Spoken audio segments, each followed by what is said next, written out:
All right, Suze, I actually think we're live. So we're just going to All roll right. right into it. Hi, everybody. Welcome into Live with Friday Night Drive. We're back. It's week 9. This is what we've all been working for. And tonight's the night before, obviously, the big playoff unveiling tomorrow. But everybody, thanks so much for joining in and welcome right in. Suits, before we start diving into everything, I know we got your bracket projections up and everything else. I'm just going to get a quick read right in, and we're going to roll right into getting some people on here because a lot of football is being played. Schweikert, Ganassi, Kurzak, and Rundio is a personal injury and workers' compensation law firm dedicated to protecting injury victims. Our attorneys get results with hundreds of millions of dollars in total revenue for our clients to date. Call today, 815-223-0177. Visit us at ganassi.com to set up a free, no cost, no obligation consultation. I'm going to say hi to you, Seuss. Welcome in. Hey, how we doing, Jake? We're good. So you've been ready to go with your projections. I know we're going to be talking about those and referencing them all throughout the night. Real quick, before we get to John out at St. Charles North and Geneva, just anything right off the top that you think is super important? Well, already we've got a couple of teams that are 4-4 coming into tonight, playing a team with a better record that are making their mark. Brother Rice with a substantial lead over St. Rita. Plainfield North up 10-0 on Yorkville. Homewood Flossmoor up 21-3 on Lockport. All three of those teams playing a team with a better record. The presumption and the projection is that those teams would lose tonight, drop to 4-5, and not make the field. They obviously have something to say about that at this point. So those three games really going to be closely monitored for the rest of the night. Absolutely. You can follow us all on Twitter at Jake Bartelson, at the Souce, and all of our work at FridayNightDrive.com. I'm going to bowl in John Gaioni's at St. Charles North in Geneva. John, if you're ready to go. Hey, John, good evening. Can you hear us? John, you are on, sir. You got us? Might be muted. All right. We'll get to him in just a quick second here. Up, he's back. Are you muted? Yeah. I think you're muted. So we'll get out to him as soon as we can. Everybody that's joining in again, thanks so much for making us a part of your night. We're going to be here from 8 to 11. As always, we're going to be going up and down the scoreboards throughout the states. We're going to be talking to some coaches throughout the night. It's going to be a lot of fun. And of course, Steve, who makes this all happen, is going to have a lot to say throughout his projections tonight. Quick reminder to those that are watching, we do have a flash sale for FridayNightDrive.com or digital sales. So now is the time if you want to be getting in our projections and stories and everything else. Now is the time. Seuss, where do we want to start? Like I mentioned before, we're going to have a big highlight on the 4-4 teams tonight. There are a lot of them going on. 6 games around the state. One of them is tomorrow that feature 4-4 against 4-4, where essentially it's a pre-playoff game for both of those two teams. One of them right now that we're looking at, Plano, is beating Marengo 14-0 at the halftime, mid-second quarter in that game. That's a situation, obviously, where whoever wins that game is going to get into the playoffs. The other one is going to see their season end. So definitely kind of a situation there that we're monitoring. See a score on the board right now involving one of those 4-4 teams that we're going to be watching closely tonight. Marion Central Catholic already down 14-0 to Wheaton Academy. That's pretty much a must-win for Marion Central Catholic, especially with the way we're skewing now towards me believing that if there are going to be any 4-win teams that make the playoff field, it's going to be very, very few based on the information that we currently have. And Marion Central Catholic would be too far down the list if they're one of those 4 and 5 teams to have a legitimate chance at an at-large berth. So those are kinds of the juggling acts that we're going to watch. It's definitely a situation now where you can start to zero in on 10 or 15 games that are really going to have an impact on who the last teams are in the field, because we talked about a couple of teams that were winning that we're not expected to. There are also a couple of teams right now that are losing that we expected to win. So there'll be kind of a crossover effect. How are we, if there are more on one column and less on the other, that's how we end up figuring out the last couple of spots in the field. So there's another score popping up there. IC Catholic and Fenwick. IC Catholic up 7-0. They're another one of those 4-4 teams that needs to get that victory and get themselves into the playoffs. So IC Catholic scoring quickly in that game and definitely setting themselves up for a situation where they could potentially eliminate Fenwick from the playoff chase. All right. At this point, 148 teams have clinched bids according to what you had written for us earlier this afternoon. We're going to try one more time, go out to St. Charles and add John back in here. Hey, John, you got us now? Yeah, I think I got you guys now. Can you hear me? Oh, fantastic. All right. Perfect. So it's a back and forth game right now. It's 7-3 with Geneva in front of the North Stars. Battle 2 6-2 teams jockeying for some position tonight. Big play gets made early. St. Charles is driving. They're in the red zone. Dylan Reyes for the Vikings comes up with an interception in the end zone, kind of flips things around. The Vikings then march 80 yards down the field, capped off by a 4-yard touchdown plunge from Troy Velez. North Stars get some momentum going near the end of the second half. They get all the way down to the 4-yard line after a 15-yard targeting penalty. They get some momentum going. They have to settle for a chip shot field goal. They get the ball back with about 35 seconds left. They try a 48-yarder. It's just wide to the left, and that's where we stand right now, 7-3 going into the second half. So the big question, obviously, is Geneva and their health, right? Their superstar wide receiver, Talon Taylor, has been missing the last couple of weeks. Has he been playing tonight? I have not heard his name called. I do not know if he's suited up, but I have not heard his name called yet. Okay, so you would find that out pretty quickly. What about Tommy Diamond by chance? Would be a linebacker. Tommy Diamond by Geneva. Diamond has been playing. He's actually been providing some pretty stellar defensive coverage. It's really been a slugfest. Both teams, they'll hit the occasional big play, but the defenses have really tightened down in those like 3rd and 5, 4th and 3 situations. Neither team's really been budging much. Give it up for your North Stars marching band. All right. Well, John, I think we're good unless Soucie, you have anything you want to jump in or no? No, I think we're good. All right. Hey, John, thanks so much. Really appreciate it. Thanks for sticking with us. We'll talk after. Thank you for having me on, guys. I love it. All right. Thanks, Jeff. That was Jean Gaillon out at St. Charles, North of Geneva, not too far from where I am at. So that's a big one in the Duquesne Conference race. Souce, I'm just going to go to what you had written. Where do we stand here on Friday afternoon? And if you just kind of want to go down the list a little bit here until we have some more people jump in and just give a sense of where we're at. Because I know, we talked about those 4-4 teams, but there's still a lot more to break down. Yeah, I mean, we talked about it before. There are 148 teams right now that sit on 6 wins or better. So that's technically what the IHSA called clinched playoff berths, because it's really not possible for you to not make the field if you already have 6 wins. So there are 148 of those. There are 76 teams right now that are playoff eligible that currently have 5 wins. They already have them in the bank. Some of them played last night to get to 5 wins, but we currently have 76 teams in the state that have 5 victories. There's one spot, and I'm not going to go into the lengthy explanation of why it's that way. There's one spot that's going to a Chicago Public League team tomorrow morning in a game.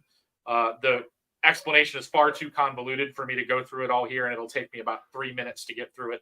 So let's just say, for sake of argument, there's a spot going to a CPL team and leave it at that. So that basically leaves us right now on the board 225 bid spots accounted for. We need to fill 256. There are 31 left to give. Now the interesting factor is, are all 31 of those teams going to be teams with 5 wins? There's situations all over the board that make me think, well, maybe there will be, maybe there won't be. I think it's going to come right down to the wire again to see whether or not we have 4-win teams that get into the field. We've got 6 games around the state, including one tomorrow, that involve 2 4-4 teams. So essentially, add 6 to that list. You're going to have 231, and then that leaves the remaining 50 schools playing tonight and tomorrow that have 4-4 records that are going tonight. 23 of those teams are playing a team with a below 500 record. 27 are playing teams with above 500 record. And that's kind of the earmark. You have to look at those games and see where the differences are. And some of those games are going a different way right now. As far as I know, there are 3 teams that are playing teams with better records that are currently winning games. There are 2 teams that are playing games against teams with worse records that are losing. So that's the bar that you kind of have to watch tonight. Which side of the ledger is that bar on? If it's on the side of the 4-4 teams that we're not expected to win tonight, that reduces or eliminates the chance that we'll need 4-win teams. If it's on the other side, that opens up the field to more 4-win teams. So that's why the 4-4 teams are so pivotal tonight in figuring out who the remaining 200 or who the 256 teams are going to be. So obviously we have a lot to see, unfold over the next several hours and obviously into Saturday. But for now, we do have Josh Welge standing by. He's at Yorkville, Plainfield North. Plainfield North has to win to get in. And Yorkville, as we talked earlier in the podcast, looking for their first conference title since well before I was born. Hey, Josh, how are you? Hey, guys, good. I mean, and Steve was just alluding to the 4-4 teams that are needing to win tonight, and Plainfield North is one of those teams that are 4-4, and right now they're doing it. They're at halftime. They lead 10-0. They got a 59-yard touchdown pass on their first series of the game from Nicholas Darwish to Omar Coleman. Omar Coleman tacked on a 25-yard field goal that hit the crossbar and went over with about a minute left. They lead 10-0, which, I mean, Steve, you know their defense as well as I do. 10-0 with this defense feels like 20-0 with many defenses. Now, that being said, Yorkville has had the ball 3 times past midfield in the first half. Twice they got really good field position, and then they drove past midfield in the last possession of the first half. And those ended with punt, turnover on downs, interception in the end zone. So, I mean, I feel like Yorkville's had the opportunity to put some points on the board, has gone by the wayside, which against a defense like this, I think they might come back to rue that a little bit. Hey, Josh, I was just kind of wondering, I was watching the game over here. I saw Omar Coleman's touchdown reception earlier in the game. Has Plainfield North been able to do anything other than that one explosive play from Darwish to Coleman? They haven't. And the one thing that I'll say, the big difference in this game that I've seen so far is neither of these teams can run the ball against the other defenses. I will say Plainfield North, when I saw them earlier in the season, Nicholas Darwish did not play that game.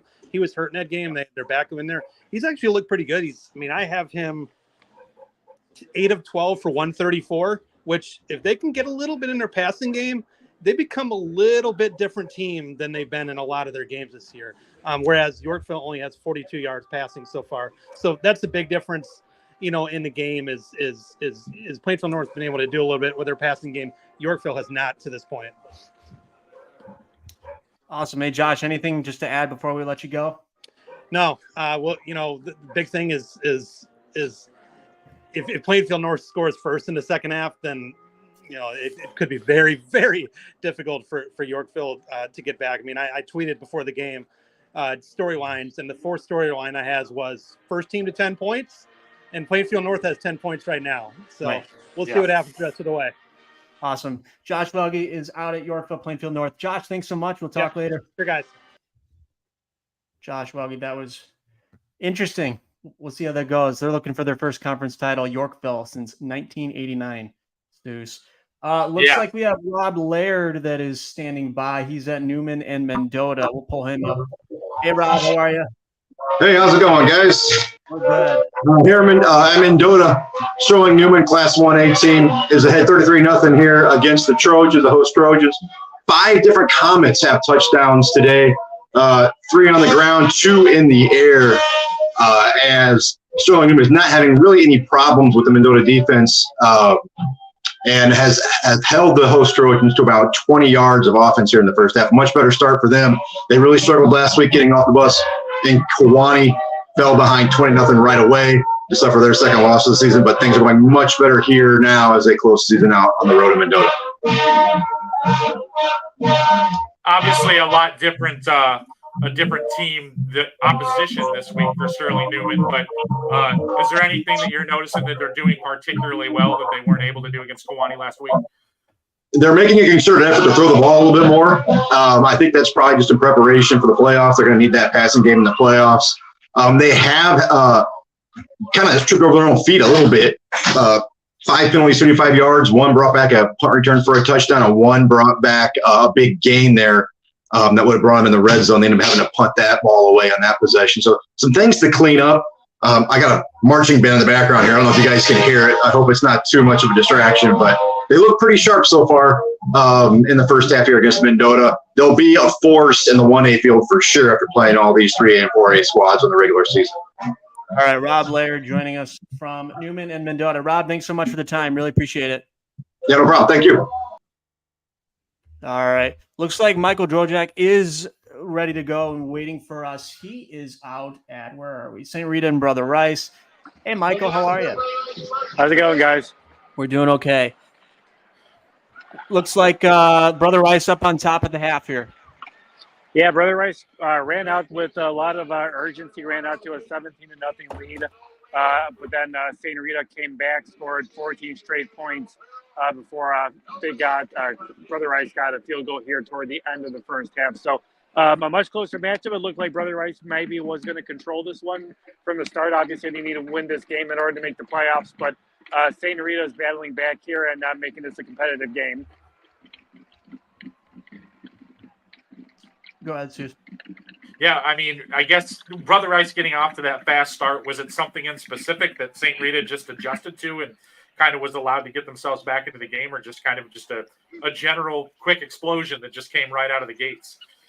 I think it might have just been honestly a quick explosion. I think St. Rita obviously expected, Brother Rice to come out with urgency needing to win this game, but it just seemed like they weren't able to really do much with the running attack. Randall Nodden picked up 2 quick touchdowns in the first quarter. So I'm not sure if they really adjusted to that. They maybe are stacking a few more people into the box to kind of stall the Brother Rice offense in the second quarter. But I think it probably was a little bit of that shock factor of, being able to score so easily. And then Jet Hilding had an interception on the first drive. So that kind of led to the second Brother Rice touchdown. So probably more of, just a quick, get start. Obviously week 9, you make the playoffs, but it seems like both teams have kind of leveled down now and are kind of adjusting to each other pretty quickly. I'm curious to see what happens here in the second half.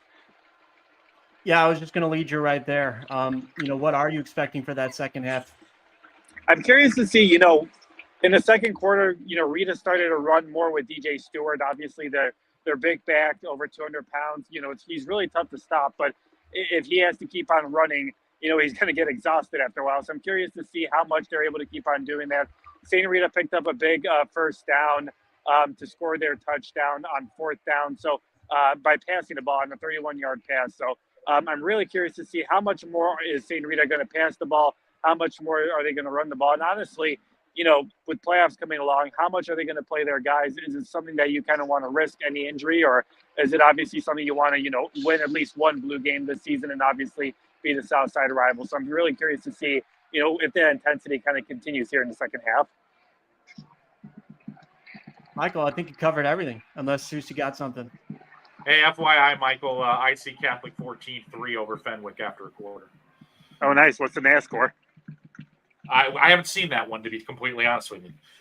All right. I'll check on Twitter and we'll see what's happening. But yeah, a lot of good stuff, guys. Hopefully you guys are enjoying it. Awesome. Thanks, Mike. Appreciate the time. All right. Have a good one.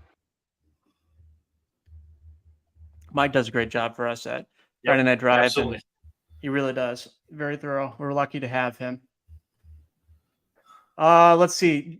Jimmy, quick thank you to Jimmy and Neil behind the scenes, Kyle Neighbors as well. They're working hard as they have all season long. Jimmy telling us last he had seen, it was 3-0 Nazareth. Okay. Yep. There we go. Right on cue. All right. So 3-0 for Naz. And like I said, we're just kind of watching the board right now, trying to see things. And some things that I'm noticing right now, Plano has stretched that lead to 21-7 over Marengo. Sterling playing spoiler right now. They have a 13-7 lead over Moline at halftime. That's important in the grand scheme of things. Moline trying to get that 5th win tonight. If Sterling ends up playing spoiler, Sterling can't get in. So all that would do is just open up another bid for somebody trying to fight their way in. So that's why that game is important to keep an eye on. So 13-7 in that one. And just still keeping Morris on the side of my screen over here. They're really doing a nice job against Sycamore right now. Scored 22-7 in the late second quarter there with Morris in front. I was just popping on the screen, guys, to say, give us an update on the Sterling Moline game there. I can't say that I'm surprised to see this one. Since these two teams the last couple of years have been playing some pretty good games. Yeah, and when I looked at this game heading in, I didn't think by any stretch of the imagination that this was going to be like slam dunk. Moline will get fifth win, they'll get in. They've had kind of a weird season just in the grand scheme of things. Really low on playoff points too. So even if they get that fifth win, they're not 100% guaranteed that they're going to get into the tournament. So just kind of a little strange situation. And Sterling, we've talked about them at great length a little bit on the podcast, a little bit here. They're capable. They've shown they're capable at times, but really inconsistent. Like there have been games where it felt like they were an overwhelming favorite where they didn't step up, and then games against quality competition where they were right there. So hard to get a read on Sterling from night to night. I guess maybe they're just embracing the role of going out and trying to cap their season in good fashion. Another matchup of 4-4 teams, Lake Forest and Mundelein at halftime. Last I saw there, Lake Forest is up 21-7. That's kind of what I've expected there. Mundelein, one of those teams you hate to kind of see it. Started the season 4-0, and if now in the midst of that 4-game losing streak, trying to find that fifth win, and now they're down to this is the only one that they have the opportunity to do so. But Lake Forest, I feel like they've had a good year.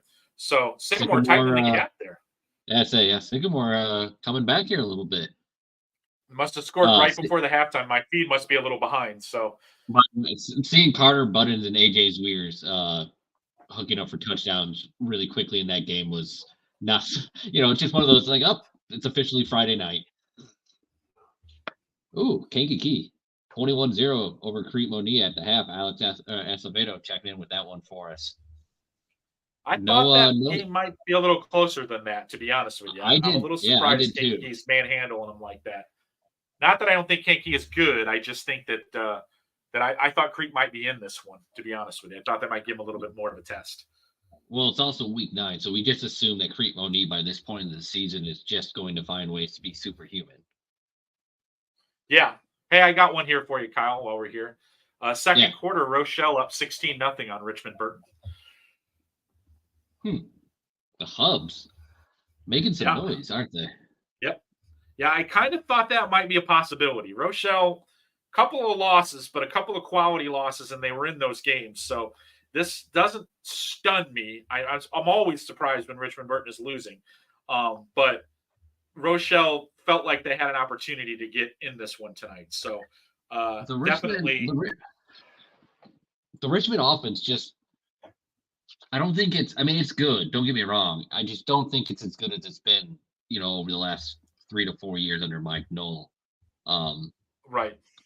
Particularly when against the top competition this year, it has not been at that same level. Yeah. I think that's fair. That's a fair assessment. Here's another Catholic score that I'm keeping a close eye on right now. DePaul Prep needing a win over De La Salle to get themselves into the playoffs for the first time in quite a while. They trailed De La Salle 20-13 in the second quarter. So the Rams need to get back in step there to get themselves that fifth win. That would be a terrible letdown after last week. Yeah, absolutely. I mean, when you look at that, it was like, I didn't think it was going to be a slam dunk against De La Salle, but I definitely thought it was a game that they can win, and they still can. But losing that game would be pretty disappointing. So, and we're watching that the 4-4 board right now. I got 3 teams on each side of that board right now, as far as the games that I know about. 3 teams that are winning against a team with a better record, 3 teams that are losing, and they're playing a team with a worse record. So right now the scales are dead even. So that's what we're watching right now real carefully. And I don't have all those scores, but the ones that I have seen, it feels like we've got a couple that look like they're going to go one way and a couple are going to go the other. So definitely an interesting watch. Oh, Providence is opening it up on Bennett now. After a quarter, it was 7-7. Now it is 28-7 in favor of Providence. So that is another one of those 4-4 against 4-4 teams going against one another. Winner gets in, loser does not. So definitely one. And there's another one, Rockford Lutheran and Genoa Kingston. The interesting thing about that game is if Rockford Lutheran gets into the playoffs with this victory, they're a 1A team. Genoa Kingston, on the other hand, is a 3A team. So the projection that I currently have is Genoa Kingston winning this game. So if I'm wrong on that, then that's going to push the line. Rockford Lutheran, a space would have to be created in the 1A field. The team on the 1A, 2A bubble would slide down into 2. The 2 to 3A bubble would slide down into 3 to make up for that spot for Genoa Kingston. So teams on the bubble, that's a game that you should be watching. All right, Souce. We have Eddie Carifio that is standing by. He is at Sycamore and Morris. We're going to add him in. Hey, Eddie, do you got us? Yeah, I hope I'm coming in lighter than it looks on my screen. I am afraid like a chupacabra is going to attack me or something. I'm way down by the woods here in Morris. So if you hear any strange sounds, I apologize. No, we're good. Just don't go into those woods, Eddie. Just be careful. Don't go in those woods. I'm seriously about 10 yards away and I'm terrified. So You should be. I've been in those woods. It's not fun. Yeah. Well, anyway, it's a game here. Morris scored the first 15 points, but Sycamore's hanging around, keeping it interesting. It's 22-14 going into half. Sycamore gets the ball to start the second half. If I'm Morris, I'm feeling pretty good. Being able to play a higher scoring game against Sycamore, that's probably what they would have wanted coming in, I would think. Yeah, I've been watching this game here, Eddie, and it felt like Morris just came out like a house of fire, but Sycamore was kind of able to withstand that blow and crawl back into the game. How do you think they were able to do that? It helped once they started sustaining a couple offensive drives. They went 3 and out on the first 2 possessions, and Morris just walked down the field on them. The defense still obviously a little tired. Longer possession, they get a score. Then the defense gets a stop. So as long as the Sycamore defense, or as long as Sycamore offense is keeping the defense off the field, it's looking pretty good for them. So we'll see how it starts with the third quarter. If they can come out, sustain a drive, and get within a point or tie this up, it's a game. Eddie, don't get lost in the woods. We'll catch up with you later. Okay, if you don't see me tweeting the next 10 minutes, obviously, like last week, it means I am lost in the woods. Send help. Yeah, we'll send a flare. We'll send Appreciate it. The Souce Batman symbol, whatever, one of those. Awesome. Eddie Carifio does a great job for us in the DeKalb market. Yeah, I just saw a score update popped up there. IC Catholic 14-3 over Fenwick. IC Catholic just scored again, so now that's 21-3 in favor of IC Catholic. Fenwick obviously needs a win here, is going to have to climb out of a pretty big hole that they've built for themselves. IC Catholic aiming for their 7th victory here. In the grand scheme of things, it looks like if they could get this, they'll set themselves up pretty well in the 4A bracket with a much better seed than I think maybe they thought they would have had. So that's telling for IC Catholic. There's definitely value to getting this win. It's not just kind of coast into the playoffs here. They definitely can gain from picking up win number 7.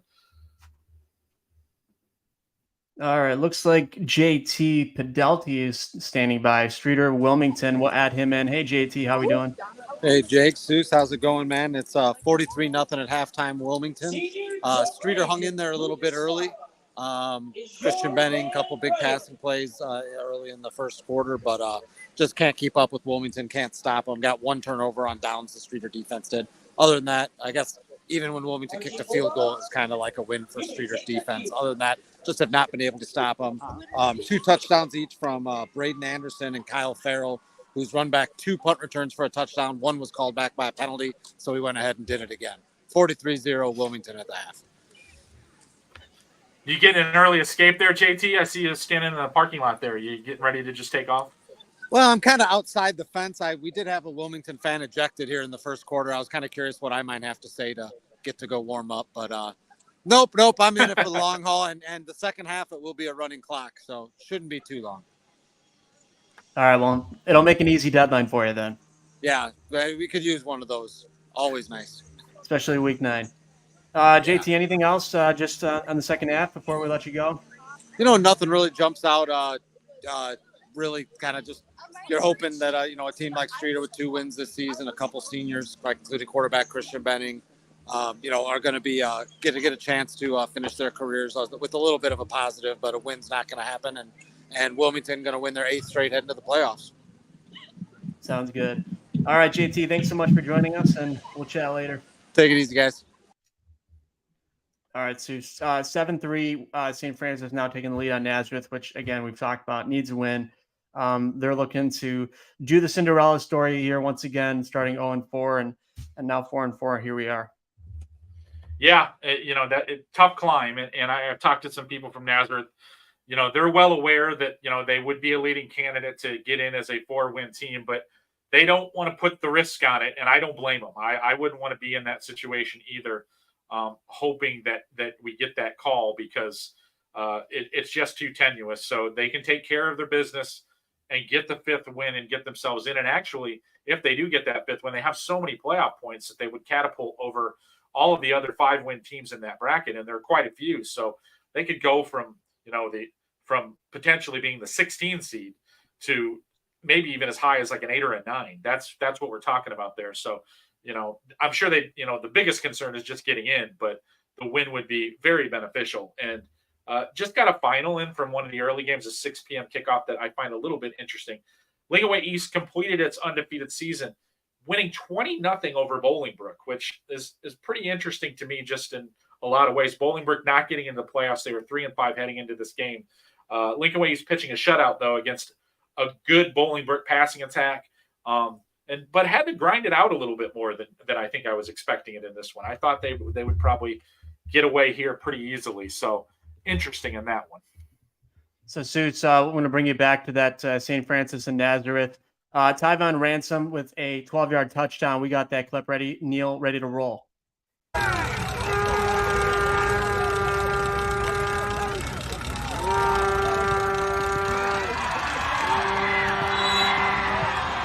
At the middle, Tyvon Ransom into the end zone.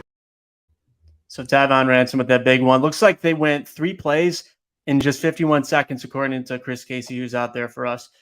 So St. Francis is rolling. Early third quarter, Yorkville in the end zone. So they've tightened that one up to 10-7 with Plainfield North ahead. So coming out of the second half box there, Yorkville getting on the board. So that defensive struggle, bending a little bit tonight, already 17 points on the board. And as Josh Welge and I were talking about when discussing this game earlier this week, we probably would have both bet the under on that based on how good both of those two defenses are. So interesting tide turner there right there in the early third quarter. No surprise whatsoever flashing across the screen. Batavia 35-0 over Glenbard North. Jesus, Ari Duchesne Construction is a licensed and fully bonded exterior contractor serving Will, Grundy, and Kendall counties. Ari Duchesne has an A+ Better Business Bureau rating. Call 815-722-2821 for all your home improvement needs. Financing available. Check us out on the web, reduchesne.com.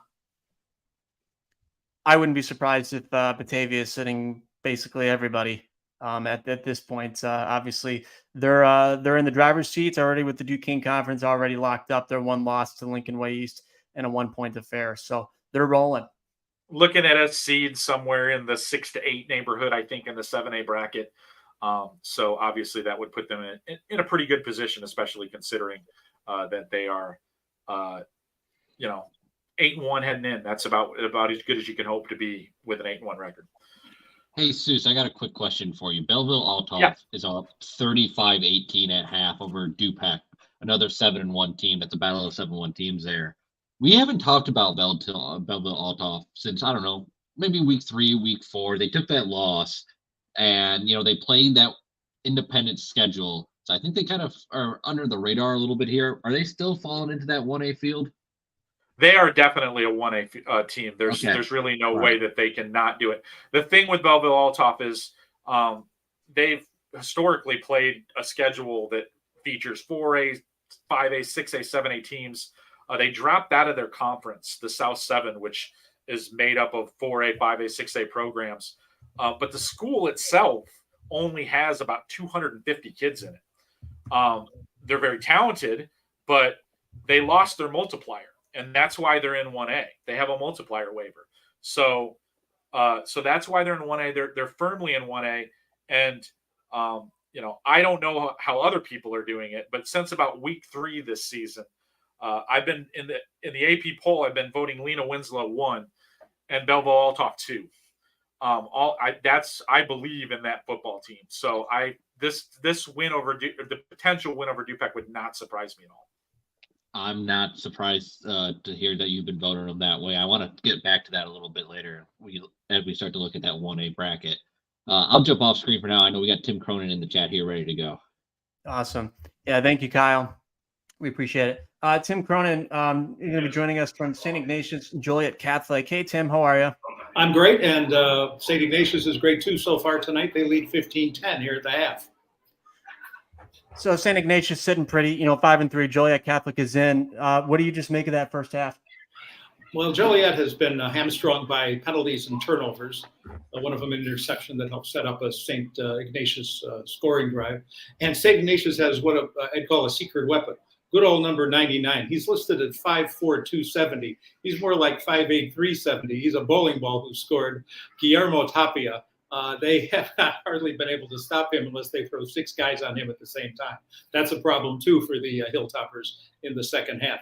But it's an interesting game because each team won its conference in this amalgamated East Suburban Catholic League bundle last year. Now they're in the same league, and they're going for the conference title tonight. Each came in 2-0 in the league. So there's a little something on the line there. There's a cookie in that regard on the line, but they'll both make the playoffs. It just depends on who play who. Have you seen interesting things tonight from St. Ignatius and Justin Scott? No, hardly at all, as a matter of fact. No, we have not seen Scott at all. Yeah, And not I don't know if he's hurt. I don't know anything about Mr. Scott, but he's not out there. Let's put it that way. Okay. All righty. All right, Tim. Hey, thanks so much for the time. We'll keep an eye on your game, but St. Ignatius up on top 15-10 here at the half. Thank you, Tim. My pleasure. Thanks, gentlemen. Have a great evening. I'll talk to you. We're going to roll right in and see if we can get him. Chris Casey, obviously out at that pivotal Nazareth St. Francis game. Hey, Chris, how are you? Thanks for joining. Hey, guys. How's it going? Okay, what do you got for us? We got 7-3 St. Francis at halftime. It's been a pretty slow-moving, methodical first half. Honestly, the difference is a couple plays right at the end of the half from St. Francis, a 50-yard completion. Set them up with a goal-to-go situation, and they got a 12-yard touchdown run by their running back Ransom, and they're up 7-3 at the break. So, in terms of what Nazareth has been able to do, I mean, offensively, what has been, I guess, the keys for them? Nazareth, honestly, they haven't really done much offensively. Their one drive that they did score on, there was just a bunch of shorter 5-6 yard runs that put them in field goal range. But honestly, they only have about, I think, 20 passing yards. So, I mean, they really haven't moved the ball very well. St. Francis's defense has put a lot of pressure on Logan Malachuk on the backfield, and they haven't really gotten too much rhythm offensively. So they've been struggling there for sure. On the other side of this, Chris, Alessio Miliojevic, who's going to go to Ball State for St. Francis, has been fantastic all year. How has he looked? I mean, obviously, I know the Ransom score is the difference there. Yeah, Nazareth's actually done a pretty good job on him as well. Like I said, the difference so far, he got a little bit of time on that last drive and found one of his receivers, Washington, over the top for a 50-yard completion to put him in the goal-to-go situation. But they've done a pretty good job on him. He's had they've sacked him a few times, including when they had St. Francis had goal to go right before their touchdown drive. They had the ball on the 10-yard line, and Nazareth sacked him to force a field goal attempt, and then Nazareth ended up blocking the field goal attempt. So they've done a pretty good job other than that one long completion on him as well. All right, Chris. Hey, keep the tweets coming, and thanks so much for the hard work. We'll talk to you later. All right. Take care, guys. Thanks. All righty. We're going to pull in Andy Tavega, who has Marengo at Plano. We'll pull him in. Guys. Hey, Andy. Thanks so much for joining. How are you? No problem. How's everything there, guys? I'm nice and Busy warm. week 9. Yeah, absolutely. It looks like a fun one for you guys. Well, here we have a dominating performance so far, especially up front by Plano. 252 yards rushing right now at halftime. I'm sorry. 223 yards rushing at halftime.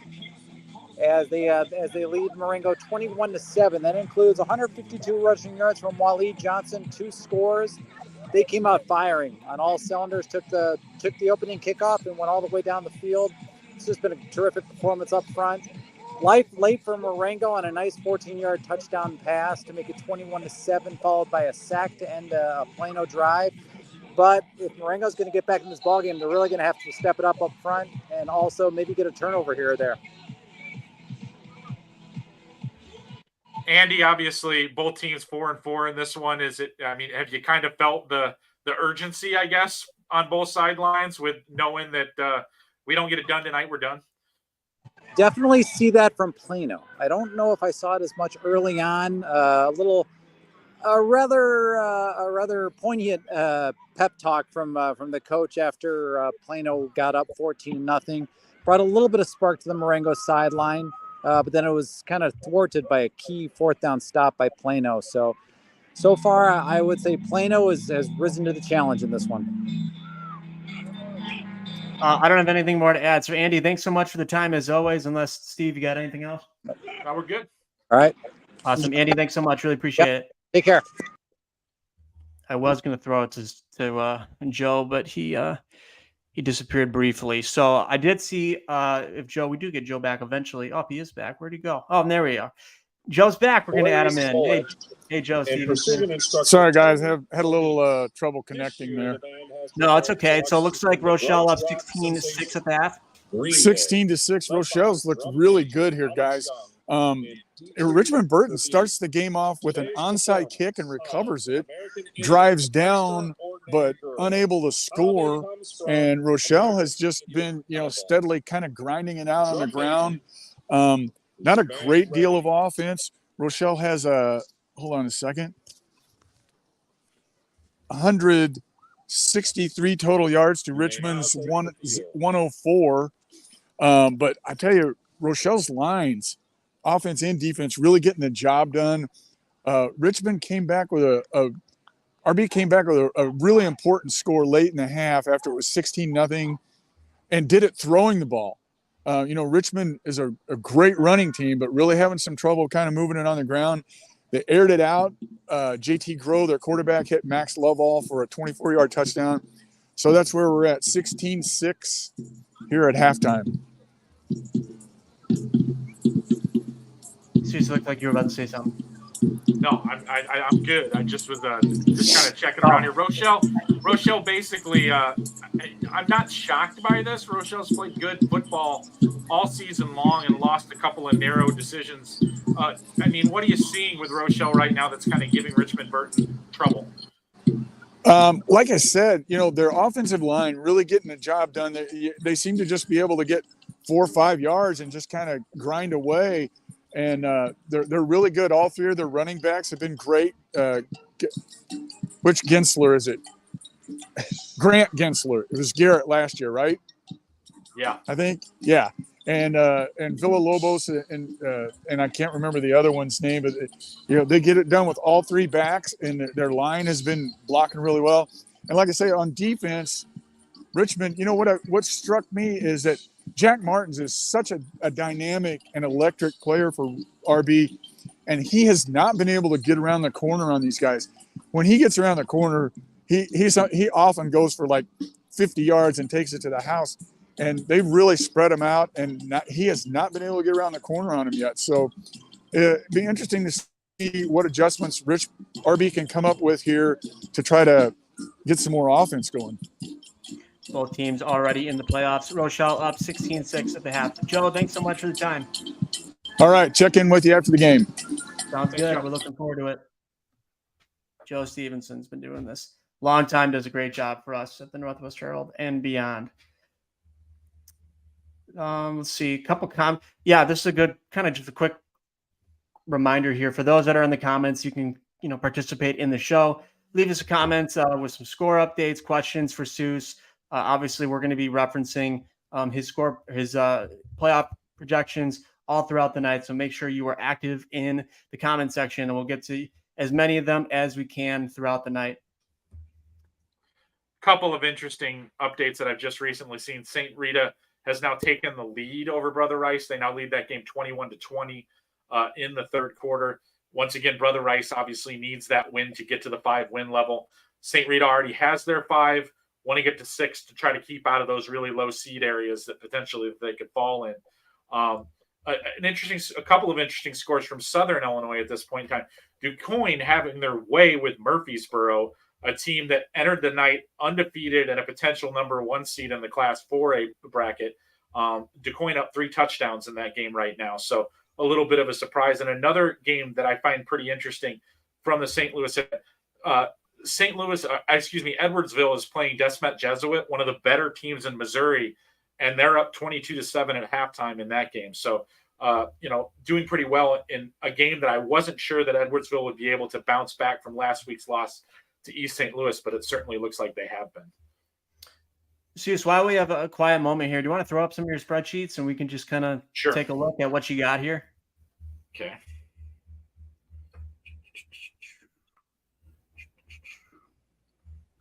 Okay. So, all right, this is my main screen for tonight. We've got, quite a few things going on here, so I'll try to walk you through them. Basically, looking at the screen right now, you'll see that we've got a couple of things factored in. At the top there, we talked about it before, the number of playoff teams that we have that are currently clinched, which is 148. There's 76 teams that currently have 5 wins. One team in that CPL situation that I won't get into. Total spots with at least 5 wins, 225 right now, as we know. I'm sure there might be a few early finals that have changed that number. But what we do know is that this number is starting to change. We've got 4-4 teams that are playing an under 500 team, 4-4 teams playing above 500 team. Well, that's down to 26 now because I have a final on Noble Bulls. So we're going to eliminate them from this list here at the bottom of teams that are playing 4-4 games tonight. So we've talked about this at great length already tonight. There are 6 games that feature 4-4 teams playing one another, but the rest of these games are all the other ones that people are playing. And you see the color coding down there just to give you a frame of reference as a quality of opponent. If they have a red marking on them, that means they're no longer playoff eligible, and a team that a 4-4 team should beat heading into tonight to get to 5 wins. The other colors, blue indicates 4-4 records. Yellow indicates a team that already has 5 wins. Green is a team that has already won at least 6 games on the season. So you're seeing right there in that list of 4-4 teams, the likelihood that those teams should be able to win those games. In the column next to the 4-4 teams, playoff points heading into this week. So these are the stronger teams at the top in regards to the 4-4 teams that are still out there that are on this list. Right now, what we know, Brother Rice is losing by a point to St. Rita. Providence winning comfortably over Bennett. Plainfield North currently holds a 10-7 lead at the start of the 4th quarter against Yorkville. Last I saw, Homewood Flossmoor was leading Lockport 21-17. Marion Central Catholic was losing that game against Wheaton Academy. Effingham's up 3 touchdowns, and Morrison is beating Bureau Valley. IC Catholic just stretched their lead to Fenwick to 28-3. So that's looking at the top group right there and what we know about those. Kyle updated us a little while ago on that Lake Forest Mundelein game, which is a toss-up 4-4 against 4-4 games. So Mundelein looks like they're in trouble. But that's the top group of these 4-4 teams. But as you can see, the list goes down, and I will be trying to update these as we go, taking off the teams that have lost and won, for that matter, to try to give this list a little bit more clarity for what we're looking for. So I'm going to change these numbers as we go, as I can. But as you'll see above, you see where the break lines were heading into tonight. There's already some factors that see we may have those changing. So as we go along, I'll try to keep that abreast as best we can. But we also have the class breakdowns that we played around a little bit with last week. Here's the 8A one. I mean, you're seeing right now that obviously there are a lot of teams that already have 5 wins that are locked in. You go all the way down here. 29 teams that heading into tonight already had 5 wins that are projected to go into 8A. And then you see the next group right there. And we'll go through the 4-4s right here. From what I know, Plainfield North is winning. Homewood Flossmoor is winning. O'Fallon is not winning. Bartlett is not winning. Waubonsee Valley is not winning. Rich Township is not winning. Lake Park is not winning. So that's not, you're looking at it, you're saying, well, geez, there are a bunch of blue teams right there. Some of them have to get up there. Well, that list right now, as I just went through, the list in general is struggling. Only 2 of those teams are winning. So what's going to happen if we don't get 32 teams into that group? We're going to have to pull somebody in from the 7A group to add to this mix. So right now, I can't tell you off the top of my head who that is, but it's basically going to be a situation where we might see some teams moving around if those things don't change. One thing that I'm just kind of keeping an eye on down here is Palatine Fremd on line 37. They are 3-5. If they can beat Homewood Flossmoor, and we need 4-win teams, or it's not Homewood Flossmoor, I'm sorry, Hoffman Estates, and right now that's kind of a duel. They would be a strong candidate sitting down there with 48 points through 7 weeks. They'd be one of the better teams to have a case to get in as a 4-win team. But once again, have to beat Homewood Flossmoor just to get to the 4-win group. And then the conversation becomes interesting. How many 4-win teams are we going to need? If we need 3 to 5, Fremd would have a good chance with a win. If we need 1 or 2, maybe not. But that's what I'm watching right now in 8A. And this is why we pay you the big bucks, too. It's just because nobody can do that anywhere close to the level that you can. So we do appreciate all the work that you put in here. I do have a score update for you. Josh is at that Yorkville and Plainfield North game, 10-10. Yeah, I just looked up there myself and saw it. But and I have another one, too, now that I'm looking at a couple of them that are actually pretty interesting. I see Catholic running away with that game. We're not even to halftime yet. 35-3 right now in favor of IC Catholic over Fenwick. So Fenwick's hopes of getting into the tournament diminishing by the second. And we were talking about spoilers again earlier. Sterling had a 16-7 lead over Moline. Moline has just gone into the end zone to trim it to 16-13. Extra point pending there. So looking at that right now, and it also looks like Marengo has just hit on a very big play. I'm not sure if he got in, but down 21-7, but they are in the end zone. So Marengo has just scored. So they've tightened that up to 21-13. So that's what's going on my screens right now. Just to update there. And courtesy of Clint Connolly, Rice is now taking the lead over Rita, 27-21. And Michael Ballamy up there, of course, updating us as well. So another one that I'm keeping an eye on. Thanks, Michael. Cahokia and O'Fallon, 12-0 right now. That's a 4-4 against 4-4 contest. The interesting thing about that game, O'Fallon is projected into the field. They are an 8A team. Cahokia at 4-4 is a 4A team. So that would involve some movement in terms of where teams are going to go that are on the bubble if Cahokia does end up winning that football game. So also creates a situation where a spot would open up in the projected 8A field for a potential team on that 7A, 8A fence to slide down in. Soucie, you see Alex checking back into the chat here. Kankakee 42, Crete Mononee 0. K's are rolling, he says. Yeah, they certainly are. And wow. I'll be honest with you, I did not see that coming. I thought Crete would give them a better game than this. I still thought ultimately Kankakee would win the game, but my concern was since week 1, week 2, the Washington game was very close. Kankakee has not been pushed at all. I mean, they haven't even been touched since week 2. I mean, so that's Alex commenting the Kankakee defense. I saw that in action in week 1 against Nazareth. It is a very impressive defense when they play well. So, it's not surprising to me that they're coming up big again.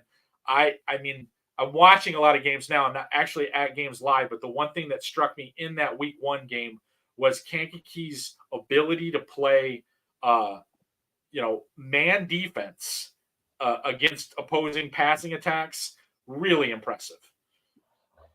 Hey, Seuss, the graphs and the spreadsheets, awesome, by the way. Can we try and zoom in a little bit? I'm a little worried that might be hard for everyone to see. That better? Yeah. Okay. Yeah, I think so. All right. So yeah, that's about the best that I can do with the. Or I can do this. That better or worse? I feel like I'm at the optometrist now. No, I think that looks better for now. I'll kind of keep an eye on, see if I see anyone else have any comments about it. Let us know if you guys can read that in the chat or not. We'll try and get it worked out if it's a little hard to read for you. The other score I wanted. Go ahead. Go ahead, Chris. No, I was just going to make a comment about that. What you got for me? I was going to say, I missed this earlier, but I wanted to throw it up here. Connor Voudray was checking in. Murfreesboro 4A number 1 projected is losing to 3A DuQuoin 26-7. Yeah, that really surprises me. I've talked to some people in Southern Illinois, and they were kind of telling me that in that conference, which has some pretty good teams, that Murfreesboro was kind of 2 steps ahead of everyone else. But I guess maybe not. DuQuoin is really taking them to school there. So getting it really getting it done in that one. So definitely a little bit of a surprise to me in that one. But, DuQuoin, always good, but clearly looks like they are positioning themselves nicely in 3A to be probably the 1 seed in the South bracket if they can finish this one off.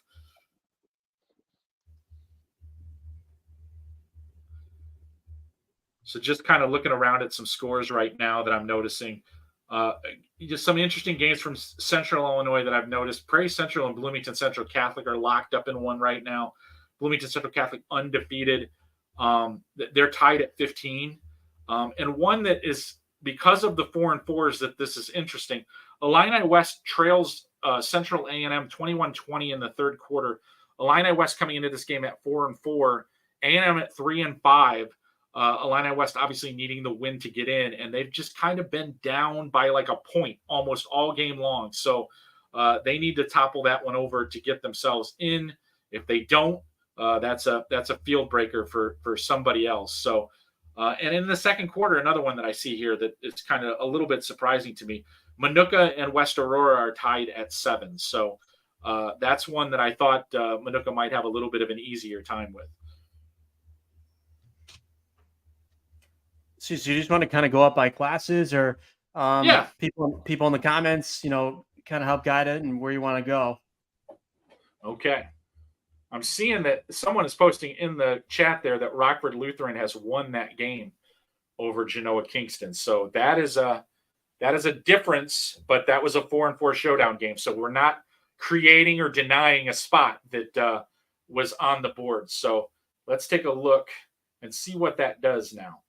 I'm going to just go to 1A and talk about a little bit here about what that means.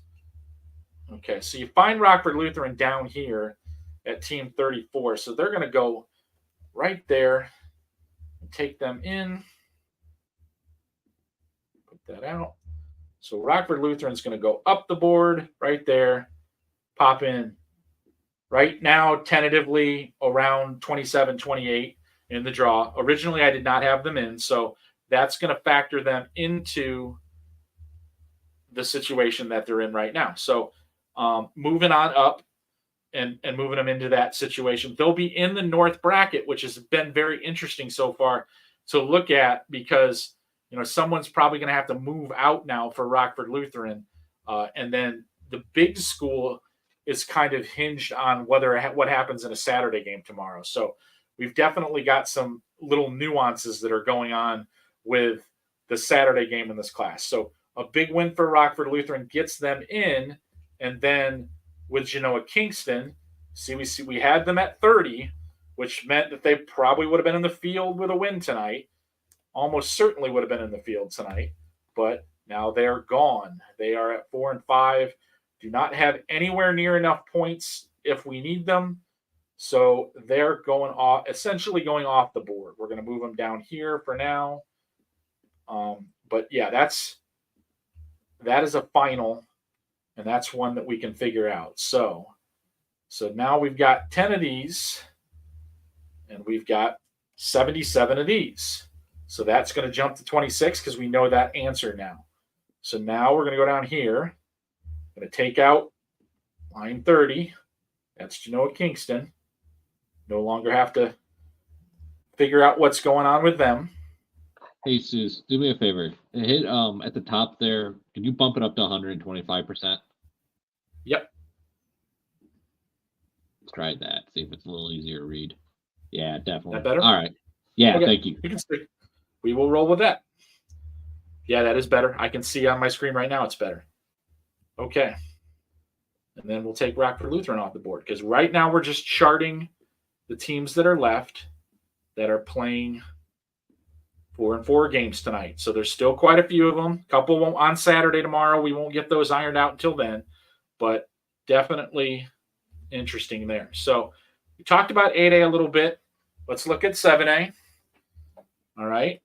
So let's go down to the group that we were talking about before. So let's look at the 4-4s again. So once again, you see we've got 30 teams already at the 5-win level.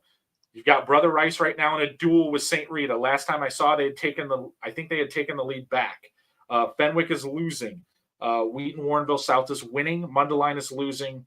West Chicago, I haven't heard anything about that. Plainfield Central is losing.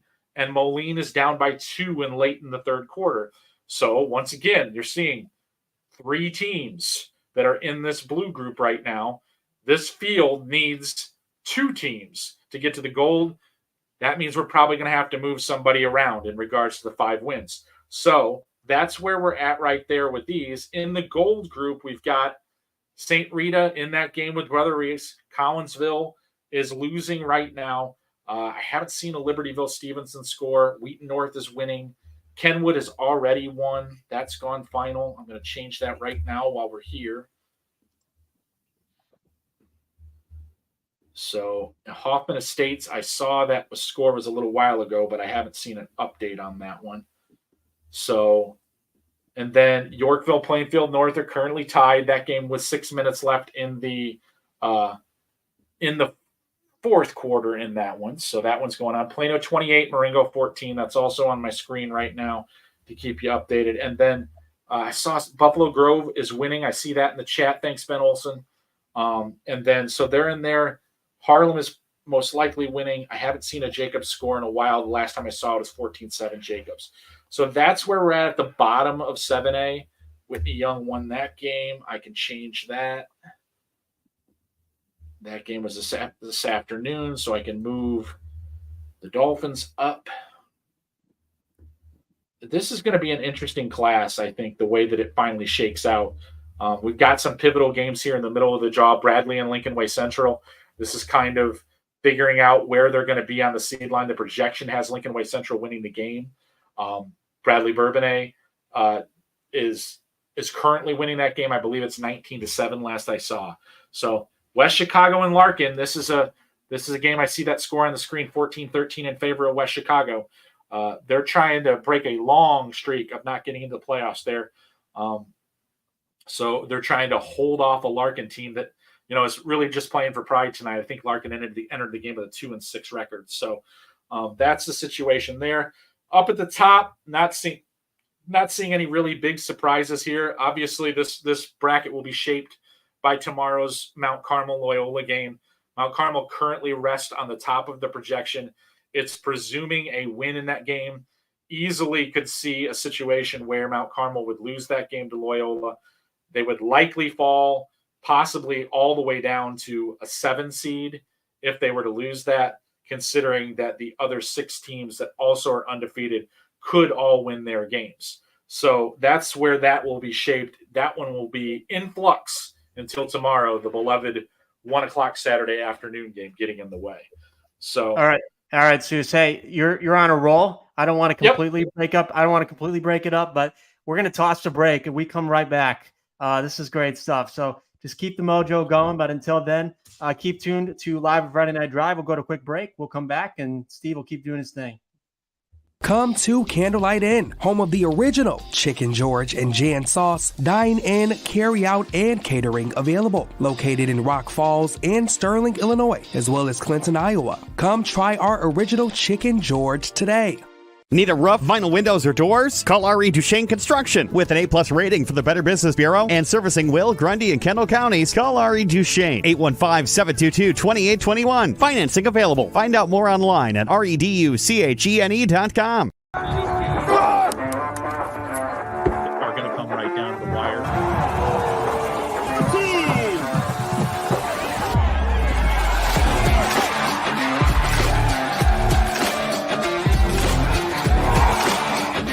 Yeah, he really likes this field. Team of the Week MVP.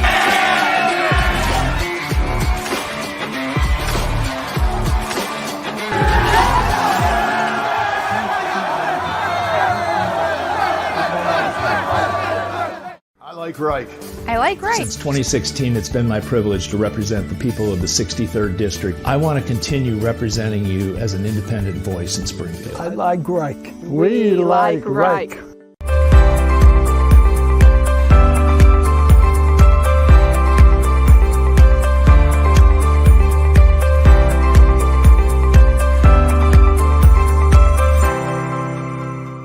We're here to help you with your problems that result from an automobile accident or an injury on the job or the loss of a loved one.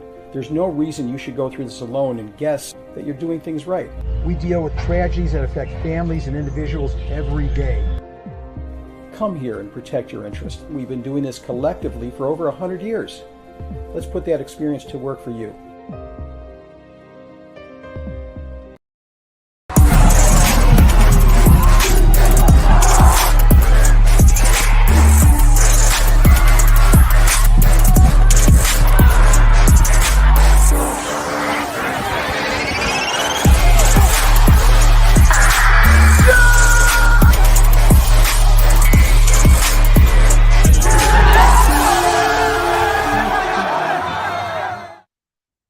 And welcome back to Hour 2 Live with Friday Night Drive. Jake Bartelson, Steve Soucie. Thanks so much for making us a part of your night. You can follow us on X at Jake Bartelson, at The Souce, and find all of our work, FridayNightDrive.com. We do have a flash sale going as a reminder to those that are tuned in. So if you haven't already subscribed, now is the time. Steve has been awesome the last half hour talking about all his projections and whatnot. We do have a lot of people behind the scenes working hard. Kyle Neighbors, Jimmy Musial, and Neil as well. Neil has got a highlight reel ready to go. So, Neil, roll the tape.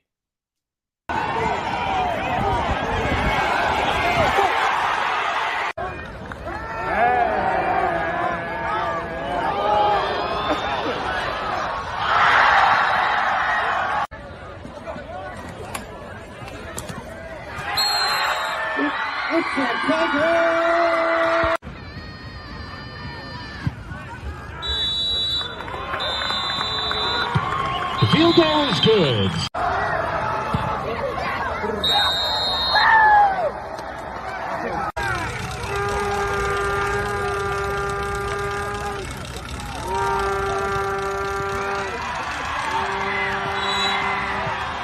Right, the middle. Tavon Hanson into the end zone. All right, so that's Hour 1 highlights. More to come on that as we go. Quick reminder to those in the comments, you can participate in the conversation by leaving them. We're going to try to drive the conversation to where you guys are going. We'll get to some score updates and whatnot. Souce, before we jump into your projections, I did see a score that flashed by, one that we obviously have been paying attention to for the majority of the night. St. Francis now a 14-3 lead. It looks like Alessio Miljovic with a touchdown on a QB keeper. And Nazareth really needs to start getting going. Yeah, I mean, that, kind of monitoring that board right now and what the likelihood is that I think we're going to need 4 and 5 teams at this point. I came into the night with the list being at 2. I'm not seeing a lot that's convincing me that line has moved at this point in time. I think we're still sitting at 2. But right now I just saw something else that just changed that. Moline just kicked a field goal to go ahead of Sterling 17-16 with 8:43 left. And Moline was one of those teams that I had moved onto the trouble side of my sheet. Now they move back over to the positive side. So definitely some interest going on, some games coming down to the wire right here. Plainfield North and Yorkville right now sits a little under 3 minutes. Yorkville just gained a first down inside the Plainfield North 25-yard line. So that's what's going on in that one. That game is tied at 10. So these are pivotal games that are coming down to the wire. Another 4-4 game. Plano still controls that game with Marengo up 28-14. A lot of great stuff. Hey, before we roll to break, you're on a roll, just going with your bracket projections and whatnot. So by all means, let's jump back in and get back to doing what you're doing best. Okay. So basically what we're looking at here right here, I'll start back at the main screen again. And go back here. Hold on, I hit the wrong button.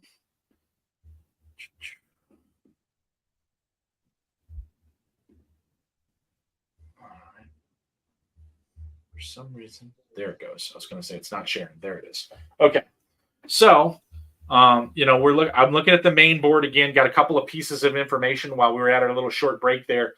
Danville has sewed up a berth. They won 71-0 tonight, so that has helped increase that number to 227 now, with schools of 5 wins or more.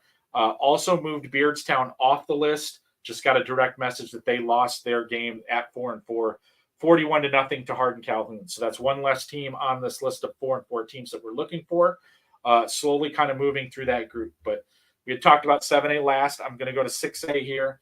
6A for me is the class that we haven't had a lot of definition in terms of what's going on here.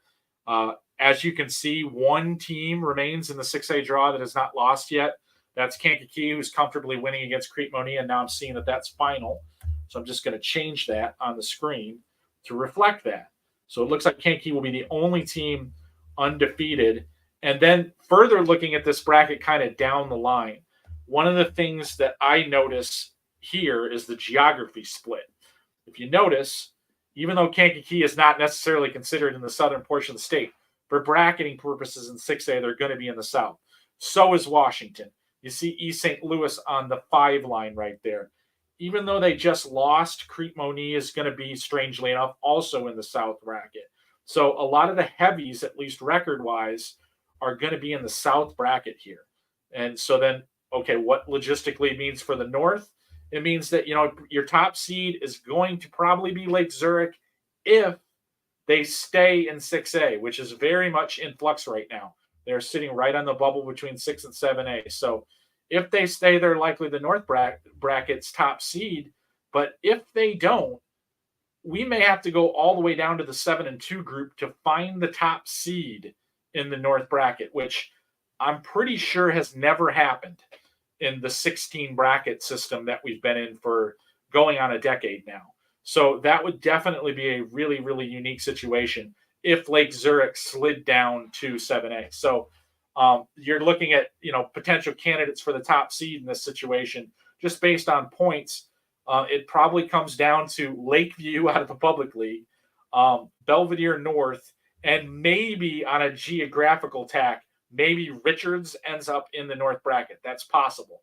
But overall, when you look at bracket balance, when the 6A bracket comes out, based on the teams that we currently have in there, the South is going to look like the heavier bracket, and that doesn't happen very often. So just definitely kind of an interesting side note there. Moving down to 5A, we've seen Morris fluctuating back and forth. They're still leading that game with 8 minutes to play, but it's 22-14, so definitely in flux here, trying to figure out what's going on. And to update again, just a game that I was watching for 4-4, Sterling has scored again, so they're definitely taking their role as spoiler to heart. They lead that game 22-17 now over Moline, who needs the win. Sterling can't get into the field. So just playing spoiler right now is Sterling in that long rivalry between those two schools. We've got 10.8 seconds left in the Yorkville-Plainfield North game. And it looks like Yorkville might be running one more play here. It's on 3rd and 5. They are at, let's see here. Nope, they're lining up for the field goal. It looks like it's going to be about a 27-yard attempt. That game is currently tied at 10. We'll stay here until we find out what happens. Another timeout. So we're not going to get resolution to that just yet. But I'm going to keep my eyes on that one rather than my spreadsheet screen for a second. But so I don't miss that. But we're going to see, like I said, we're looking at 6A. Antioch has been kind of bouncing back and forth between the 5 and 6A classifications. So they're interesting in there. And while we were talking before about a bracket that was bereft of undefeated teams, well, this one has plenty. However, you have to keep in mind that Sycamore is currently losing. Morton is currently losing. And I haven't seen it, but I heard that Peyton was losing to Lincoln Park. So potentially we could wipe out a large chunk of the potential undefeated teams in this bracket. So now we're lining back up for that field goal once again. It's blocked. Yorkville picked it up and is now running around the edge. It is blocked. So with 1.7 left, looks like we're probably going to overtime in this one in a defensive struggle. Yorkville and Plainfield North needing the victory to get into the playoff field. And now would be a good time to mention, too, that Josh Welge, we talked to him at half. He's going to be joining us when he can at the conclusion of that one, as are a number of reporters throughout the evening. So we'll keep a close eye on all that. Hey, Kyle. Hey, Soucie, I got a question for you. Yeah. How many undefeated teams do we have in the 2A field currently? Because right now we got Seneca pulling away from St. Bede, but Maroa Forsyth with a tough matchup here against Athens is tied at 21 the last I saw. So we have 6 coming into the week. But as far as I know, like you said, Maroa's in a tough one. Arthur is playing another undefeated team, but in the 3A class in Sullivan. Seneca was winning. Bloomington Central Catholic, last I saw, was tied. Shelbyville is losing quite comfortably. The only 2 teams that I've seen from the undefeated group of 6 teams that are clear are Tri-Valley and Seneca. The other 4 are in dogfights. And they are the playoff points. They're very tight too. So yes, I was just wondering, it's who can you tell just by looking at this and knowing where things are kind of headed? Is Seneca going to end up as a top seed there?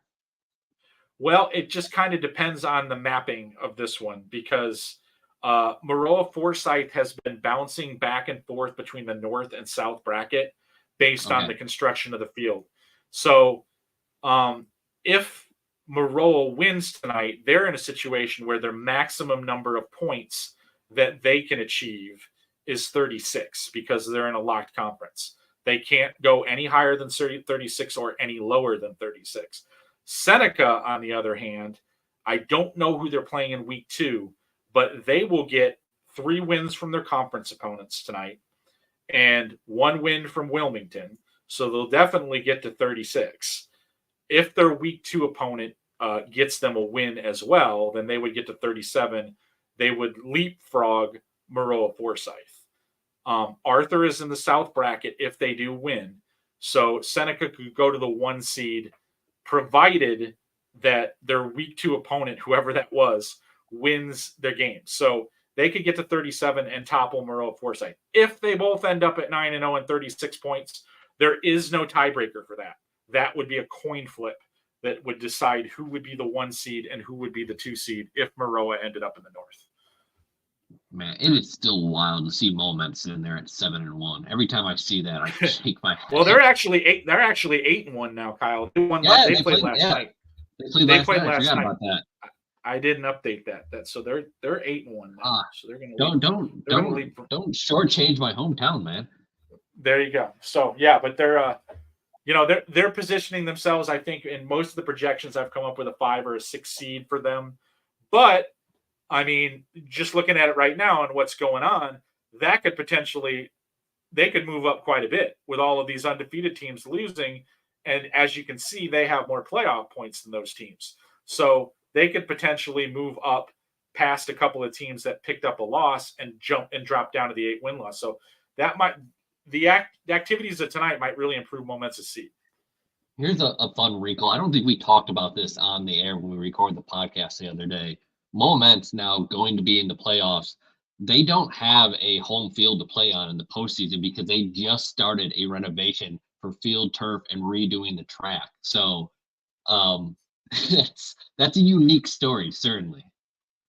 Yeah, I can't recall. I mean, there have been situations before where teams have had to borrow other teams' fields to play a playoff game, but not necessarily for this reason. I think this is a unique one. That they couldn't play on their field if they wanted to. Sometimes you have damaged fields or whatever happens, but definitely a unique situation. I remember when I heard about that, I was like, hold on a minute. What are we going to do here, guys? So that's Alex is saying Moments is playing at Watseka. I had heard that they were talking to Bradley Bourbonnais about potentially using their field, but Bradley might have a home playoff game of their own to worry about. So, that's definitely a situation that that you don't necessarily know how to plan for, because it certainly doesn't come into play very much. Just to update, Yorkville and Plainfield North are heading to overtime. Wait a minute, something happened here. No, so I'm following Josh's Twitter feed here. So it looks like Yorkville got the field goal, but there's a dead ball penalty on Plainfield, so now they got to kick it a third time. Okay, all right, and they made it, because it's now showing 13-0, and Yorkville is running off the field. So, okay.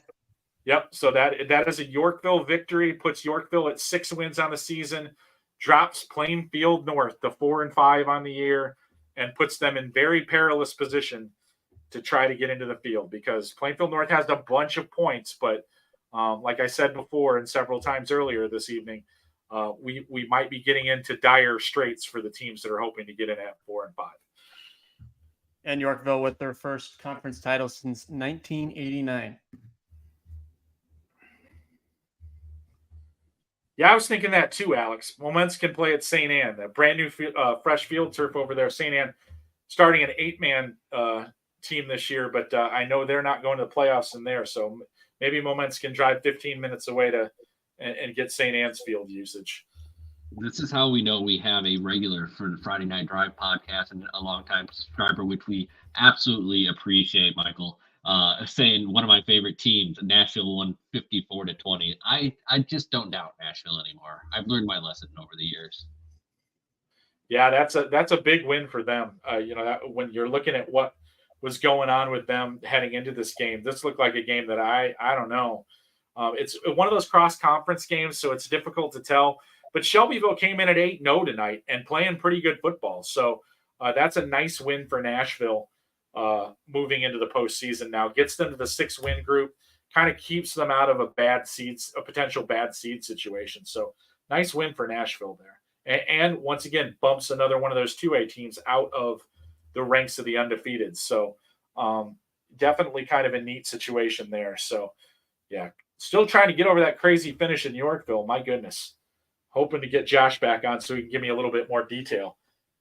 Because I didn't see a penalty on that first blocked field goal attempt. So maybe it was something off the ball that I didn't see, but I'd be curious to know what that was. So I'm just gonna honestly just read up his Twitter feed.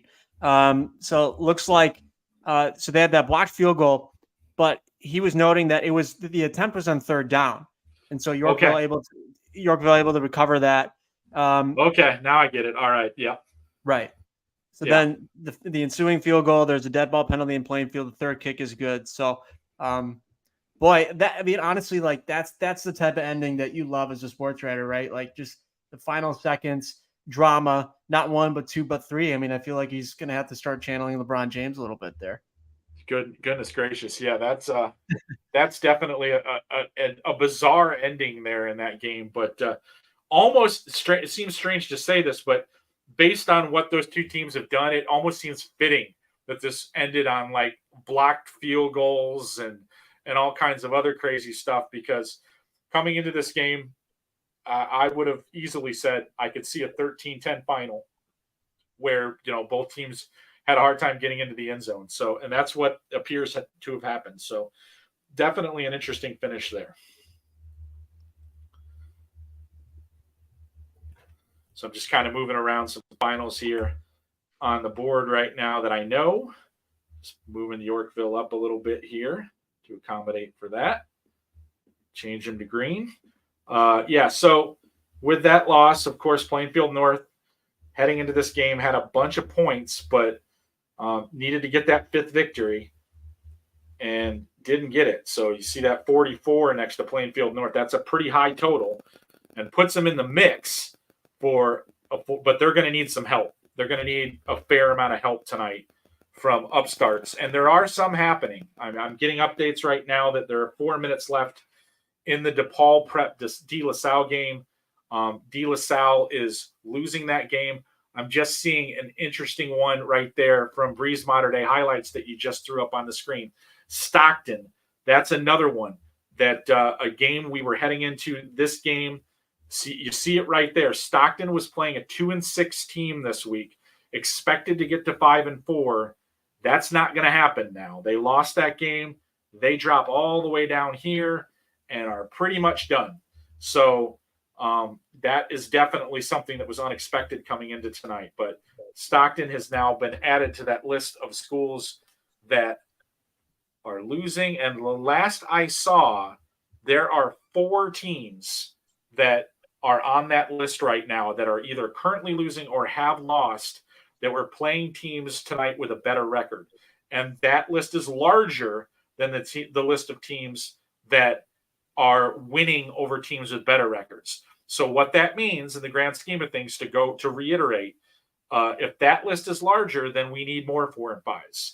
If it flips and goes the other way, we'll need less. So right now, just on the quick count for what I know, we'll need 3 4-win teams. That's where we're at right now. But there's, of course, tons of variables out there that I don't know about at this point in time. But based on the information that I have right now, +1 for 4-win teams at this point in time. And we have an hour and a half to go live with Friday Night Drive. Thanks so much for making us part of your night. Those in the comments. Souce, we do have that highlight from Yorkville ready to go. Dominic Recchia, how about this? A 24-yard field goal. Time expires. Yorkville with a 13-10 win over Plainfield North.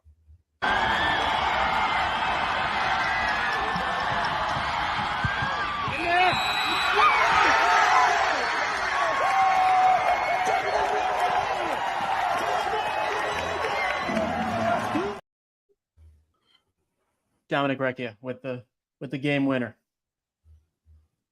Yeah, that was a heck of a finish, and this was a game that, and I talked to Josh quite a bit about it, and we kind of joke back and forth about, whatever we say is probably going to go the polar opposite, no matter what we say here, and that's a game that when you're looking at playoff projections and trying to do this, those are so hard. You see the merits of both teams on both sides, you see the strengths, you see the weaknesses, and a lot of people, when just breaking that down, oh, this is a real coin flip game. Well, when you're doing what I do, you have to make a decision. And if I had to make a list of 5 or 6 games that I just wrestled with a lot in week 9, that was one of them. And you're seeing why. I mean, it came down to the last possible second and ultimately to decide the difference. That's how close these two teams kind of mirrored one another. So a tricky thing about it, but it's also what kind of makes the process so fascinating as well. No doubt. Hey, a reminder, tonight's broadcast is sponsored by State Representative Steve Reich, who asks you to support your favorite school and always be a good sport. Souce, it's 9:30. We got plenty of people in the comments. Keep those comments coming as we have more and more finals. We're going to be having reporters joining us after their games, checking in as well. We are expected to have some coaches as well. I'll wait to read off those until we know that they're coming. But in the meantime, a couple of scores that I think I saw float by. Looks like Brother Rice leading comfortably over St. Rita now, 35-21 off the top of my head here. That is one. And then I think St. Francis just took a bigger lead against Nazareth, 21, I want to say 11. Oh, there we go. Jimmy on the spot. Thank you so much. Appreciate all the fellows working behind the scenes. Yeah, I've seen a couple more teams from the 4 and 4 list now. Courtesy of the comments, I'm making some corrections there. Freeburg defeats Waterloo, which eliminates them from contention. And you're starting to see these numbers now shrinking amongst the 4 and 4 teams as we start to get those finals coming in. Another comment that I found interesting in there, Paul Donahue, thanks for that. Maroa holds off Athens 28-21. You're throwing that up there on the screen for me. I appreciate it. All the analysis that he's providing in there is pretty interesting. Maroa, if they end up going north, we could potentially get a rematch in the championship game from last year. We could get a rematch in championship game, but also no undefeated team in 2A South if Maroa goes north. And that's what we were talking about a little while ago. The 2A group has taken quite a few losses tonight at the top. I haven't seen what's going on with Bloomington Central Catholic yet. So that's the one that I'm kind of looking for. That was close. And I just got word on DePaul Prep. It looks like dream denied for DePaul Prep at this point. They are now down 33-20 with 3 minutes left in that game. But here's another interesting one. Thanks for that scoring update. Marion Central Catholic closing the gap now, down 21-19 in the third quarter. So Marion Central Catholic trying desperately to fight to get to that 5th win barrier. So that's an absolute heartbreaker for DePaul after that win last week, Seuss. So I'm jumping in here. It's now final. Morris a winner, 22-14 over Sycamore. Um, how confident are you that Morris ends up in 5A? From what we're seeing so far tonight, I think the odds are a little bit better that they're pushing back towards 4A. But still, if you're putting me on the spot right now, I would say I still think they're in 5A. We've seen a couple of upsets from small schools tonight where they didn't get to 5 victories. If we see 1 or 2 more, then my opinion will change. Stockton losing tonight helps that cause. DePaul Prep losing tonight helps that cause, because these are teams that had the opportunity to get 5 wins, but lost to a team that does not have an opportunity to get to 5 wins. So it's a bid opening type of situation. Those guys come off the board. Morris goes up 1 spot. Morris goes up another spot. They're 3 deep in 5A right now. So right now, knowing what we know, they're on the bubble again. They're back on the bubble line between 4 and 5. When we started this evening, they were 3 off of that line. So it's moving in their direction, in their favor. But obviously there are, 60 more variables out there tonight that can move them back up. But for now, they're trending positive in the quest to get to 4A. From a very selfish standpoint, I kind of want them in 5A, particularly with the way you have it bracketed coming into week 9. I was more than happy to look forward to. Obviously, I think it happened come playoff time, but to me, the favorites there were Prairie Ridge on the north side, Morris on the south side. I wanted to see that matchup, particularly now with Morris beating Sycamore. This is a really good Morris team. Yes, it is. I mean, and that's something that I've realized, pretty much the whole time. Doing some, locks in here. Thank you, Paul, for that score with Central Catholic, 22-15 win for them. So that sends Central Catholic to 9-0. We also got the score earlier on Maroa, so that puts them at 9-0. So we got 2 of those. I'm seeing a highlight down there. Breeze Modern Day Highlights is saying McLeansboro in OT. Does that mean that they won the game in OT, or the game is in OT? That is a 4-4 team that is fighting to get that 5th victory. So definitely an interesting game right there. But I just saw that score alert there. Wheaton Academy answers back. So now up 9 points there in the 3rd quarter. Wheaton Academy trying to go 8-1. There's value here to that win. I mean, they can really put themselves in a nice position in that 4A bracket. Especially, have we seen a Richmond Burton update recently? I haven't. I can go look for that too. Yeah, I'm just curious about that because, when I look at 4A and 4A North, Wheaton Academy getting that win could put them in position to, possibly go all the way up to maybe a 1 or a 2 seed. So that's a valuable win for them, no doubt about it. With Richmond Burton potentially dropping to 7-2, the North would have. I believe Dixon probably gets to 8-1 tonight. So does Rockford Boylan. But the other teams there, they're kind of coin flip games. So definitely a situation we're looking at right there. So unique, no doubt about it. Sorry, games in overtime. Okay, thank you. Appreciate it, Breeze Monitor. Thank you. So that the Hamilton County, McLeansboro, definitely one of those teams I'm kind of keeping an eye on to make sure that they got to 4-4. Heading into this week, it was a game that I wasn't positive about, even though they were playing a team with a lesser than a 500 record. It definitely goes that way. Another 4-4 battle. I just caught an updated score on. Cahokia leads O'Fallon 12-7. We talked about them a little bit earlier. That's interesting because of the classifications of the 2 schools. O'Fallon, I had them in the projection as an 8A school. If Cahokia wins that game, a spot needs to be made for them in the 4A field. So that's another situation that could potentially hurt Morris, like we were just talking about.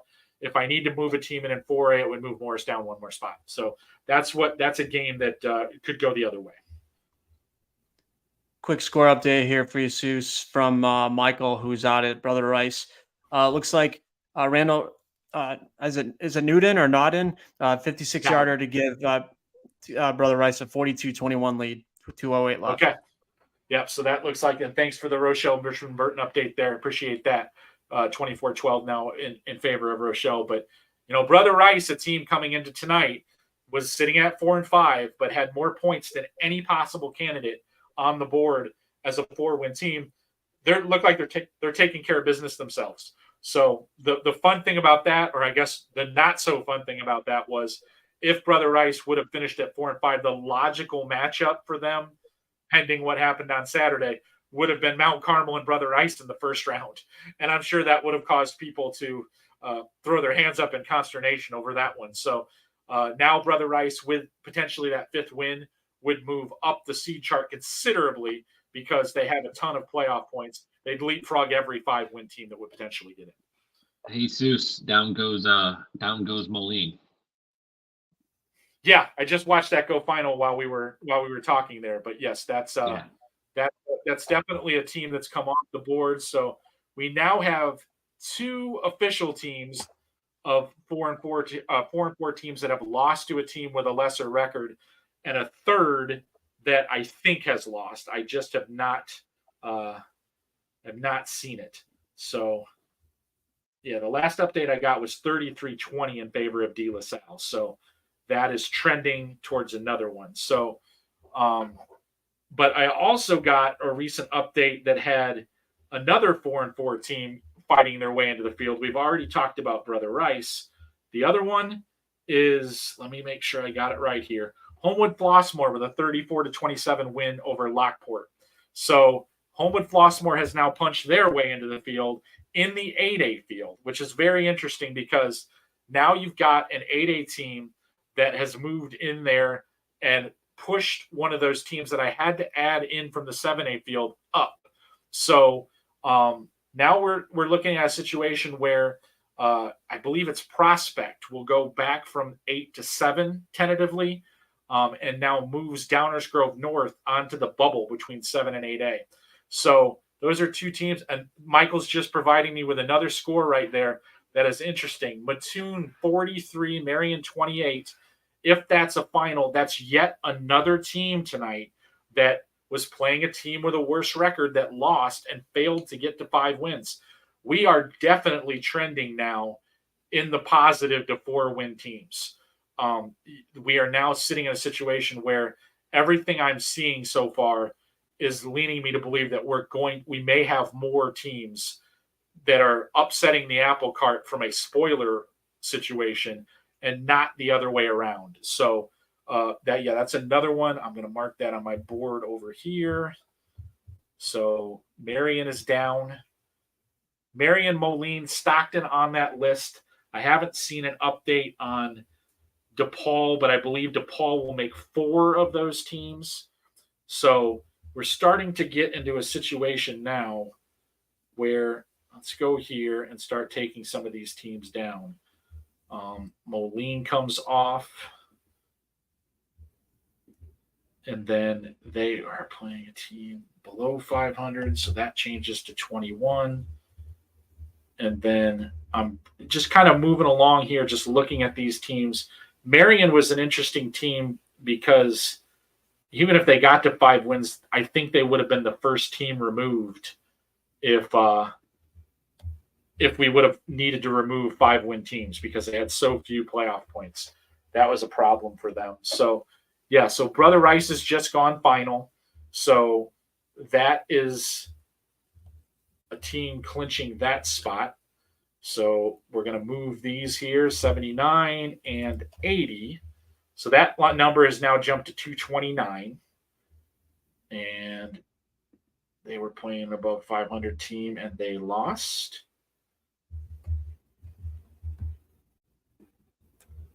So Rich Township goes off. I know that one to be true.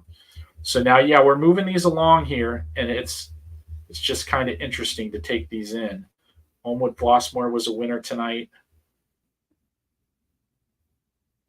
They're going in, and then Plainfield North goes out. So I'm going to pull in Josh Welge, if you don't mind, and I'll let you roll and do what you need to do. I'm going to pull Josh up in here.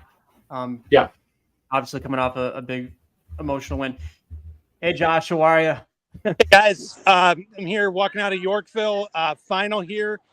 Yorkville comes back from 10 points down at halftime to beat Plainfield North 13-10. Dominic Riccia with a 24-yard field goal. as time expired, it gives Yorkville, I don't know the final in Minooka, West Aurora, but it gives Yorkville at least a share of its first conference title since 1989. And in the process, Steve would know better than I am, assuming it knocks Plainfield North out of the playoffs. Yeah, they're trending. It's trending a little bit better for 4-win teams right now than I expected, but they're in trouble. I mean, it doesn't look great for them. Yeah, so a very wild finish in the game. There's actually 3 field goal attempts in the last, 4 seconds. Yorkville actually went very astutely in hindsight, went for the field goal on 3rd down instead of 4th down. And 22-yard field goal, and Plainfield North's Keith Syrakis came for the line of scrimmage and blocked it. But very alert play by Dominic Recchia. He actually recovered the blocked field goal, got the ball back. He was the kicker. They try another field goal. It goes through, but Plainfield North was called for a penalty, like a dead ball penalty, an illegal substitution. So they had to kick a 3rd time. Plainfield North coach Anthony Imbernino said, "I've never seen that before," and I can't say I've ever seen it before myself. Dominic Recchia nails that field goal. Yorkville gets a really great come from behind win for them, in a great finish. Did you get a chance to talk to Dominic? I'd love to hear his reaction to all of that. I did. I mean, he said I've been kicking my whole life. I've been waiting for this moment.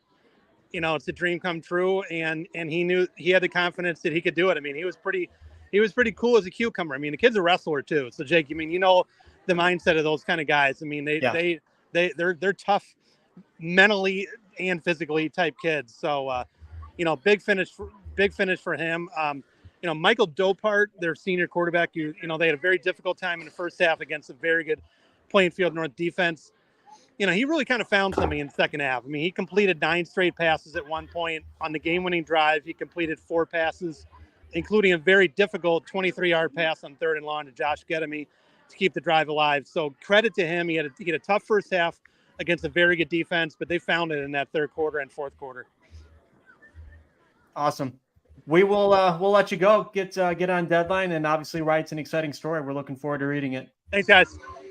All right, Josh Rogie, there was joining us, an emotional, exciting win, Yorkville over Plainfield North. Yeah, definitely kind of what I thought was going to happen in that game. I mean, maybe not the 3 attempts at a field goal at the end of the game, but a tight defensive struggle. Really, all signs pointed to that. Just to update, while we were talking to Josh, we discovered another team from that 4-4 group that was playing a team that was below 500 has lost. Hamilton County out of Southern Illinois lost that game. So they're off the list too. Still haven't got a confirmed final on that DePaul Prep game, but like I said, was down 12 points late in the 4th quarter. So might have another one added to that list. So once again, that list is filling up. And as far as the upstarts, that list has been pretty small. So, Homewood Flossmoor and Brother Rice so far are the only 2 that I know of that have won from that group of games where they were playing a team with a better record than them. So, I haven't seen a couple of other updates, but that's where we stand right now in terms of field chasing. This is kind of interesting here, Souce. How about this from Levi? Seneca 79-35 over St. Bede, most points in Seneca history. Chicagoland Prairie champion. Yeah, great year and for them, and just in a lot of different ways. And Seneca going to finish that season 9-0. Definitely a 2A member in the postseason and a dangerous squad. We were talking about them a little bit earlier, whether or not they would end up on the 1 line moving forward. I think that's very possible that they could be 1A in the North bracket, but it just kind of depends on how the map falls. But and there we have it official. De La Salle with a 34-20 win over DePaul Prep. So we add DePaul Prep to that list. That's now 5 teams that have lost to teams with worse records tonight. So now, from what the information that I have, +3 for 4-win teams. So we headed into the night believing that there were 2, and my calculations based on what I know right now. And once again, I hesitate, make sure people understand this. Lots more variables out there that can change that number. So So we were 2 to start. We've added 3 now. Now it sits at +5. So that's definitely very interesting. West Chicago locking up its berth with a 20-13 win over Larkin. Happy to see that for West Chicago. Breaks a really long string of not qualifying for the playoffs. Adam Chavez, the West Chicago coach, is one of my favorite guys out there. He early in the season, he was sending me messages that led me to believe that he was mad at me for not including them in the projection. And as the season developed, I started to include them, and I was getting much more positive messages from Coach Chavez that didn't make me fear for my life anymore. So I like Coach Chavez. I'm just playing right here, but very intense guy, and it's good to see them get in the playoffs. It was huge. They qualified for the postseason for the first time since 2002. Eddie Carifio is standing nearby. He was at Morris and Sycamore. We'll add him in. Hey, Eddie. Hey, this was a game. The score I gave you at halftime, that was the final. Yeah. So it was obviously a defensive battle in the second half. Despite some bright spots on offense from both teams, Sycamore ended up turning the ball over 3 times in the second half. 2 fumbles at the end of pretty long runs, I think both in Morris territory, or at least on the way to Morris territory. And then a ball that ended up being picked off in the red zone. That Morris was then able to run off the last about 6.5 minutes of clock behind Jacob Swartz, who ran for over 200 yards in the game. Just absolutely rode him like a horse, and he lived up to the task. I mean, it was just I think a 35 maybe carry performance. And Sycamore doesn't give up 200-yard games to guys. So it was a very productive offensive day for him in the 22-14 win for Morris. I got to say, I'm kind of surprised, though. I mean, even though it sounds like statistically Morris did a lot of good things, I'm really surprised that Sycamore was able to keep them off the scoreboard for an entire half. I mean, I'm sure no one's done that to them this year. So even though nobody likes to talk moral victories, an impressive showing for Sycamore's defense in the second half. Yeah, I'm trying to think of the way Joe Ryan, the Sycamore coach, phrased it after the game.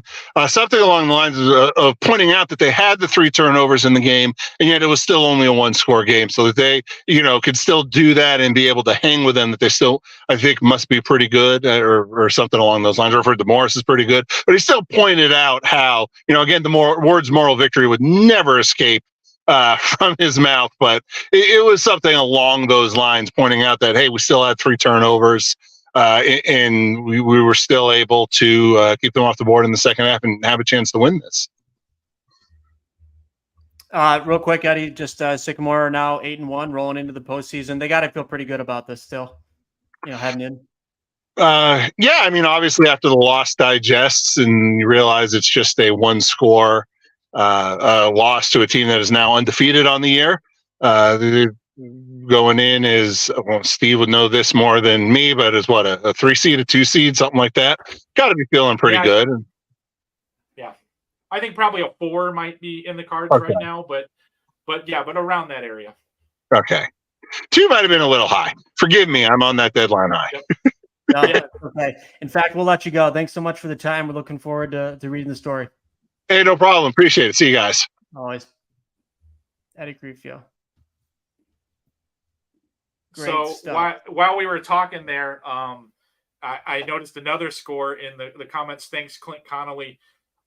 Deerfield, another team added to the list that needed a win tonight and lost to a team with a below 500 record. So that list has now grown to 6 teams after getting official confirmation that DePaul Prep has also lost. So the list is dwindling very quickly, and a game that is between 2 7-1 teams, a 6-2 and a 7-1. Bradley and Lincoln Way Central are tied at 28 and heading to overtime. So definitely an interesting matchup right there. And I see the score alert down there. Wheaton Academy and Marion Central Catholic still dueling at it. I got to be honest, based on the developments of this evening, things are starting to look a little bit better for Marion Central Catholic, to be completely honest with you. So if they were to lose this game, I think now all of a sudden they're slowly getting onto the radar again. So definitely interesting right there. All right, so we do have Joe Stevenson waiting by. Hold on. Yep. So we're about Hey, to guys. add him, Rochelle, with the win over Richmond Guys, Burton, can 30-20 you get final. Coach? Come on. Oh, hey, guys, I got Coach Kyle Kissick. He's going up to the radio, but I'll give you him real quick. Sure. Rochelle's first conference title since 2004. Here he is. There's a Soucie and Jake Bartelson. Yeah. There you go. No, you can just. Hey, Coach, how are you? Hey, how are you? Good. Obviously, exciting finish and the way the season ended, it's great. Just feelings on that.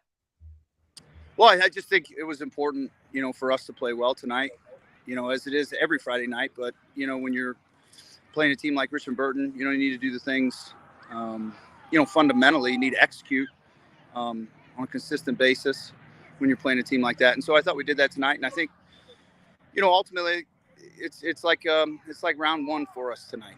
It's the kind of football atmosphere, that we're going to feel in the playoffs. And so thought our kids responded to that very well and, and handled themselves well tonight. Coach, I feel like you've been in, games against quality opponents. You've been close, but you haven't been able to quite break through and, pick up one of those feather in your cap type of victories. Got to feel good about getting this one because of the history of Richmond Burton, but even more so to kind of give you a lot of momentum moving into the postseason next week. Yeah, I mean, I think we have a really good football team. I think that I think we've grown through some of those losses that you're talking about. I think we've had some adversity throughout the season, and we just continue to grow and get better. And that's just what you want, as a coach and for our program, is to just continue to get better every week. And so it just confirms, tonight confirms for our kids, especially, that we are a good football team and we can play really good football. And so, I'm happy for my kids and the way that they competed tonight against a really good opponent, an RB who's, consistently won for a long time here. So it's a good win for our kids. Proud of their effort and look forward to seeing, what happens here in the postseason. Awesome, Coach. Thanks so much. We'll let you go up to the radio. Appreciate your time. All right. Thanks a lot, guys. Have a great night. Thanks a lot, Coach. Thanks, Coach. Good luck. Okay, guys. Yeah, hey, I'll tell you what, Rochelle looked really good tonight. It just kind of felt like a struggle all the way for RB. They did to RB what RB does to everybody. They just, grind it out, good long drives, really good defense. And that looks like a pretty good team in 4A. Yeah, I've kind of felt like a win like this was kind of been brewing for Rochelle for a while, to be honest with you. Like I said before, with Coach, they've had so many games this year. It feels like they were on the cusp, but it looks like they put it all together tonight, Joe. Yeah, they were tough. They were really good. Awesome. Hey, All right, Joe, guys. we'll let you jump off. I know you're on deadline, and we got a couple other guys rolling in. All right, sounds good. Catch you later. Yep, thanks. All right, we're going to go right to John Gaillon at St. Charles North. Geneva, the final, 20-10 the final over the North Stars. Hey, John, thanks for the patience. Oh, no problem, Jake. Hey, Steve. A really exciting one here tonight that definitely was a preview of like the kind of caliber of football we're going to see here in the playoffs. So let me take you to the fourth quarter real fast. Yeah. Geneva is up 13-10 with under about 3 1/4 left in the game. And they get to 4th down and goal from the 4-yard line.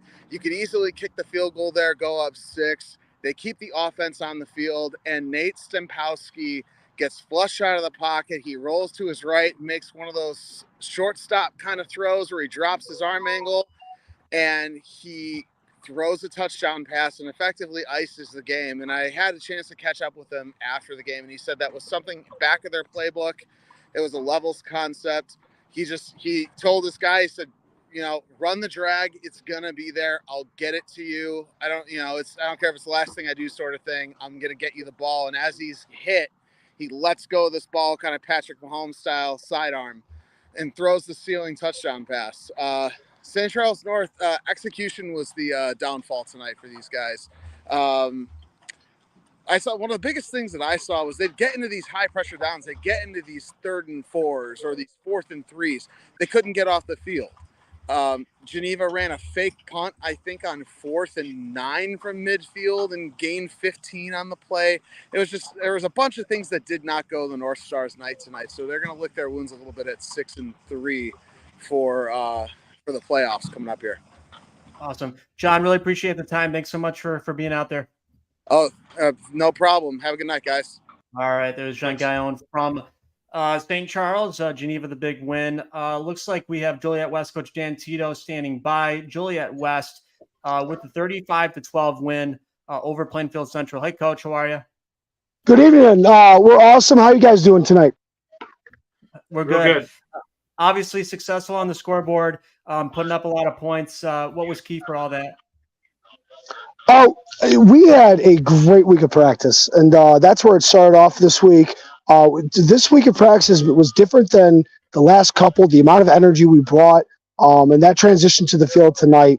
And I really think that was the difference. Just how excited our kids were to come out and kind of make history for Joliet West football. Yeah, if I'm not mistaken, qualifying for the postseason for the first time since 2019.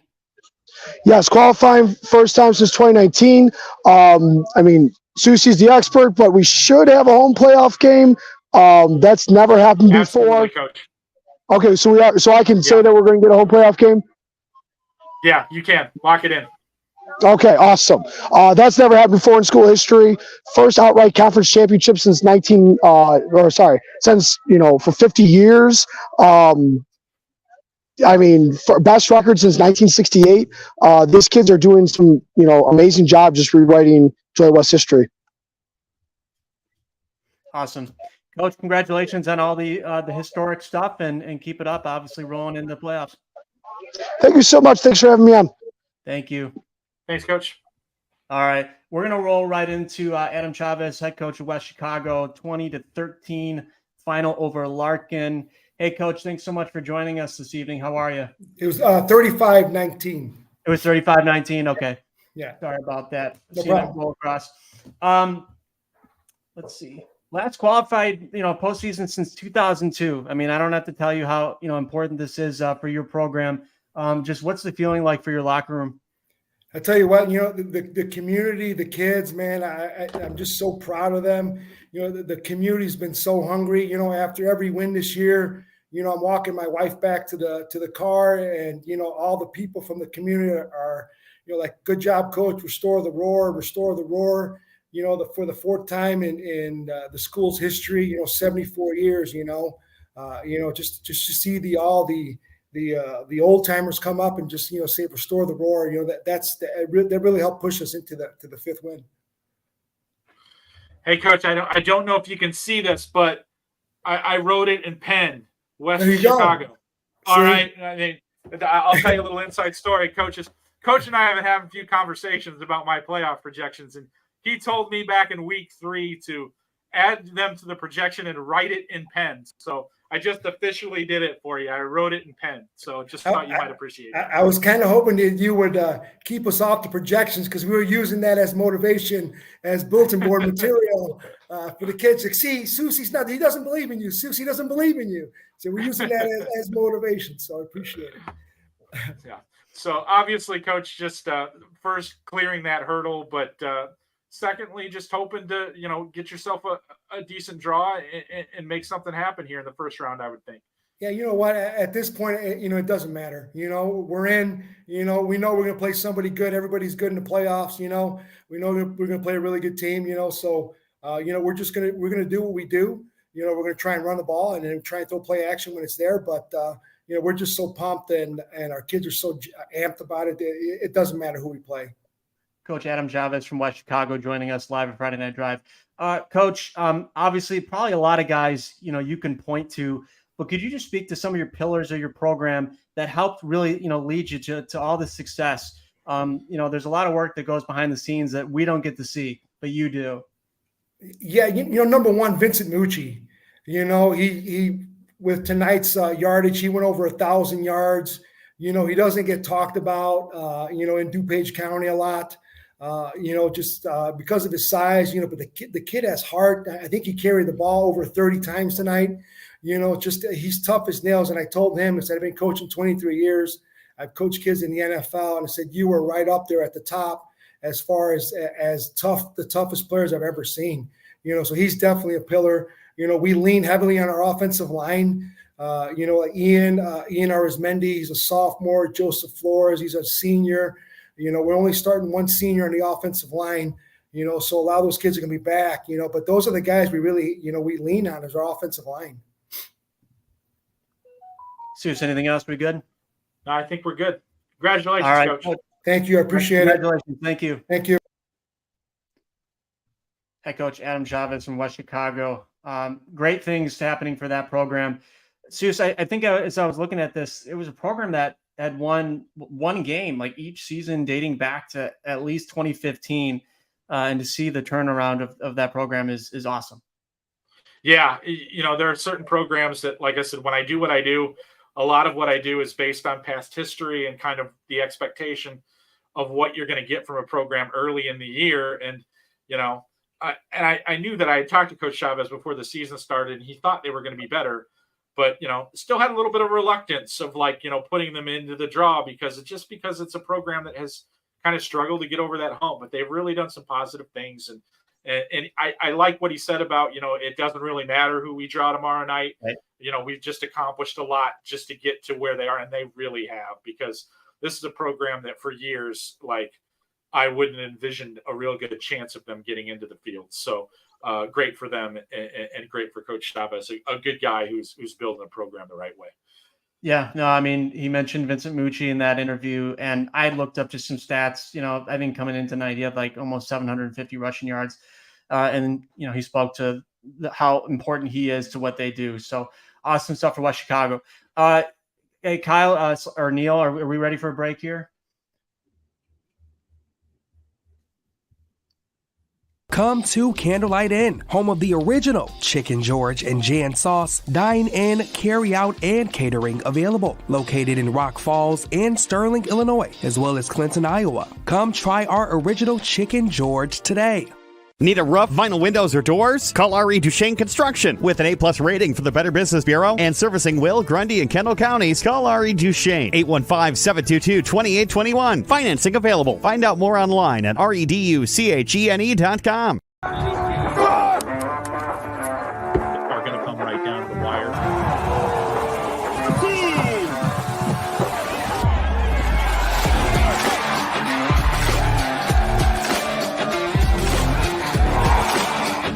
Yeah, he really likes this field.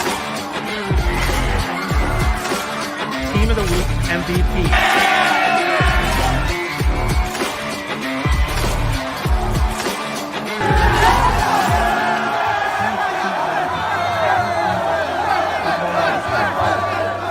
I like Reich.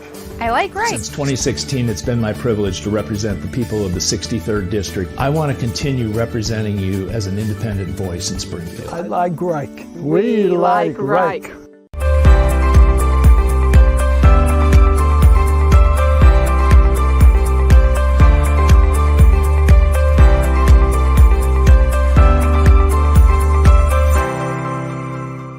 We're here to help you with your problems that result from an automobile accident or an injury on the job or the loss of a loved one. There's no reason you should go through this alone and guess that you're doing things right. We deal with tragedies that affect families and individuals every day. Come here and protect your interests. We've been doing this collectively for over 100 years. Let's put that experience to work for you.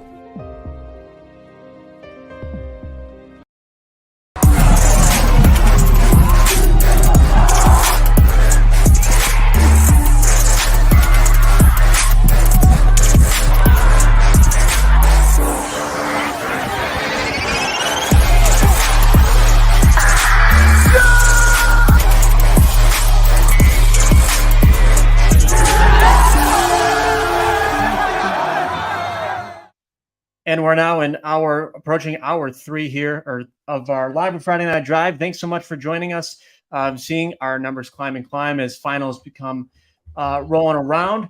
You can participate on the conversation. Leave us a comment on YouTube. You can follow us on X at Jake Bartelson at the Soucie and find all of our work FridayNightDrive.com. Another reminder, we do have a flash sale for FridayNightDrive.com. So again, now is the time with playoff Saturday upon us here. Soucie, at the break, some more finals. This is one that we had talked about a lot in previous weeks, and obviously tonight, St. Francis, a convincing 35-17 win over Nazareth. Nazareth now 4-5. Yeah, and based on what was heading into tonight, I felt like Nazareth was, going to be okay if we had 4-win teams that we needed to get into the field, and so far that looks positive. I know they didn't want to rest on that as a possibility. A couple more finals in regards to some of those teams on the bubble that have been coming in. Plano won the showdown, 4-4 showdown with Marengo, 48-21. And the IC Catholic Fenwick game has just gone final fairly recently. IC Catholic rolling Fenwick tonight, 42-9. So, definitely, Fenwick is trying to get to that 5-win mark, but didn't get close in that one. So a comfortable win for IC Catholic in that one, win number 7 for them. So right now, to update, slowly moving through the scores of the remaining 4-4 finals that I don't have. And once again, very few upstarts tonight that have worked their way into the field. Quite a few teams that have failed to get to the 5-win mark. So as I'm starting to move some of those out and get some of those finals in, I'll have a more concrete picture of what I'm looking at. But right now, looking good for 4 and 5s. All right, looks like we do have Michael Dojak, who is standing by, who is at Brother Rice in St. Rita. Brother Rice, 42-21 the final. Crusaders picking up that 5th win, and I'm sure they're quite ecstatic, huh, Michael? Yeah, it was a fun moment for them after the game. They had all the students, run onto the field and celebrate with the players, so it was a good time. But a really fun game. St. Rita took the lead actually early in the 3rd quarter. It seemed like they stole momentum for the game, and then Brother Rice had to punt the ball on its next possession, but then Connor Stack forced a fumble on the punt that gave the ball right back to Brother Rice, and they went down the field and scored and just controlled the rest of the game there. They just dominated for much of the rest of the game. St. Rita wasn't able to get much going. Jet Hilton came out of the game.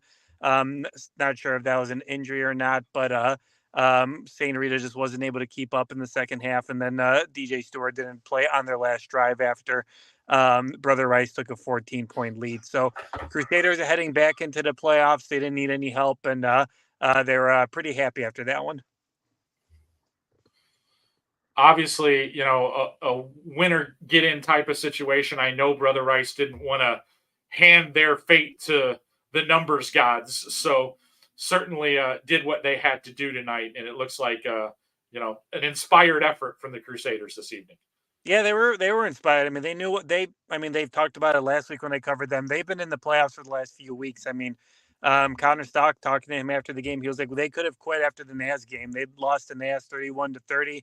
A close battle there, given all the injuries that they've been battling throughout the season. I mean, they could have just given up, but Brother Rice kept fighting. They beat Montini pretty handily last week, and then they beat St. Rita today pretty easily now. I mean, the score wouldn't probably make it, the score didn't make it look as close as it actually was, but Brother Rice just came out, really put down a strong performance. The defense held on strongly too. I mean, they are pretty battered at this point, but they've just found ways to win the last couple of weeks. And whoever they do play in the first round of the playoffs is not really getting a low seed that they probably would expect to get heading into the playoffs.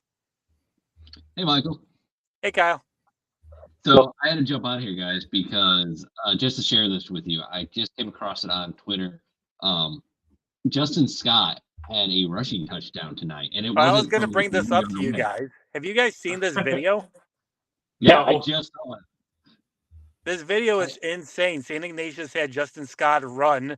I don't know how far it was, but it seemed like 10 yards or something like that. It looked at least 10. It looks maybe closer to 20, but it's a little hard to tell. It was insane, but I just retweeted that with the face emoji. I was just like, I would not want any part of that. But that, if St. Ignatius is bringing that into the triple option, good luck to anyone. To your knowledge, have they done that at all this year? I haven't heard about them doing it. I haven't seen them do it. I'm sure it's probably a special moment, going against Joliet Catholic for the green title. But I'm curious to know how Ohio State feels about it. But I'm sure it's probably a fun, high school moment. Just let the kids have some fun for a little bit. Awesome. And Michael, thanks so much for the time. Really appreciate all the great coverage. Tweets were awesome. All right. Appreciate it, guys. Have a good night. All right. That's Michael Dwojak. You can find him on Twitter at mdwojak, spelled DWOJAK94. I did see that the video that you guys are talking about. He just runs over a kid. So it's fun stuff if people have a chance to check that out. Soucie, anything else real quick? Just anything that flashed by before we go to a highlight? Right now, I'm zeroing in on a lot of the 4-4s that I'm missing, and one team that has jumped off of the page right now, looking to get a second verification on the final, but it looks like Grayslake North has beaten Wakanda, which was one of those teams that was sitting at 4-4, playing a team with a better record. So looking for a second confirmation on that. But if that's true, Grayslake North added to that list along with Homewood Flossmoor and Brother Rice from list of teams that played teams with better records. So right now there are 6 teams on the list of teams that were 4-4 that were unable to get to 5-4. 3 surprise teams, so +3 on that list, still sitting at +5. Michael confirming that score is right for me. So Wakanda losing to Grayslake North. Grayslake North has fought their way into the field. So we have 50 minutes left here for Live at Friday Night Drive. Just a reminder to those, you can talk with Steve after dark. After that, I'll finish we have a highlight reel ready to go. So Neil, you can roll it.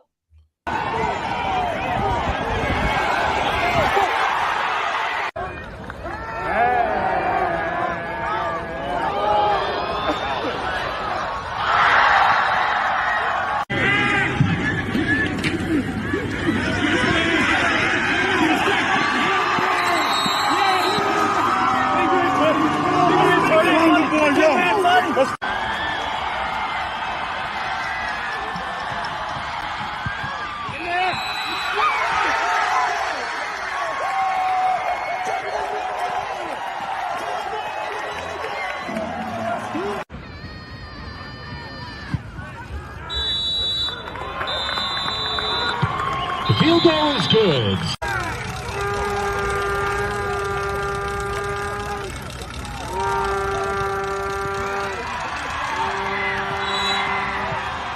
Now at the middle, Tyvon Ransom into the end zone for.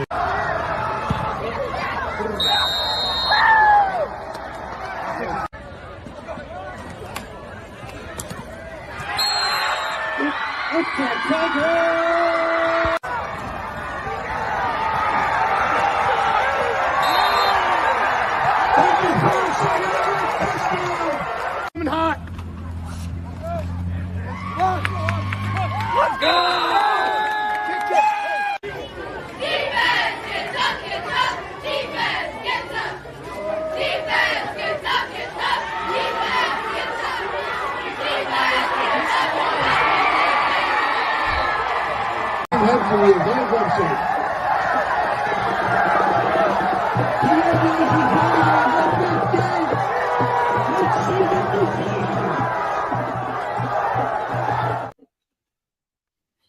All right, our man Neil working hard behind the scenes for us as always. Jimmy, Kyle as well. While we have a quick moment, just to remind people to like us on the YouTube channel, helps with the traffic. And also just a reminder to subscribe. We do have a digital flash sale going on right now, FridayNightDrive.com. So if you're not subscribed, now is the time because we got a big day ahead of us. Soucie, we have a couple minutes here before probably some more coaches and whatnot are jumping on. Do you just want to dive right into your spreadsheet here and we'll get people back up to speed? Yeah, right now I'm kind of looking through, what I'm missing there on those 4-4 games. So trying to pull through there. I haven't seen a score on Crystal Lake Central and Hampshire yet. That is one that I was kind of keeping an eye on. I have not seen that one. Also looking for St. Viator. Crystal Lake Central won that one. Yep. Okay. So then, and I'm also in quest of St. Viator and Marmion. So I'm just kind of looking at right now like what we were talking about before, the list of upstarts right now, lower than the other ones. And I'm going to peek in on a couple more of these just before we move on to some classifications. But yeah, Illini West is another one added to the list of schools that were playing a sub 500 team that lost. So that makes a whopping 7 of those. And I was talking about this with someone earlier in the week. Usually it's the other way around. Usually we have 7 or 8 teams that come from the group of teams that have to beat a team with a better record. And then there are very few from the list of teams that came into tonight at 4-4 that lose to a team with a lesser record. But the exact opposite is happening tonight, which opens the door for more 4-win teams. Not totally willing to confirm that yet, but we are getting very, very close to the point where I can feel comfortable in saying a team like Nazareth is looking real good to go into the field via that maneuver. I did not see, the last I saw, the Fremd game was in overtime with Hoffman Estates. I don't know if anyone has any updates on that one. But like we were talking about before, even though that would move Fremd to 4-5, they have quite a few playoff points and would move into a very good position to be one of those teams at 4-5 that gets in. So they're a team that I'm definitely keeping an eye on. So, you know, when you look at that situation, that's where you go. Jake, you got any class preferences that you want to take a look at here? No, but I do want to tell you about coming to Candlelight Inn, home of the original Chicken George and Jan Sauce. Dine in, carry out catering available. Locations in Rock Falls, Sterling, as well as Clinton, Iowa. Come try the original Chicken George today. You know, in terms of classes, you know, we can kind of go where we want. Again, people can participate in the conversation in the comments. Thank you so much for participating. We can go wherever you want, Souce. Okay, I'm just going to start with 8A. I'm just going to start at the top. And then now that we have some finals, we can do a little bit of work here. 9-0 there, and we'll move those off the board. So Lincoln Way East, we know, has gone to 9-0. So just move them for the top temporarily. Loyola plays on Saturday, so that's a situation for them. Glenbard East was a winner, so I know they did that. But, you know, just kind of looking at, you know, what was going on tonight. I'm curious about Neuqua Valley and Naperville Central. I saw that Neuqua was winning that game earlier, puts them in that situation. I know that Huntley won, so we'll take them up. The reason that I was so confident earlier when Coach Tito was asking for whether or not they would be having their first home playoff game is this reason right here. There's no way they can be seated lower than 11th. So, and it might be higher than that. So top 16 get home games in Class 8A. So Joliet West will definitely be in home in round 1. So just kind of moving down the list here on the finals that I know, and correcting those to fit.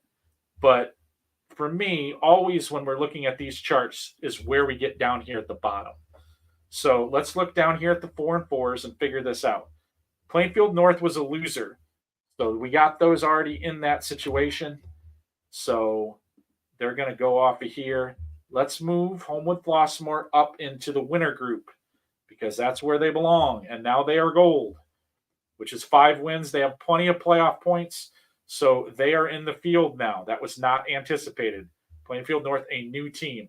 O'Fallon has lost. So they are now 4-5 and unlikely to make the playoff field with that sort of playoff point. So they are out for that matter. Bartlett also lost this evening, 4-5. So let's move them out. And then delete those. Waubonsie Valley also lost. So you're starting to see what I'm talking about.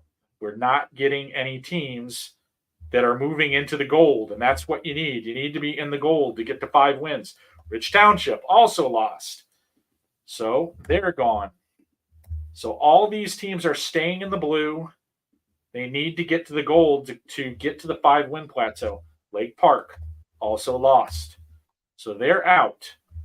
Still waiting on what's going on with Fremd, whether or not they got up to this blue group. Because what's important here is look at that 48. That 48 means they would leapfrog all these teams if they got a win and would give them a very good chance at being a 4-win team. But I don't know that one for sure. So I'm going to leave it alone. Aurora West lost that game tonight. St. Ignatius won. So let's clear some of those off of there. Move them around a little bit. All right, so that's kind of how the back of 8A is shaping up. Now, the thing to keep in mind about 8A, as we're talking about more 4 and 5 teams getting into the field, typically where those teams come from are from larger classifications. And last night, teams 257 and 258 were both 8A teams. Fremd would leapfrog both of those teams, and they would become team 257. But now I'm seeing on the comments, thank you, we got conflicting information here between commenters. One is saying Fremd won, the other is saying Hoffman Estates won. So have to figure that out still. But if Fremd did win the game, they would catapult every team in that group and move up to a predominantly possible team as 4 and 5 playoff points. So that's where they're at, and that's why they're important to this situation. So, yeah. Sorry to slow your roll there. There was a great question in the comments here from Matt. Looking at your 8A projection, is it better for Loyola to lose tomorrow? Their path looks way better than Lincoln Way East. Well, the interesting thing about Loyola and what their situation is, if Loyola loses that game, they drop down into the 1-loss group. There will only be 2 undefeated teams in the 8A bracket, most likely, if Loyola were to lose that game. So Lincoln Way East, I'm pretty sure Barrington won tonight. So Barrington would move up into the 2-seed hole. Loyola has way more playoff points, so they would be the 3-hole team. So Lincoln Way East, Loyola would be on the opposite sides of the bracket. They would be on the opposite sides of the bracket if Loyola won as well. But I think what you're getting at is some of the 4 or 5 seeds maybe look a little bit more ominous than the 6, 7s. I think that's fair. I really think that's a fair discussion. But Loyola would leapfrog Lincoln Way East and go up to the 1 line if they were to win that game tomorrow. So I can see the argument. I'm sure they're not looking at it that way, but I can see the argument. Hey, Soucie, while we have a quiet moment here, we do have Steve Millar that is standing by. If we could pull that off screen real quick, we'll get him. He was at Joliet West and Plainfield Central, 35-12 the final. Hey, Steve, how are you? Hey, guys, good. Yeah, obviously a big night of celebration here for Joliet West. They wrapped up the first outright conference title in over 50 years. Finished an 8-1 regular season. They've only done that once. They went 9-0 in 1968. So pretty celebratory night for Joliet West. They're definitely going to have a home playoff game now. Took care of business tonight, 35-12 over Plainfield Central. Juan Rico, the quarterback, 2 touchdown runs and a touchdown pass to lead the way, and the Joliet West defense was great, as they have been most of the year. Yeah, Steve, obviously Joliet West has found a groove for themselves, and they're doing a nice job. But was there anything in tonight individually that kind of stood out to you about this team? Well, Juan Rico, he was hurt. He got hurt in week 3 or week 4. I was at the game against Plainfield North. He missed a couple weeks. Might have taken him a little bit to kind of get back to full throttle at quarterback, but he looked great tonight. Just extending plays like crazy. Plainfield Central was chasing him all around the backfield and couldn't get him down, and he had some big runs, played some big passes, and then defensively they're just all over the place. They swarm all over the quarterback. They had 5 sacks tonight. They forced 3 turnovers. So just kind of all around looking pretty good for Joliet West. Steve, last question for you. Logan McNair had that interception returned for a touchdown. What did you see on that play? And obviously, it extended their lead quite considerably. Yeah, McNair has just kind of a knack for big plays. He had the last time I saw Joliet West, he had 3 interceptions against Plainfield North. He returned one 100 yards for a touchdown. So tonight, he just kind of, I guess, Plainfield Central's kind of getting desperate at that point, down 28-6, trying to make something happen.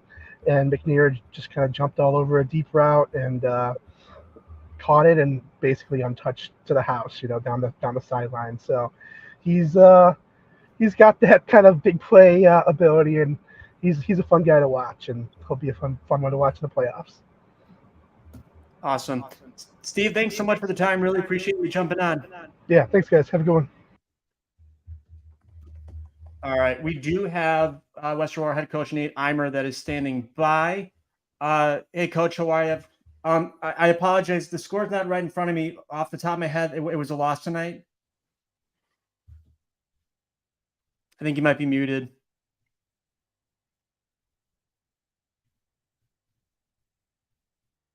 Yeah, so muted. We'll pull you off screen, and then when you're ready to go, we'll get you back. I think it was a 21-7 final off the top of my head on that one. Yep, Jimmy with that as well. So when we have Coach ready to go, we'll get him back on. In the meantime, Steve, we'll pull up this comment from Michael Bellamy. What's your Wakanda score? Might be a mistake. Let me look here real quick. 32-7. Oh, we just got it reversed. Okay. It is now showing Wakanda won that game over Grays Lake North. Okay. So, yeah. Okay. We're going to pull Coach back in here. Coach, you got us now? Might be a... Coach, we had this issue with somebody earlier in the night. I don't know, maybe a phone or try a different way, but we'll try to get you back on. Thanks so much for being patient with us. We appreciate it.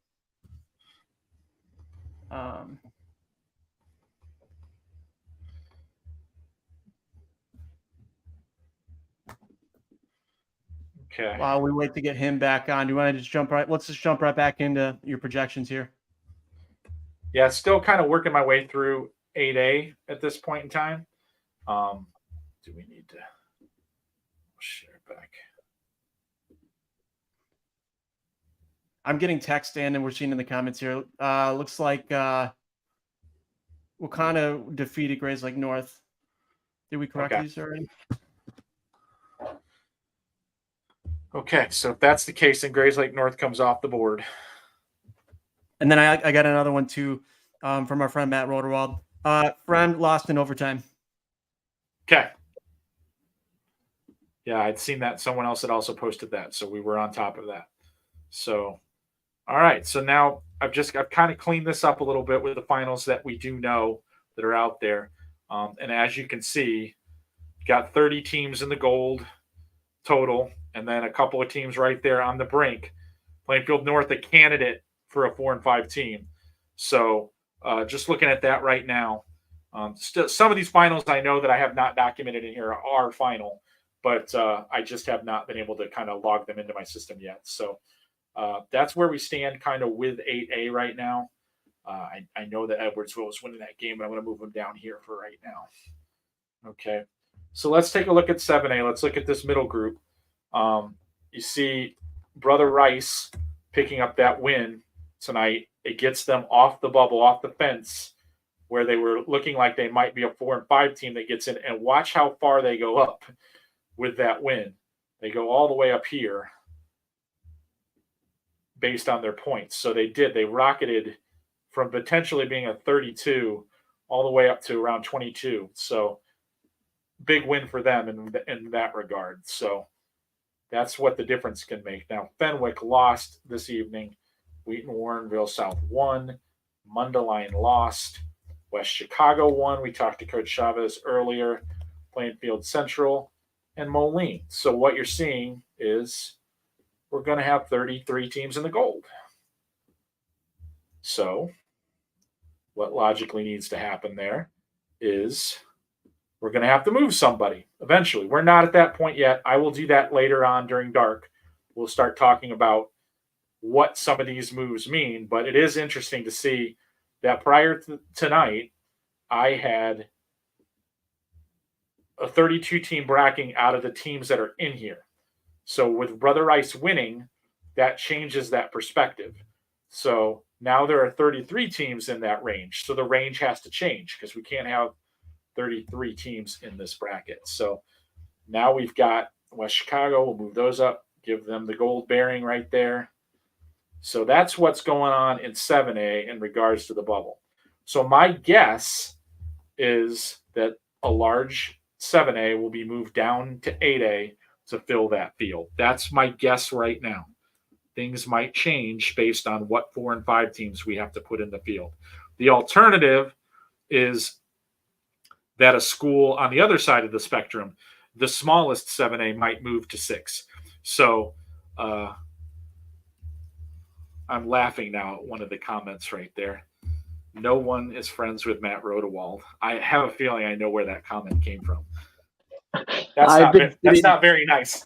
That's not very nice. I've been sitting backstage crying, laughing at that comment because I know exactly where that came from and know that it came from a good place. Oh goodness. Yeah. So that was a good laugh. Sure. Yeah. Yeah. So yeah, but so that's what we're looking at in 7A right now. We'll move. I saw a request earlier. Someone wanted to talk a little 5A, so let's do that right now. Start at the top here. Obviously, like we talked about before, congestion up here right now at the beginning of the night with 8-0 teams. But as you can see, there aren't as many as there was when we started the evening. Some of that is due to the fact that we were playing 8-0 against 8-0. And I don't have a final, but I saw that Washington was comfortably beating Morton earlier. I don't know if that finished out that way. But that could be a potential other team that lost. I haven't seen it, but I'm going to assume that Prairie Ridge won this evening over 0-8 McHenry. So definitely a situation now where we're starting to see a little bit more clearance as the undefeated teams go up there. I haven't seen an Antioch score either. But let's go down to the bottom. Take a look at there again where we're at. So Nazareth was a loser tonight. LaSalle Peru was a loser tonight. I have not seen a Providence Catholic Bennett final as of yet. I believe Providence was winning comfortably. So that will factor into some of that. See, that's where we're seeing right now Grays Lake North. That was why I was interested in that one in particular. Burlington Central was a loser this evening. They go to 4 and 5. I believe Jacksonville lost. So you're starting to see it. Marion lost. Noble Bulls Prep lost. So it looks like every single one of the teams that were in the blue section lost this evening and did not get to 5 victories. So that doesn't mean these teams are dead, particularly Nazareth, because of that playoff point situation. You see them in 48. So that seems a very strong likelihood that they will have enough playoff points. They'll clear 50 tonight, and that's a good sign for them in a 4-win bid. So you go down here. Sterling won that game. So they're on the fringe right now of maybe getting into that conversation. I don't seem to think that it's very likely, though, that 44 through 8 weeks will be enough. It'll probably get them close, but not quite. So that's the situation right now at the back end of the 5A field. So I'm seeing some questions in the chat about specifically like what teams who will play. I won't be at that stage until much later this evening. If you're a subscriber to Friday Night Drive, I do intend to have revised projections tonight on the site, and they will definitely be up in the morning. So look forward to that. If you're a subscriber to Friday Night Drive, I'll have more specific information about those teams. So right now, I'm not at that stage. I might get to that stage a little bit later on Friday Night Drive after dark, but that requires some data entry. Those of you that have hung around on a weekly basis, got to get a lot of scores entered and make sure that I have as much information as possible before I start putting together those brackets. And now would be a good time too to remind people we do have a flash sale that's going on right now. So if you have not subscribed, now is the time to make sure you have that for Steve later this morning. Keep the comments coming. We do appreciate it. We do have about another half hour left on this particular program before Steve does his After Dark segment at 11. So continue to rack up those comments. We'll try to get to as much as we can. Soucie, if you can we go through 4-win teams to make the playoffs, which I know we've been kind of doing throughout the night? Well, I think right now, like one of the things that you have to do to take into that factor is when we started this evening, I believe that there would be 2 4 and 5 teams that would make the field. One of those teams won this evening. That was Brother Rice. They were the top team on the list. So Brother Rice moves back into the field. You were looking at that situation beyond that. Nazareth now moves into the top position, number 1. And now that we've confirmed that Friend has lost, they dropped to 3 and 6 on the season, did not reach the 4-win group. So their points will be of no benefit to this discussion. The next group of teams that were in the projection when I first put it out on Friday was number 255 was Taft High School out of the public league. I have not seen if they won this evening to get to 4 and 5. That was obviously a big key in their process. Glenbrook South was the other. I saw that they were winning. They were team 256. So as of the count that I have right now, if it's correct, those 2 teams will be put back in the field. I believe the next team is Plainfield North. I think. But that's going to require doing some math, getting some other confirmed finals. But at this point in time, that's what I believe. I believe that those are the identities of the 5 teams that will get into the field based on all the information that I have now. If some more information comes in and takes away those spots, that's where we're at. So basically what it comes down to, thank you. Taft plays on Saturday. I didn't have that information on my sheet. I appreciate that. So Taft is in a game tomorrow against Chicago Westinghouse. They have to win that game to get themselves in. So that's what I'm looking at right now in terms of the 4-win teams. Others that are kind of on the fringe, I can't give those to you yet because, to be frank, I wasn't thinking that we would have this many punch their way in. I was actually thinking it would go the other way. So when we look at all those in construct, there are some that I think are candidates, but we have to juggle out how the points go through tonight. So Quincy Notre Dame is in that mix. That's absolutely correct. Breeze Mater Dei highlights. They are in a situation where, and their situation is a little bit more complex because they play a lot of out-of-state teams. So I have to verify their point total outside of Illinois scores. So that takes me a little bit more time. So, but Quincy Notre Dame definitely in the hunt. Suze, we got a question here in the chat from Matt. Is anyone going to even challenge Lena Winslow in 1A? Yeah, I saw somebody answer that question in there with something that I agree with. Belleville Althoff. That would be the team that I think can give Lena Winslow some trouble. A very fast, very athletic team that, frankly, probably doesn't belong in 1A. But as we talked about earlier, a smaller school lost its multiplier status because they've been playing such larger schools and were unable to get into the playoffs for a few years. Now playing an independent schedule, still playing a lot of larger schools, still doing really well against those schools. They are a dangerous team that can make some noise in 1A, I think. Great stuff in the comments. Keep it coming here. We got another about 15, 20 minutes left here in this one, live at Friday Night Drive from 8 to 11. Thanks so much for people that are tuning in, whether you've been with us from the very beginning or you're just checking us out now. Really do appreciate you jumping into the comments. Leave us a like because that also helps us in terms of traffic and everything else and dealing with the algorithm. So leave us a like and subscribe as well. Yeah, just kind of looking through some 5A stuff right now. Just trying to get in some confirmation on some scores that I saw earlier, but not quite were sure if they had gone final yet. As you can see, we were talking about kind of the middle pack there. I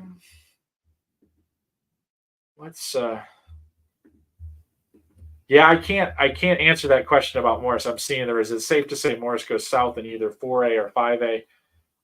Safer in 5A, but basically 4A, they're kind of right on the bubble, right back and forth. So, okay, Mark, you've talked me into it. Let's go look at 3A. Okay, so with 3A, you're seeing that we don't have very many teams in gold, but that's going to change. All right, so Oregon won this evening, so they go to gold. That's one team. Beardstown was a loser. Noble Hansberry plays tomorrow, and I'm not going to go into the whole scenario, but basically they win and they get in. That is a Saturday game, so I can't answer that one right yet. Beardstown lost. Monmouth won, so they are a gold team as well. So we move those teams up, and Monmouth goes in there. And then those teams are 4 and 5, Hansberry 4 and 4. Yep. So that's where right there. So we got 30 teams in the gold right here. Noble Hansberry gets one of those spots with a win tomorrow, but that's still going to leave us short in the range. So we're going to have to pull someone from somewhere. My gut guess right now would be a pull down from 4A. Benton is the smallest school, so I think Benton would be moving into 3A in this situation. So now we're looking at what happened here. And DuQuoin won, Byron won. I did not see a Sullivan score. I know that Roxana won, sir. So I know that they are in that situation. So specifically for Roxana, I know that's what you're asking about. Looks like a 3 seed behind. If Sullivan won, if they did not win, then you move up to a 2 seed. So this group has been, I've seen most of these scores, but I don't have them all. So, but I am going to move down here and clean out some of them that I just know off the top of my head. So to just get a better look at what's going on. Princeton won. I think that Noble game is tomorrow. So obviously don't have that. Crane lost, which was a little surprising. So Sullivan lost to Arthur Levington. Okay, I hadn't seen that score. I knew Arthur was winning close early, so that doesn't surprise me. So Sullivan goes down behind North Lawndale. Byron won. I can take that off there. So now you're seeing the top, and that is where we're at. Okay, so. So that kind of looks, you see in the top of the group. Wilmington, we can move them up here. Princeton, we can move them up here. So now you're seeing kind of the breakdown there. A lot of North teams in that pod of 7 at the top, but that's broken down. I think I have not seen a Mount Carmel Lawrenceville score, but there's your top half, kind of looking like that right now in regards to those. So as we change these around and kind of move them up and down, you get a better look. I mean, these have to be broken down north and south, so it's not a straight seating type of situation. But I know just from the way that my maps look, kind of what we're looking at. South is probably going to be stacked in this fashion. DuQuoin at the top, Roxana at number 2, Sullivan number 3, possibly Mount Carmel, if they did indeed win tonight, they would leapfrog Sullivan and go into that 3 spot. And then you keep moving down. Williamsville, potential 5 or 6 seed. St. Joe Ogden probably in that mix. So that's kind of breaking down the top half of that bracket in 3A South. So some people filling me in on some of these other finals. Like I said, some of these I know. It just takes me a second to put them all in. And I'll fill them. We'll go back to these later on during After Dark. So Mount Carmel, I will correct that Mount Carmel one since that does affect the top here. So, and that Noble Johnson game is tomorrow against Vocational, so we won't get that piece put fully in place until tomorrow. So there's your top half of 7A based on what I know right now, or at least I'm sure in my mind. I don't like to make a mistake in here, so I kind of leave some of these alone. So in the bottom of there, we already went kind of through there. We got 30 teams in gold. So that's 3A. Let's bump over to 4A here. Check in on that. Unless we got somewhere else we need to be, Jake.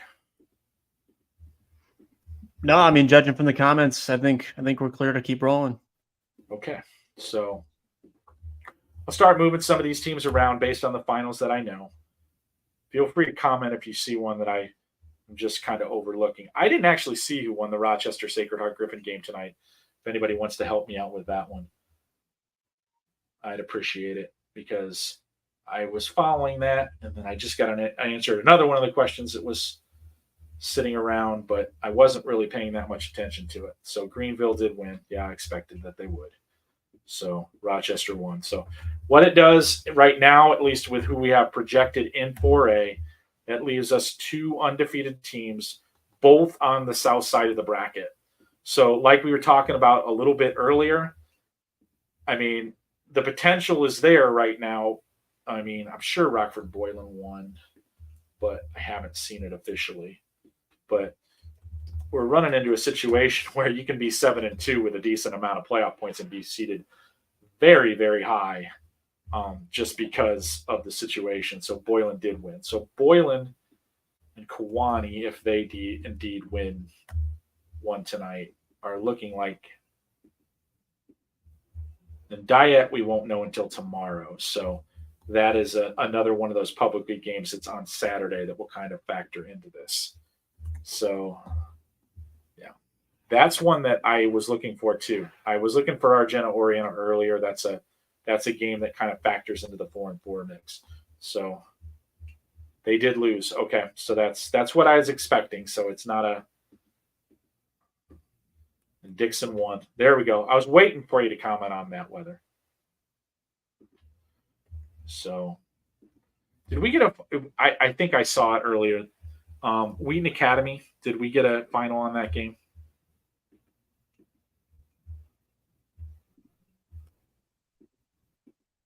We might have had one that in our chat. I'll scroll up. I think we got it at some point in time. It's just, it's a blur sometimes at this point. Yeah, they won 40. Wheaton Academy won 43-33. Okay. So, if you would have asked me at the beginning of the night, what I thought the chances were for Marion Central Catholic if they lost tonight, I would have said not very good, but it's a little bit better now. Now that we have a few more vacancies, it appears, for 4-win teams. So they have a chance. I still don't think it is that strong, but we'll get a little bit more into that later on when I get a better idea of exactly how many spots we have to give right now.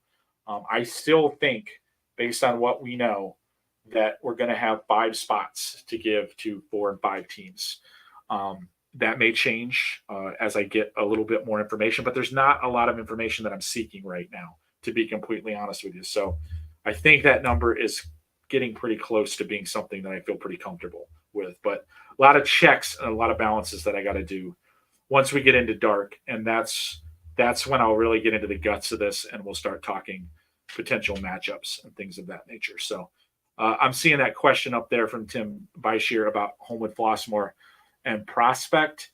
I think you're on the right path there. That would be the first thing that I think would happen.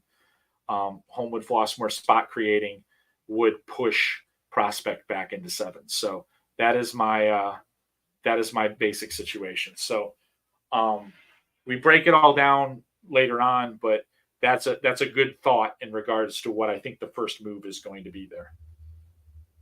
So yeah, so now we're looking, once again, going back to a little bit to 4A here.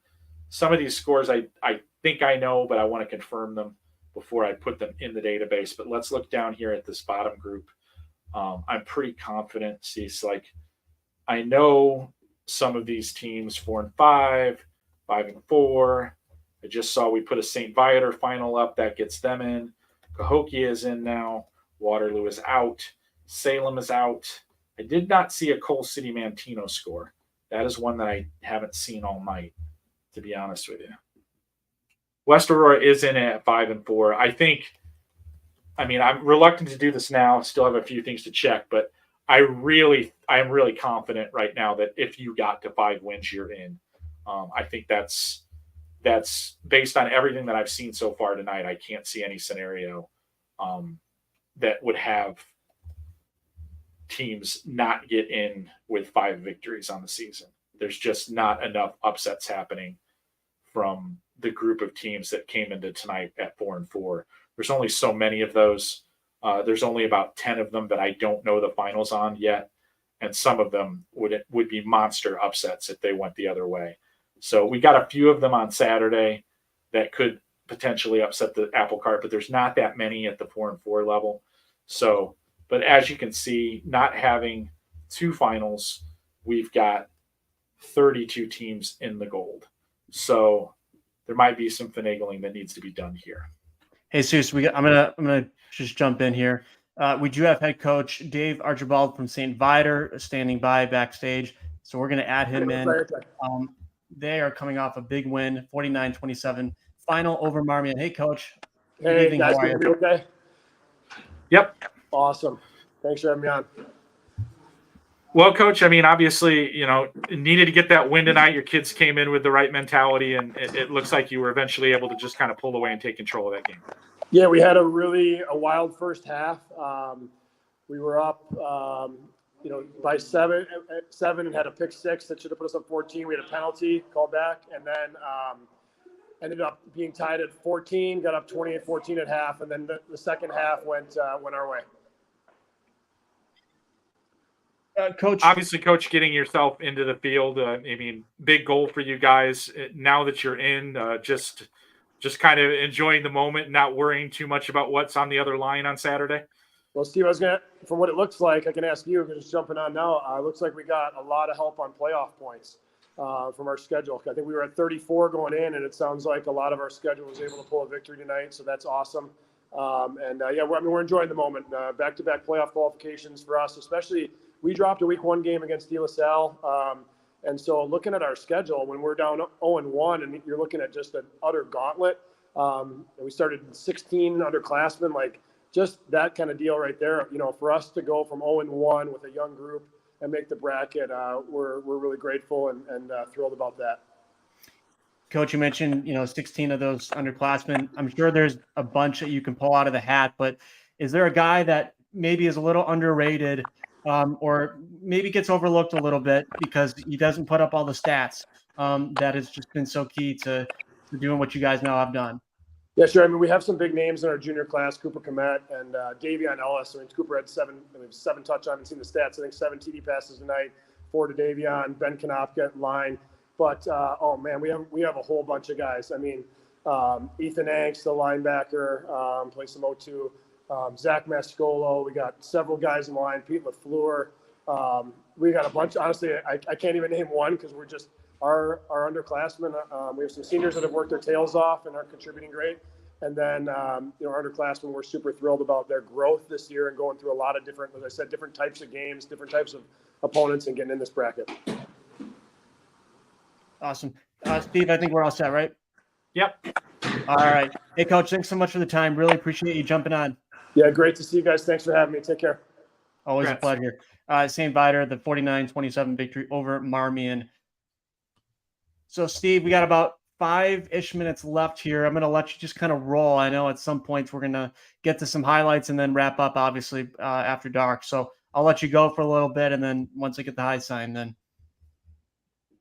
Okay, we haven't looked a lot at 6A since we went away, so I'm going to pop in there for a little bit, check in on that.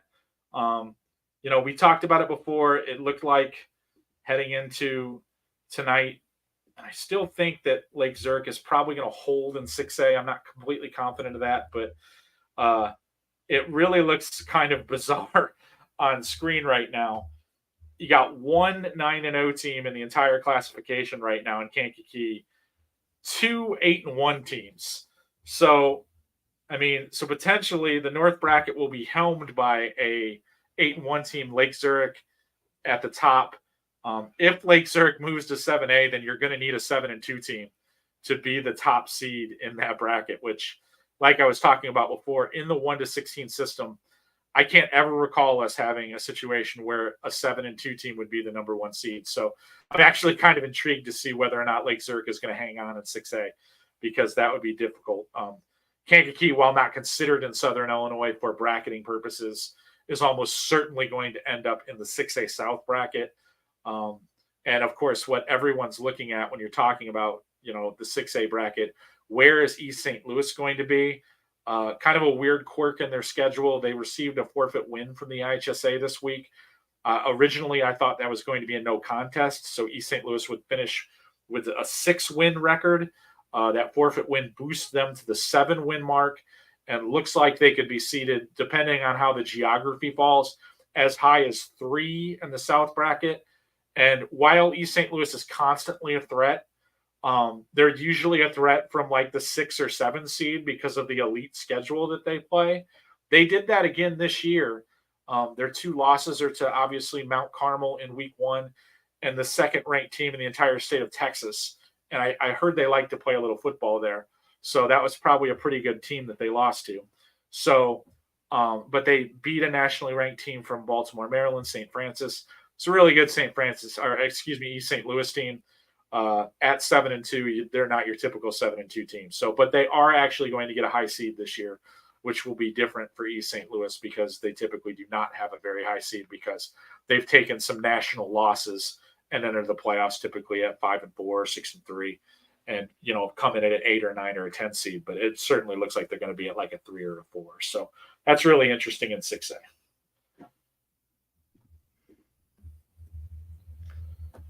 Okay. A couple more comments here just before we wrap up. And obviously, stay tuned. Steve's going to be doing his After Dark segment, so this is not the end.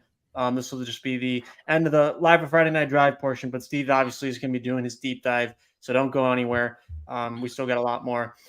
Just a couple of things also before we wrap up. Again, we do have a flash sale. So if you're not subscribed, you're going to want to make sure you do that. Now is the time.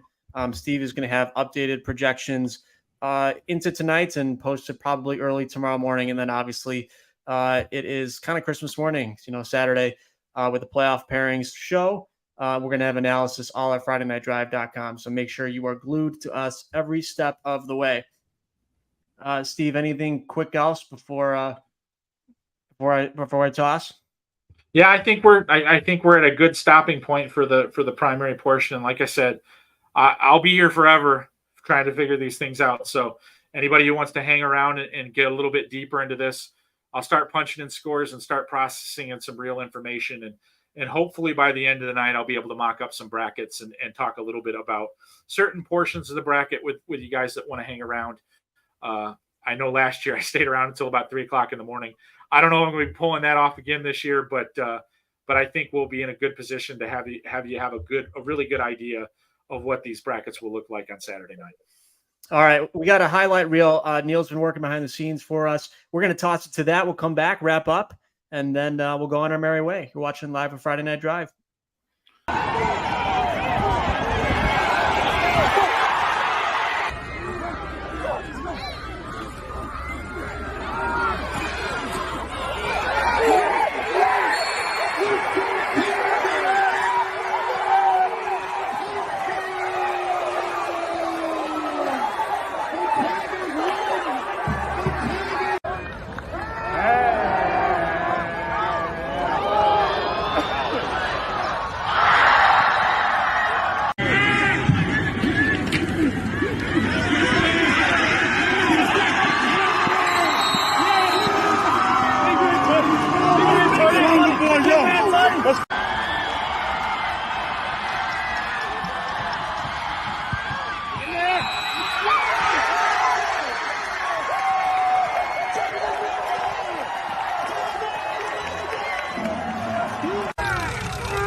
At the middle, Tyvon Ransom into the end zone for.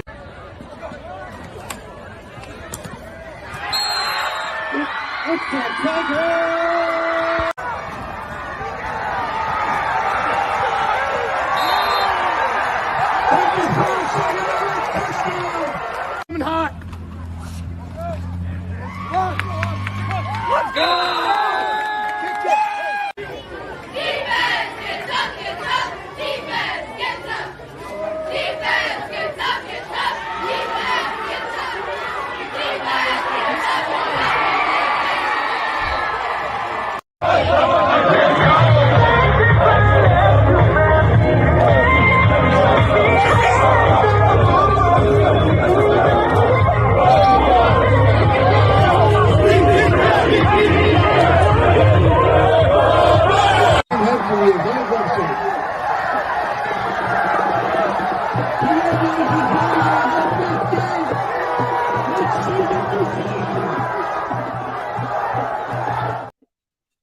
Some great highlights all evening long. Thank you, Neil. Real quick before we wrap up and sign off, at least for this portion of the show, I do want to add Jimmy Musio, who's been working behind the scenes the last several weeks. Jimmy, just thanks so much for all your work, and we really do appreciate it. Hey, no problem, guys. Great season. Good luck with the playoffs. Awesome. We really do appreciate it. Great stuff. All right. Quick other notes before we sign off for the night. Oh, Jimmy, I'll pull you off.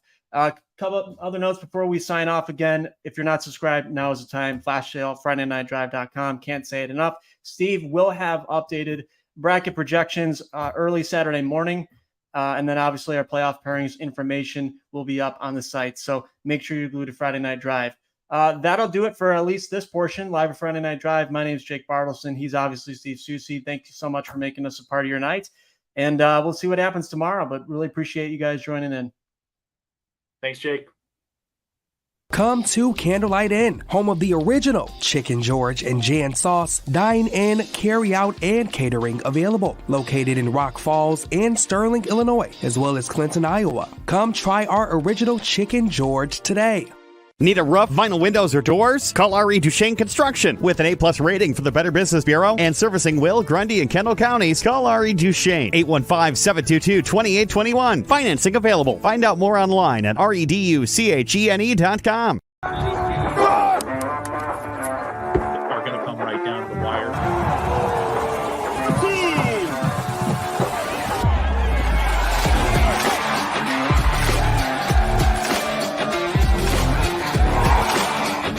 Yeah, he really likes this field. Team of the Week MVP.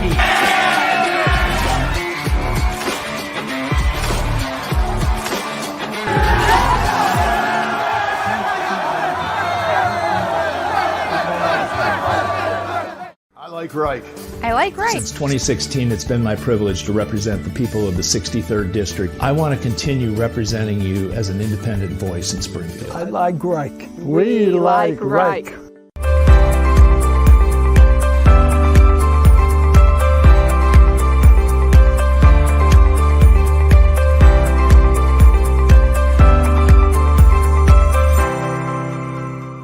We're here to help you with your problems that result from an automobile accident or an injury on the job or the loss of a loved one.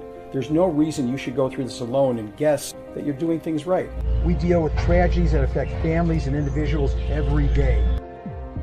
Come here and protect your interests. We've been doing this collectively for over 100 years. Let's put that experience to work for you.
Hi, everybody. We're back.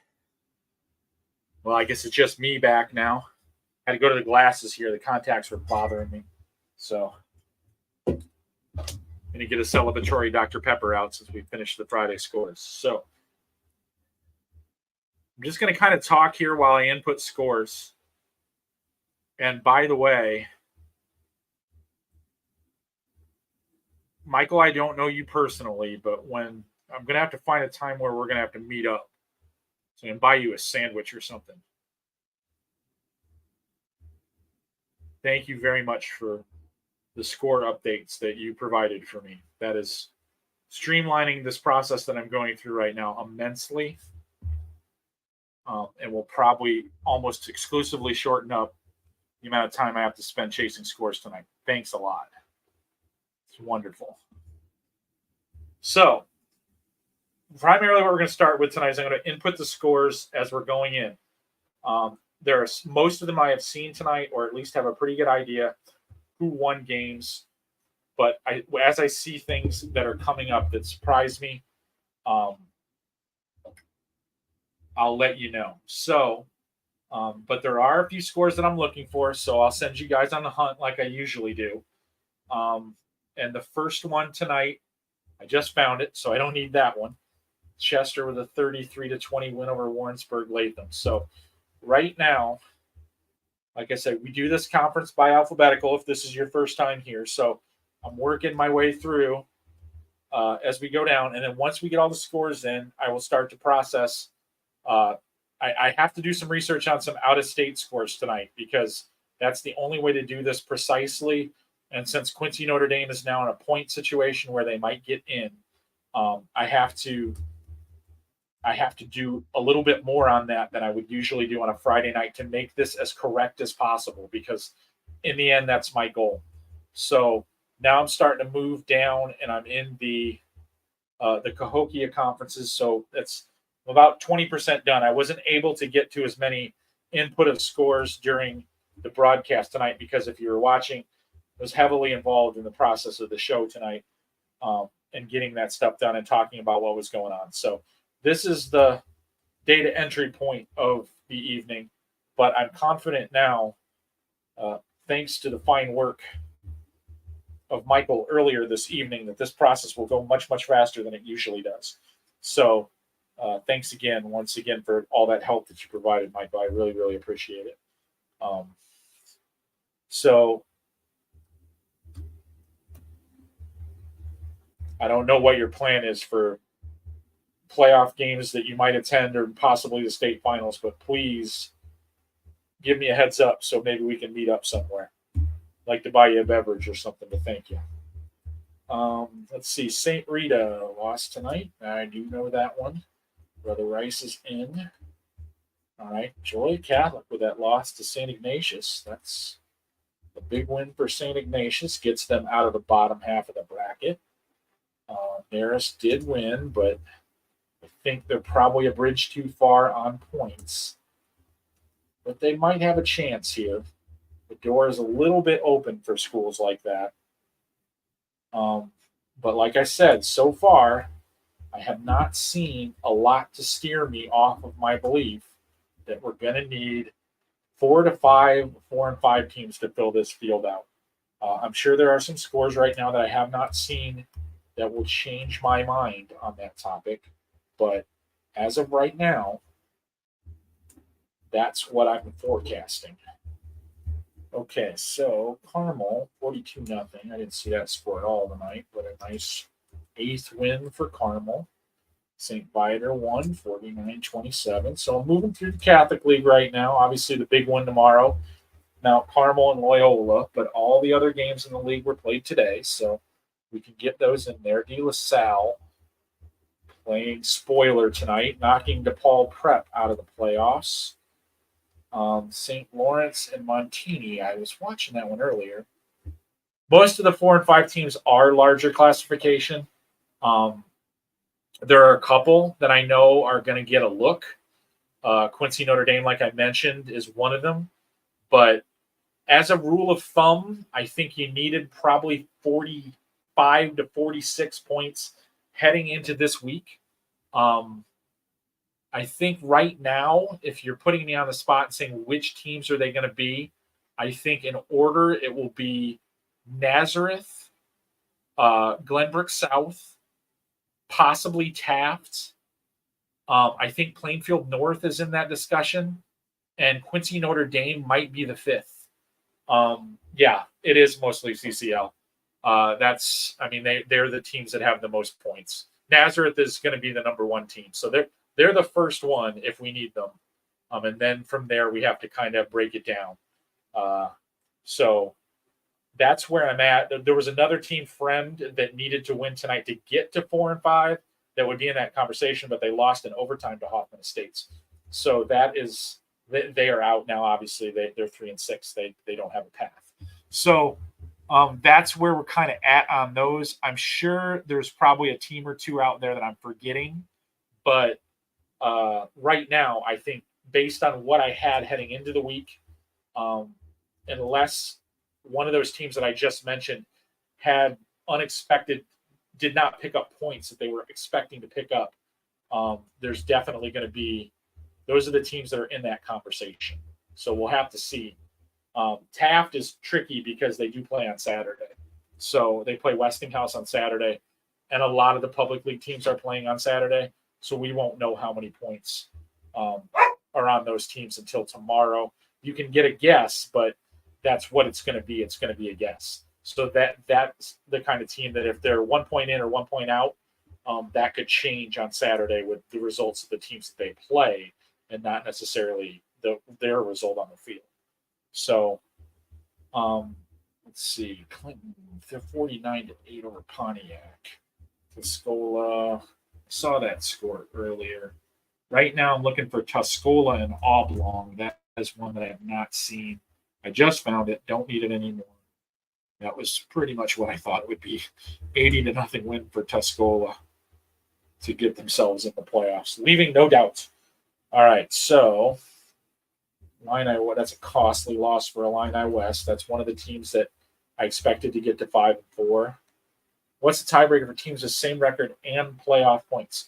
So what you do there in that situation is you look at the two teams, and then you look at the amount of points that they amassed by the teams they defeated.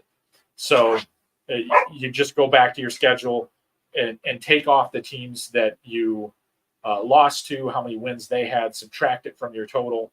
If your total is higher in that situation than the other team, then you would win. Or you can simply add up the wins of the teams that you beat to get your secondary tiebreak total. So that's the way those are broken. If the number is still tied at that situation, it goes to a random number generator to decide who gets the higher seed. So that's one of the things that when I do these projections and I get tied at 1, tied at 2, then I basically got to flip a coin to decide the seeds. That's where I make most of my mistakes, bad coin flipping. So that's what it comes down to. So saw that score earlier. Actually put that score in earlier. So let me get that down here. From 20 to 33. Where are you? Okay. So scores right now. I'm about 20% done. Like I said, I was a little behind. Usually I get more put into the database while we're on the main show. I did not get the chance to do much of that tonight, so trying to get them on the fly. But we're doing okay on that process. And my man Michael's got most of them already in here for me. It's just a matter of processing the data. So, yeah, pretty good. Once again, we were talking about this a little bit during the main show. 5-win teams, I think, are virtually guaranteed. If you get to 5, you're in. For clarification, there are a couple of Chicago Public League teams that will finish with 5 wins that are not going to be eligible. So don't let that throw you when you're looking at the count. There are some teams that will not be eligible because of the rules the Public League has set on some of their teams. Basically, you had to finish in the top 4 of your division. And it's pretty hard to not finish in the top 4 of your division and still win 5 games, but looks like there might be 1 or 2 teams that do it. So that would explain why, if you're seeing that tomorrow, there are some 5-win teams that are left out. That would be why. So that's something that I've been wrestling with, getting confirmation from both the IHSA and the public league that was indeed true. And I didn't actually get it confirmed until this morning that was actually the way that it goes. So kind of a little tricky little wonk with the public league that we just kind of have to figure out. So I apologize. My dog is kind of being a jerk right now, so you might hear her barking in the background. She doesn't like it when I close the door to the office up here. So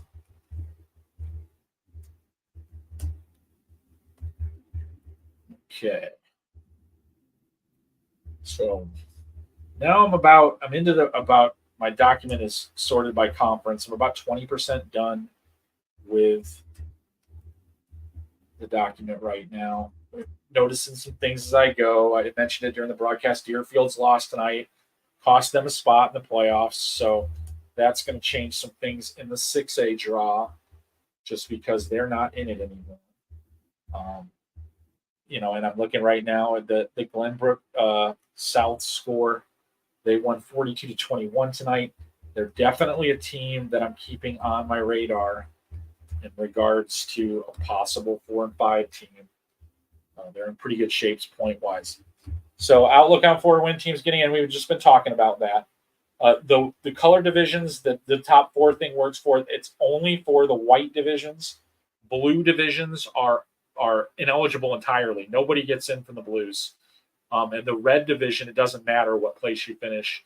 All 16 of those teams are clumped together. If you get to 5, have the playoff points, just like everybody else, you get in the playoffs.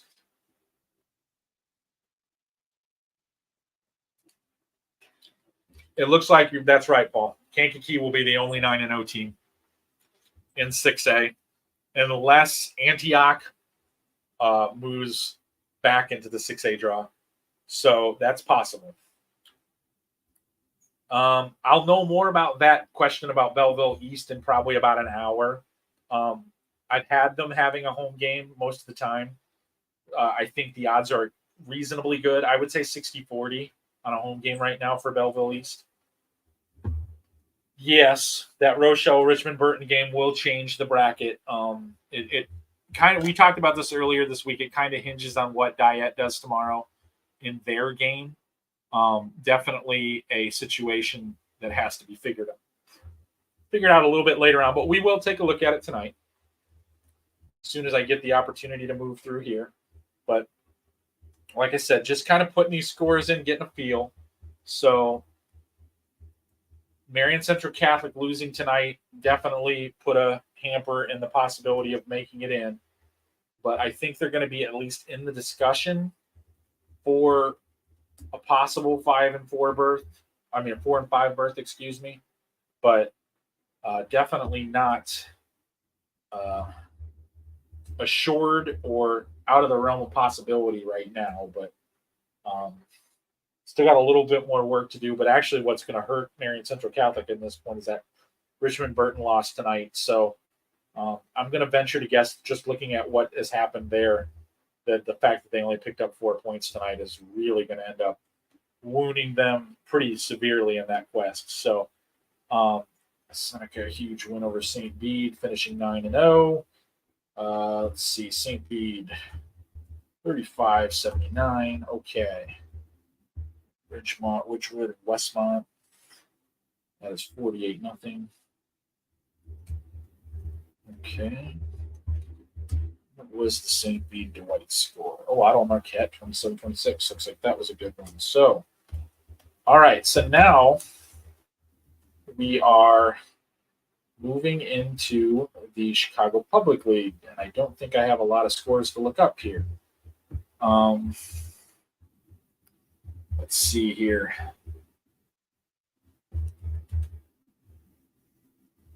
Lane won 7-3. That actually will be a big win for Lane over Munson, because at 5 wins, Lane was hurting, but now they're at 6 wins. So that's a good situation for them.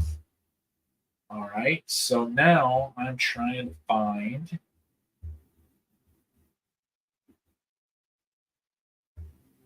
Brooks and Perspectives, although I'm not entirely sure that game is tonight. So if anybody can verify for me a Brooks Perspectives game time, not necessarily a final. I just want to know if they played.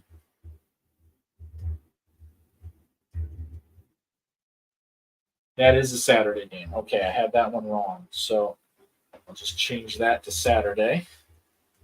That's just for playoff points that I need to know that one. So that's not really a big deal. Okay, so let's look for. Now I'm looking for vocational and Noble Johnson. All right, so Noble Johnson appears to have won that game 42-6, but I better go check. Like I said before, I will take an extra step tonight to make sure that the finals that I have are correct, because it's too easy for me to make a mistake that I have to do a whole heck of a lot of work on if I'm wrong. So when I don't know for sure on a score, I check it a couple of places. So, all right. So now I'm looking for Public League, and I found that verified that 42-6 score for Noble Johnson over Vocational, which I think those people that I've talked to this week about potential stacking seeds, stuff of that nature this week, that's a little bit different than what I probably had told you. Obviously, Noble Johnson, a nice win there. So that's going to change some stacking in 3 and 4A. That's a result that I didn't expect it to go the way that it did. So now, kind of moving through the rest of this Public League stuff. Not mostly Saturday games tomorrow, so there's still going to be some wiggle in some of these brackets. Good was a winner over. And once again, some of these teams are involving games that are out of the playoff chase, but you need to put them in here for playoff points purposes, seed purposes. So once you start figuring that out, you need all the scores. So that's why we're chasing a score like Good and Bronzeville, even though neither one of them has won more than 3 games on the year. So now I'm into the Duquesne. I got some of those scores in, but still trying to do it. All right. So right now, just to update you, we're about 40% done with the score input. Once that happens, I said I'll be moving into that stuff pretty quickly. But I repeat, just for frame of references, I do have to take some time tonight to record some out-of-state scores, and that process does take a little bit of time. So be patient with me, but we can sit around and talk about it. And while I'm doing that, so Warrenville South, St. Charles East. The reason that I have to be so meticulous about the out-of-state games right now, like I explained before, is it's because when we're talking about potential 5 and 4 teams that are going to, or 4 and 5 teams that are going to get into the field, that stuff needs to be right in line, because we really could come down to a situation where it's 1 point that's separating the 2 teams. Nice win for Nequa Valley tonight over Naperville Central. North beat Waubonsie Valley 28-7. And then DeKalb and Matea, that was 25-10 DeKalb. So got through that. Now we're on to Fox Valley. All right, Fox Valley gives me 42-20 Jacobs over Crystal Lake South. All right, so just kind of going through these. I'm not seeing a lot of stuff that I didn't have, or at least have an inkling of what was going on in the games at this point in time. Nothing has really floored me. Once again, I think when we get down to brass tacks, we're going to need at minimum 3 4 and 5 teams. That number might grow to as high as 5. So That is what I'm looking at right now to update. But it's a tedious process right now in doing that. Anybody want to be my intern next year? Because if I had somebody inputting these scores for me, we could get to this stuff a lot faster. But I'm only half kidding there. The Elmwood Park score, I think that's tomorrow. I'm not positive about that, but I think it's tomorrow. Because they picked up that Chicago Academy. Yeah, that's 1 o'clock tomorrow.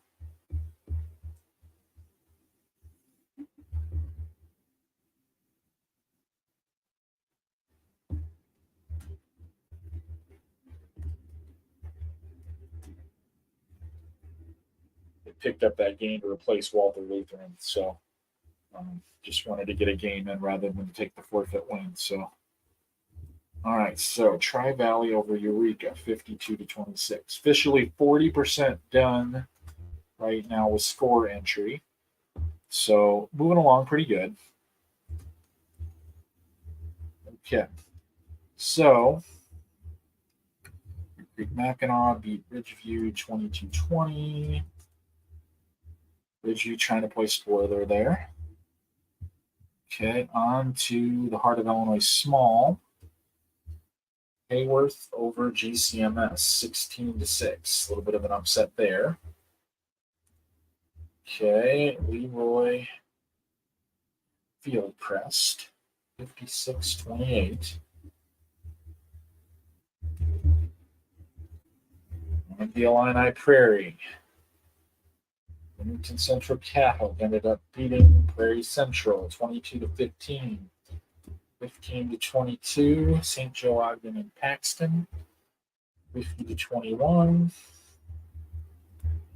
Okay. And then Monticello and Tolona Unity, 23-37.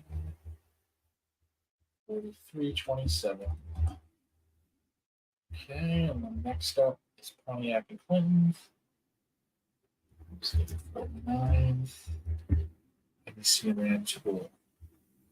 ABC wins 60-26. And Tool wins 26-16. Okay. All right. So we've got, let's see, Wilmington won big tonight, 50-8. Along pretty good. City Mantino. There's that 34-14 final that I was looking for. That knocked Mantino out of the chase. Needed to upset Coal City to get in. Get that done. Okay. Reed Custer lost a lot. That's a little surprising.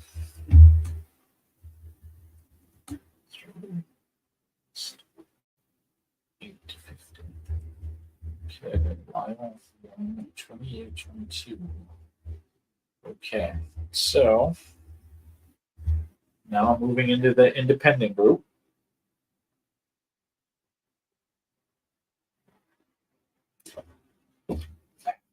After I hydrate a little bit.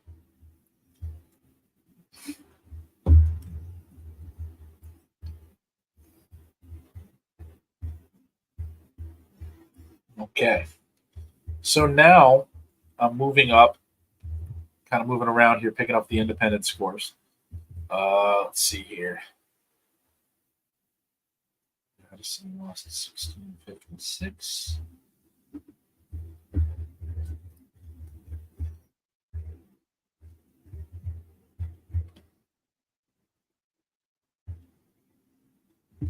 $150-0. It's off one.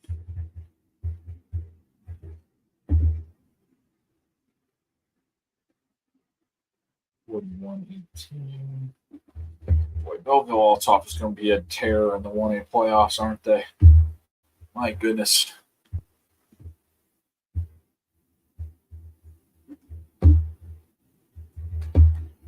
Okay, guys. Just kind of checking this out right now. Just kind of moving through the independent schools. Those are a little bit harder to sort out sometimes. And ended up beating Collinsville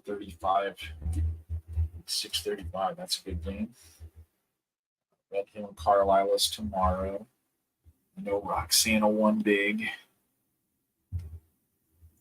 Let's see, 1556. Okay, St. Teresa, Highland. All right, so anybody got a St. Teresa Highland score for me? That's one I'm looking for right now.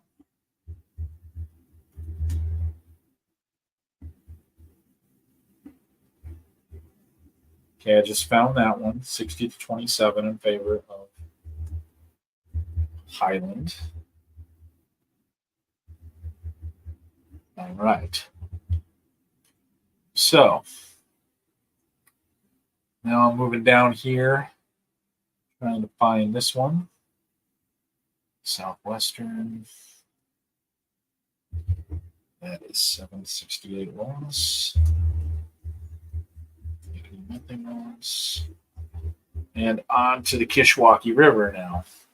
So as we move along,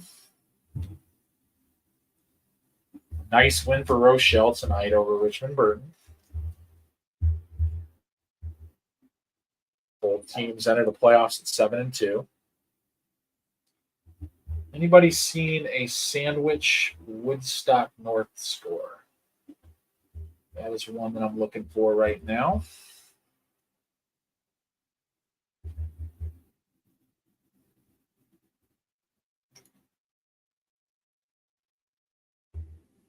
Okay. So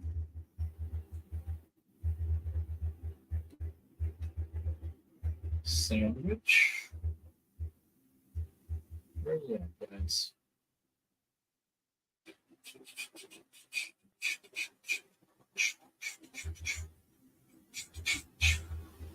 Okay, so Sandwich Woodstock North is the one that I'm looking for right now.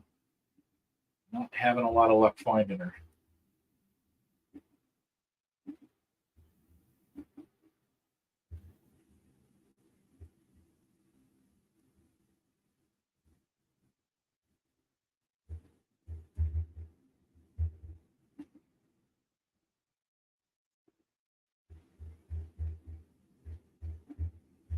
Okay, kind of in a holding pattern while I try to track down the Sandwich score.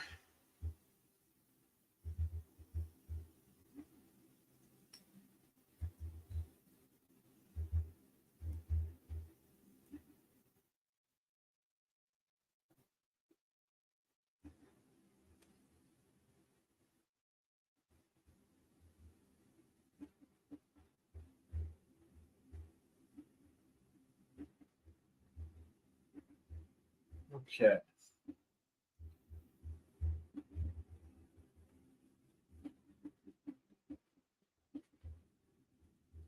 Thanks, Weather. Appreciate it. I'm going to skip it for now and then go back to it.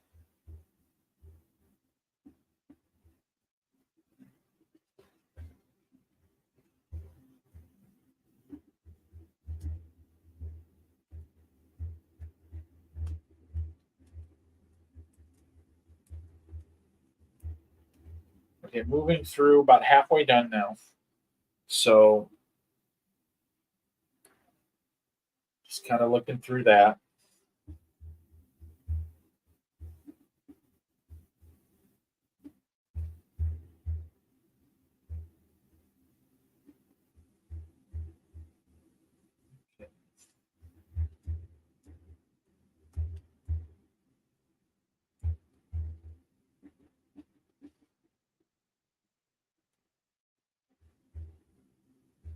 So that game's on Saturday.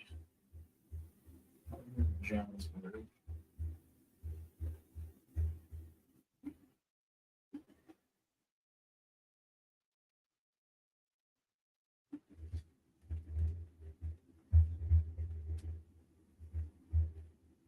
Big win for Morris tonight over Sycamore.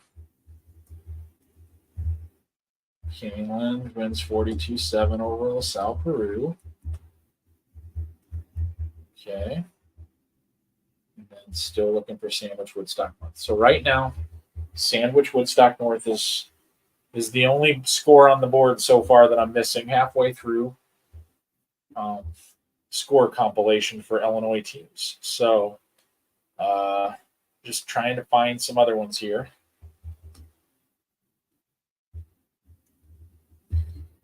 Okay. Then we're going to go. Jenna wins that one 42-13. No, that's not right. Arthur wins 42-13. Also, I do that right. 40-0. So that's 40-0. 40-0. Okay. So then we'll go 60-20.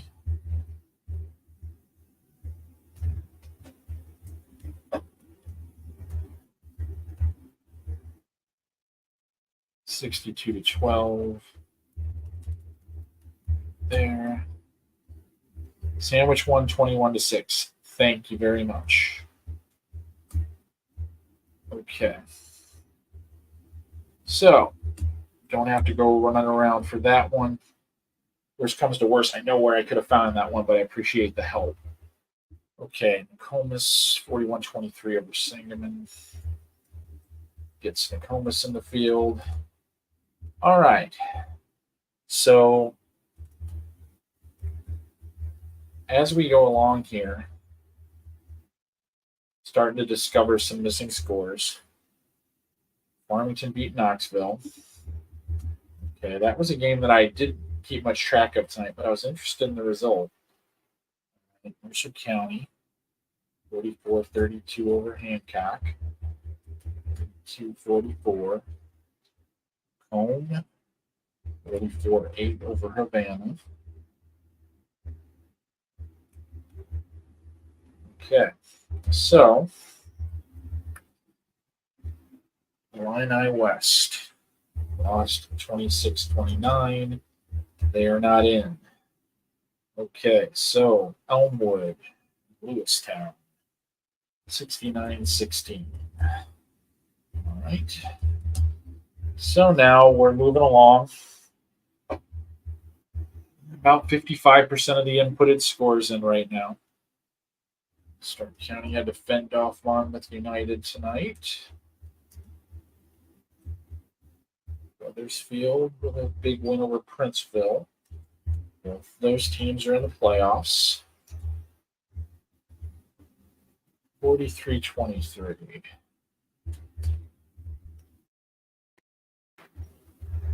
And then 43. Okay, so now I'm trying to hunt down a Rushville score against South Fulton.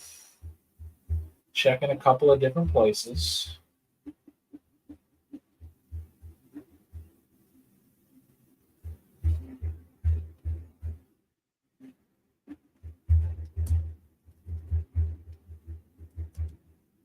Okay. So, on the way to Middle Illini scores, Casey Westfield of Paris. Thank you, Robert. Appreciate it. Okay.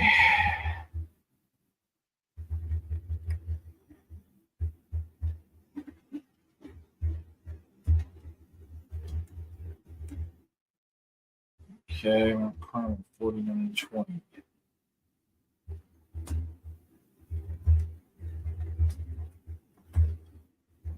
Robinson.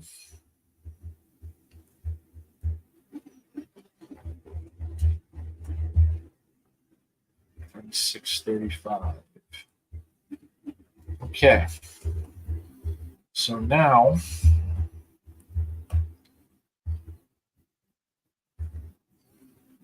Marshall and Newton. 40-28 Newton.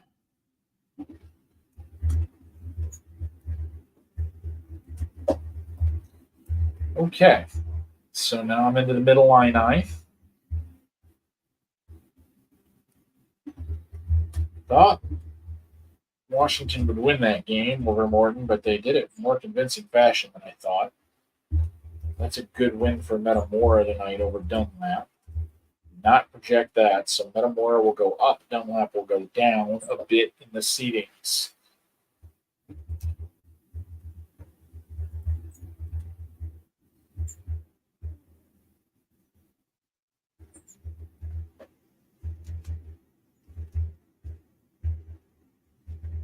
Okay.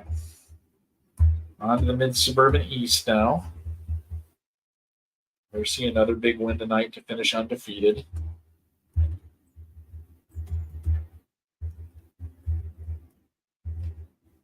Okay.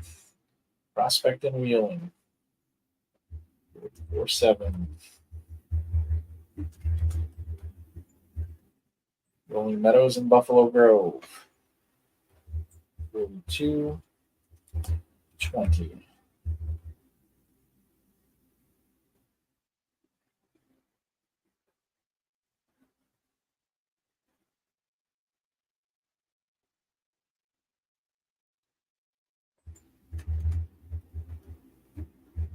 Okay, the other conference side, Barrington wins 45-19 over Conant.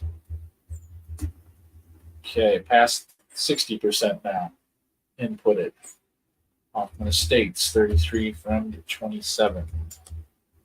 And the other one is Palatine, 42, Schaumburg, 22. All right. So now we're in the Mississippi Valley.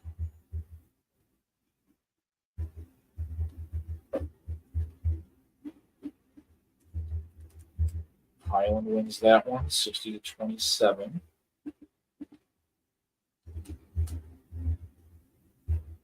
Triad was a winner over Collinsville, 36-35. Nice win for them. Waterloo knocked out with their loss to Freeburg tonight. Jersey loses to Columbia. So loses to Taylorville. So loses to nice defense in the Carbondale game tonight, 72-54. Yikes. Okay, Lake Zurich over Waukegan, 41-0. Now we're into the North Suburban Conference.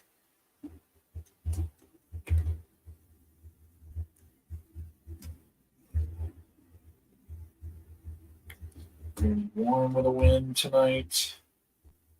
Zion Benton. And Stevenson.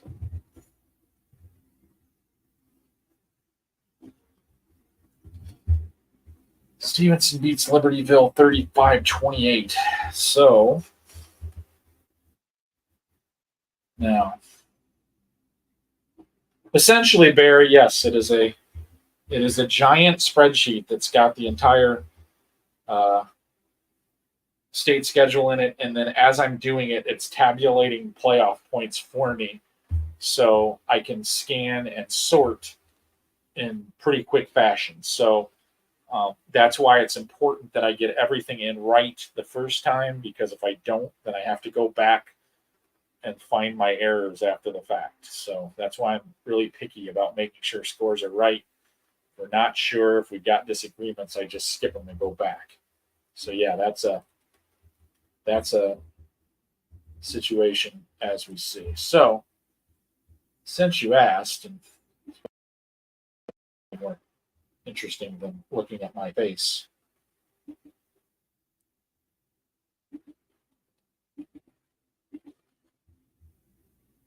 Let's take a look at it.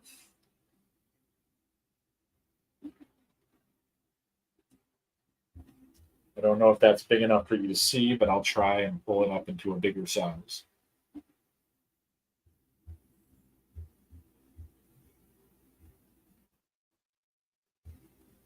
So yeah, this is what I'm working on. And then we will use that for various things as we move along.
Actually, I'm going to take that down because it's doing something weird now. It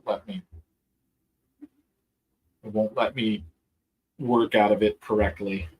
So don't want to do that right now. So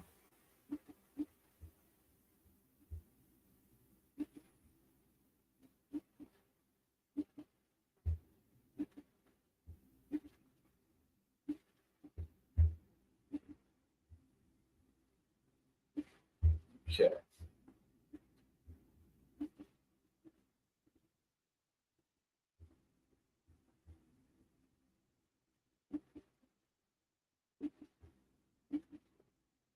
All right, so now I'm going to go back in Northern Illinois 10.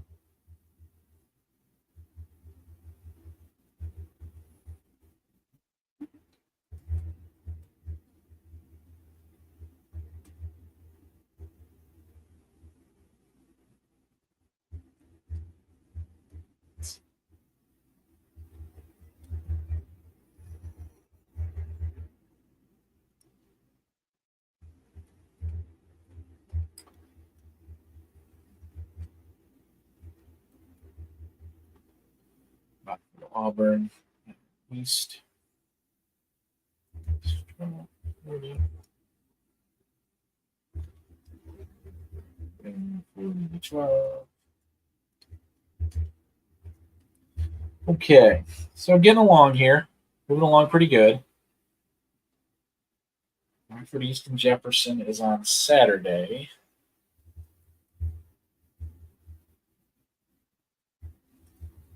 That is a point situation. So I have to remember to add a point to each one of the teams that qualify from that conference.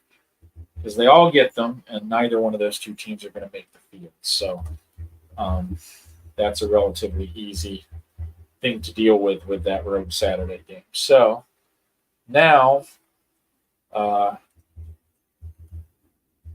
game that was sitting out there earlier, confusing everyone, with that Wakanda game. So I'm going to check a couple of sources just to make sure. Yep, okay. So verifying that one just to be safe. Because that essentially knocked Grace Lake North out of the playoffs. So that was why it set up the antennas when we saw that earlier. So, yes, I did see it, Michael. I saw your note. Thanks again. Once again, I can't thank you enough for the work you've put in and the help that you've given me tonight.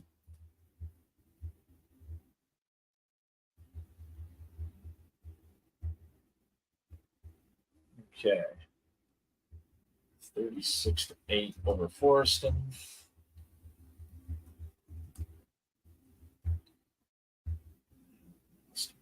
That's off 18-41. 66-0 over West Carroll. Stockton and Galena.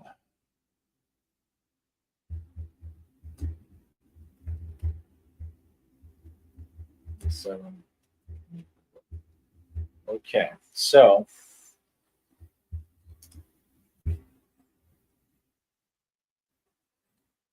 obviously, no question. Props to Brooke.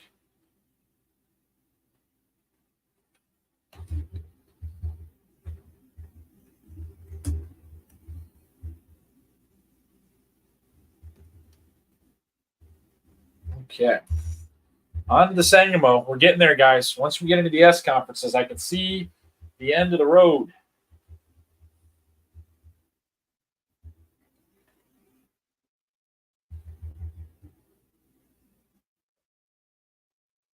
Hey, I'm happy to be what you're identifying me as, Edgy Tim, because it takes an authority to declaratively state that.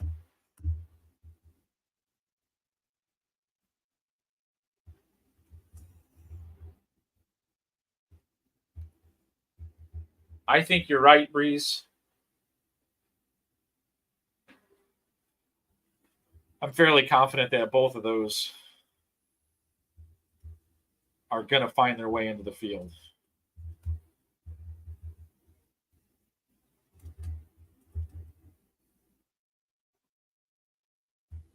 The last time I remember that was a couple of years ago. Joliet West won their conference with a 4-5 record because it looked funny after they lost their first round playoff game and they finished their season with a 4-6 record. I'm not going to be there for a while, Daniel. I know there's a lot of people that want to know that answer.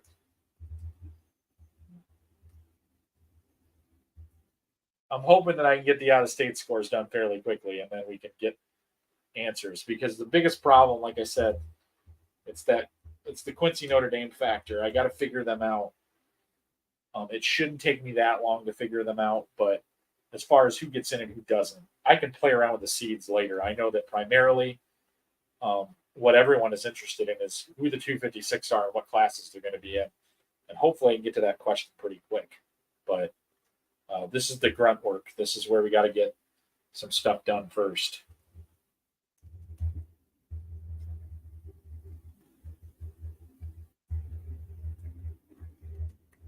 I might just isolate QND, to be honest with you, so I can figure out their points and kind of go from there, because that's really the only thing I need to know to set the 256. So I might cheat a little bit.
Okay, so Breeze Central, 42-17.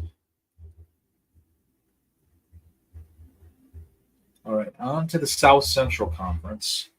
It's kind of when I feel like we're getting down to the nitty-gritty here. Got about 70 scores to input yet. So once we get those in, start messing around a little bit with some town scores, and then we'll go from there. So look at Litchfield, another win for him. 6-win Litchfield. Wow.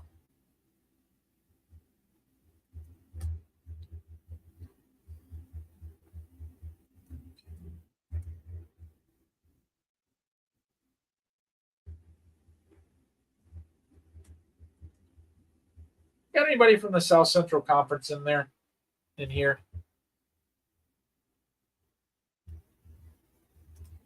Just wondering what happened to Payne over the second half of the season. And if maybe injuries got him or what's going on, because it seemed to really have limped to the finish after a pretty good start. Okay. Just moving along here, trying to get these last ones in.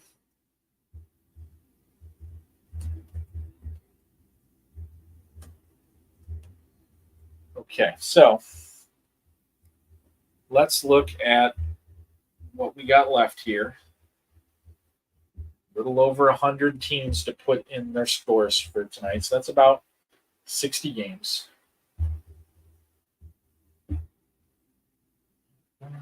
149-14. Cahokia, 112-7. Marion loses 28-43. Centralia, 34-61. Eisenhower beats Oak Lawn 49-26. 649. Okay. So now we're down to about 45 games that I got to get in here. Kankakee just knocking the heck out of Crete tonight. I didn't think that would be that wide of a margin.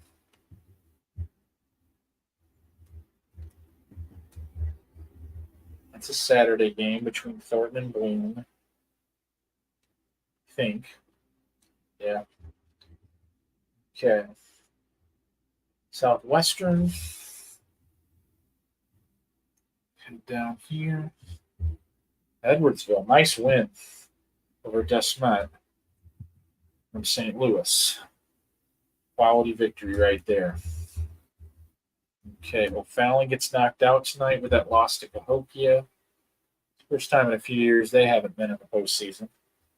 Belleville West with a win over Hickman to close their season. Alton loses to Mount Vernon. So now I'm in the Southwest Prairie.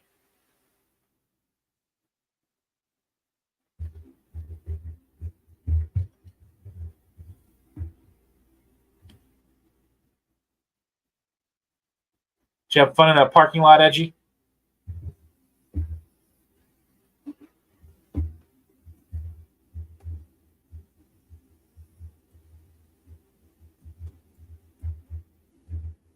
Should have parked at my house and walked over. Might have been faster.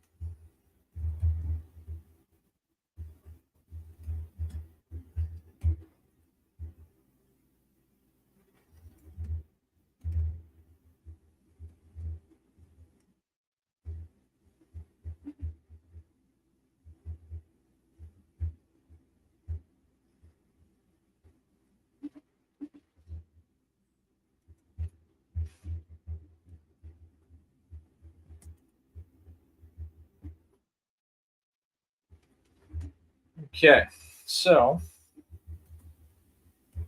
Southwest Prairie's done. Now we're moving into the Southwest Suburban. Homewood Flossmoor coming up with a big win tonight over Lockport. Got themselves into the field. They were looking like a prime candidate to maybe get in as a 4-win team if they needed to, but they don't have to now. They have 5, so good win for them. Sandburg fending off Stag tonight. It would have been a surprising loss if they would have taken it, but they didn't. Illinois West beat Andrew, finishing up 7-2. Good year for the Warriors so far. And that was a doozy. Lincoln Central beating Bradley 42-41 tonight. Lincoln Central 8-1 after going 3-6 last year. So wonderful turnaround for that program.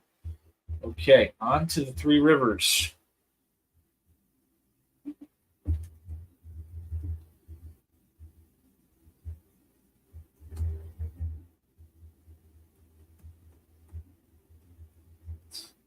Okay. So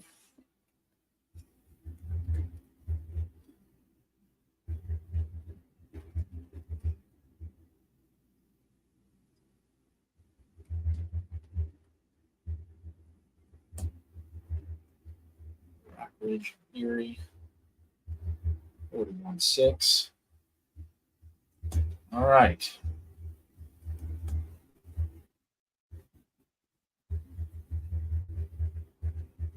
Yeah, that is incredible. Byron has been an absolute dominant force this year. Just rolling right along. On the Twins to get in. Sherrard finishes 3-6. And beats Riverdale 55-12. On to the Upstate 8. Already on it. Thank you.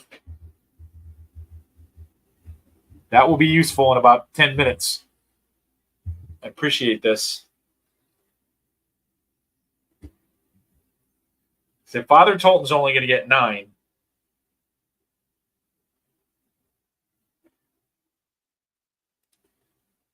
QND did win that game. So Burroughs is going to finish with 4. Tolton only gets credit for 9. Boone for 7. So they actually have it duplicated in Max Preps. They have 2 of their games listed twice because some of their schools are like co-ops. So they list like the original and then the co-op. and Max Preps doesn't do a great job of correcting that. So they were listed as at 9-0 last week. So that's how I know that's why it's the way that it is. Lincoln's good. I all 5 win teams are good. I mean, I don't have any qualms making that call right now. If you got 5 wins, you're in. That's done. Book it. Now it's just a matter of how many 4-win teams we need.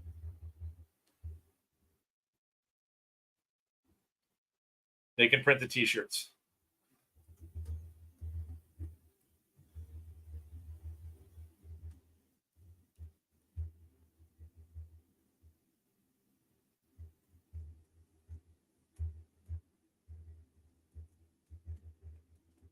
Got about 20 more scores to put in here, and then I got to check the out-of-states. And then we'll get to work on the next step.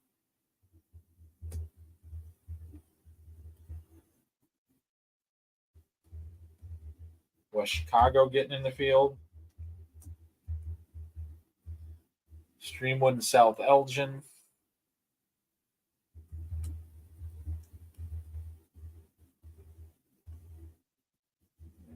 Bensonville Fenton lost 20-54. Okay. They work just like Illinois scores, Paul. You get the first 9 games on an out-of-state opponent's schedule. Indiana starts a week before us, so anybody who played an Indiana team doesn't get any points from any games played this week. So it works the same exact way. You just look at their schedule. You look at how many wins they got in the first 9 games of their schedule, and that's how it works. Same way as it does in Illinois.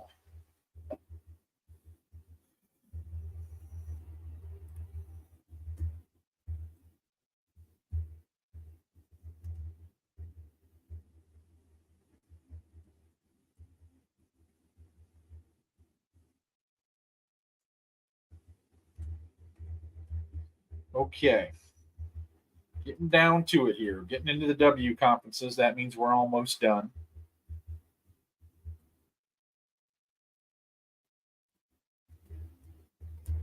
I agree. I see Catholic in 4A going to be real dangerous. Probably end up like a 6 or a 7 seed in the 4A North, and that's going to seem way too low, I think.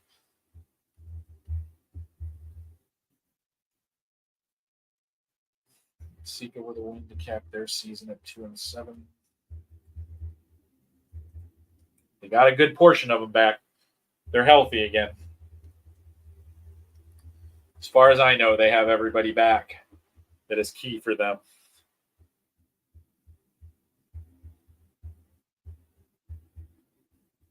Okay. Running up on these last few scores. As far as I know, all of them are playing. I haven't checked in with my guy lately on them, but yes, I believe they're all playing again.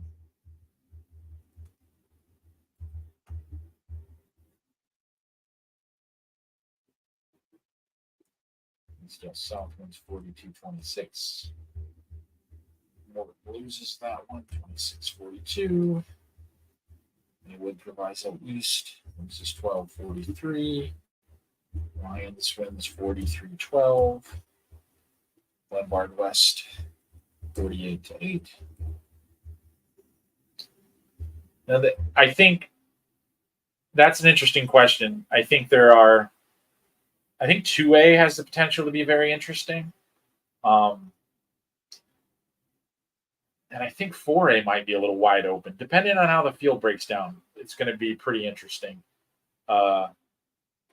Yeah, I agree. 2A is definitely going to be one where I think there's quite a few teams that I think will have a pretty interesting path that they need to take and potentially get through the finals. But I think that's where the most teams, yeah, exactly. That's what I'm saying, Daniel, is that like most others have a team like at the top that I think kind of separates itself from the rest of the group. I think 5 actually might be turned out to be a little bit wild in the grand scheme of things, just because of, just kind of the way the breakdown of the records go in that division.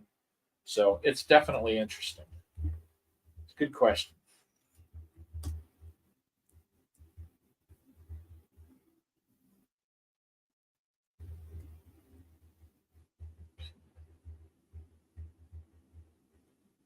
Yeah. So West loses 12-43. All right, now I'm down to the Western Big Six. So down to the last three groups here, gentlemen. Gentlemen and ladies, let's go and work it out. Okay, Quincy is winning this one 56-33. That's a nice win for Quincy. Did Rock Island end up winning that game? They did. That's a interesting loss there for Geneseo. I cannot figure out the Western Big Six this year. It has been absolutely nuts.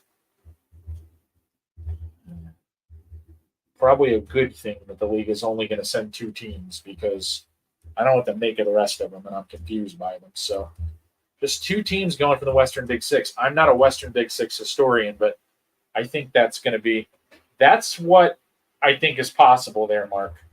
That's the projection that I had early in the week, and unless the field changes, I think that's probably the way it's going to be.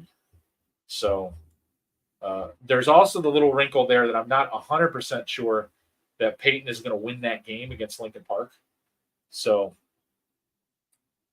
that's one thing that we have to consider there. So Central 59-13. Into my last 5 scores here. And then we'll start hitting it up.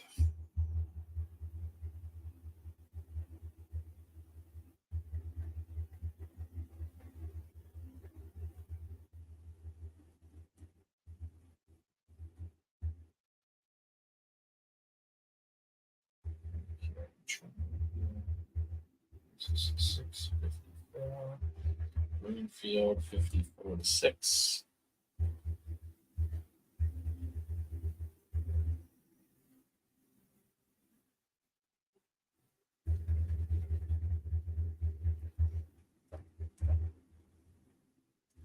Okay.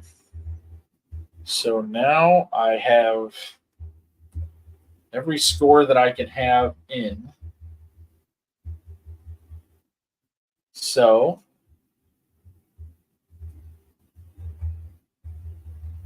now I'm going to do a couple of things that I just want to do for my own curiosity before I go into out-of-state scores for a few minutes.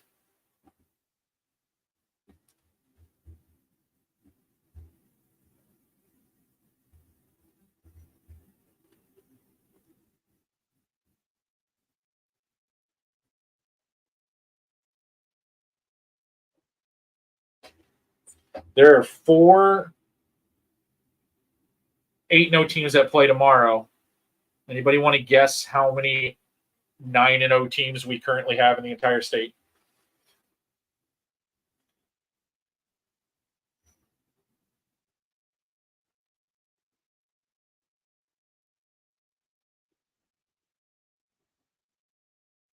There are 26 right now.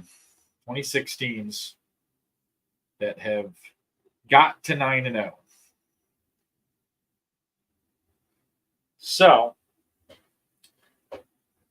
right now we have 247 teams that have 5 wins or more.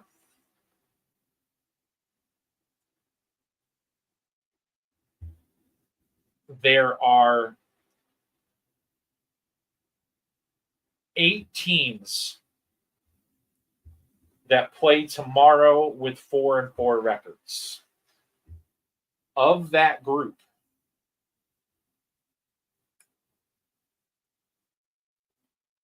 2 of them are not eligible to qualify for the playoffs. 2 more of them are playing one another. So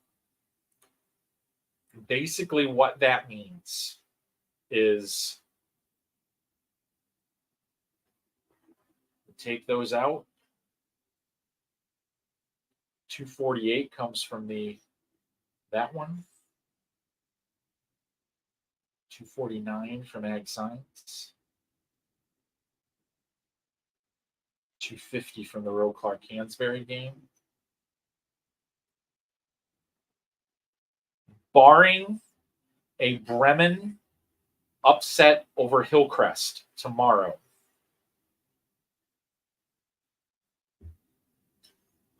I want to be careful with how I say this.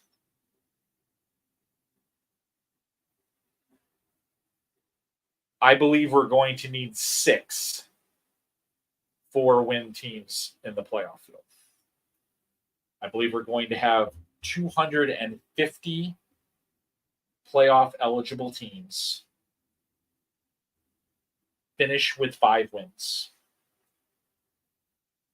And we will need 6 4-win teams.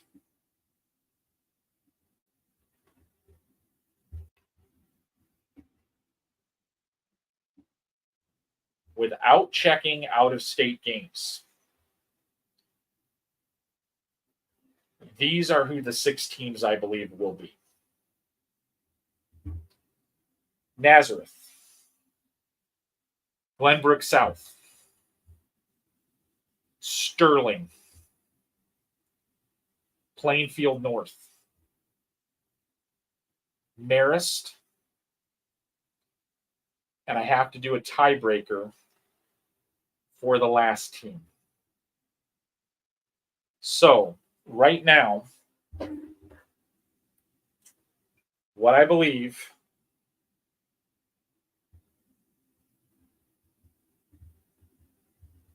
once again, without checking out-of-state scores, which I have to do because I believe that will take Quincy Notre Dame over the tied teams at 46. Once again, the teams that I believe will be in as 4-win teams: Nazareth, Glenbrook South, Sterling, Plainfield North, Marist, and I believe number 6 will be Quincy, Notre Dame.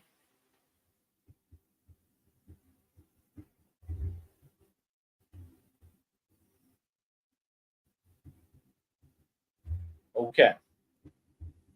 So right now I'm going to go check out-of-state scores and make sure that that doesn't change the number. But, like I said, it looks right now that there are 247 teams that are going to, 247 teams are currently at 5 victories. So let's walk through this again. Just so I can show it to you. And then we've got a group down here at 4-4 that features 8 teams. All right. There are 2 games inside of those 8 teams where the winner will get a playoff berth.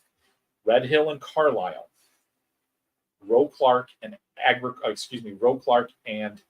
Noble Hansberry. So that will take us up to 249. All right, at 5 victories. Like, I'm being really careful here. I'm mentally talking myself through this because this is an important step and I don't want to make a mistake. So now we're looking at the other ones that are in here. So those 2 winners take us up to 249. For various reasons, King and Noble Golder are also in this group. All right. They are not eligible to get there if they get the 5th victory. They cannot qualify. And then that leaves Agricultural Science, who plays Little Village. I believe they will win that game. They will be bid 250. Bremen still has a chance to get in. They have to upset Hillcrest to do it. If Bremen does that, Hillcrest will take the spot. Bremen will take the spot of the last team in on points. Right now, I believe that team is Marist. So we have to go through and figure all that out. But it might not be Marist because now that I'm thinking my way through it, Marist will pick up another playoff point tomorrow in their game against Loyola and Mount Carmel. So I believe they'll pick. Did they play them? I don't even know at this point. I'm losing my mind. So let me look at their schedule and just see real quick. So Marist did play Loyola. So they did not play Mount Carmel. So if Loyola wins, they'll pick up another point. If Mount Carmel wins, they will not. So right now they are team 256. All right.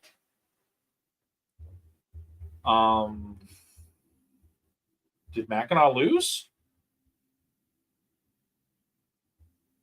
Now you're scaring me. I saw them 26-22 win. Is that wrong?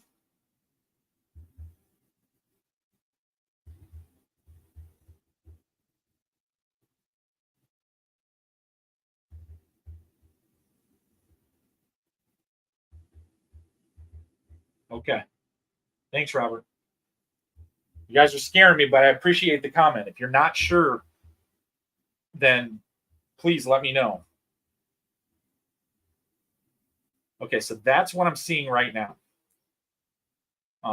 Once again, I'm going to go to the out-of-state qualifiers here real quick and get a count on Quincy Notre Dame. So I want to see primarily how many points they pick up.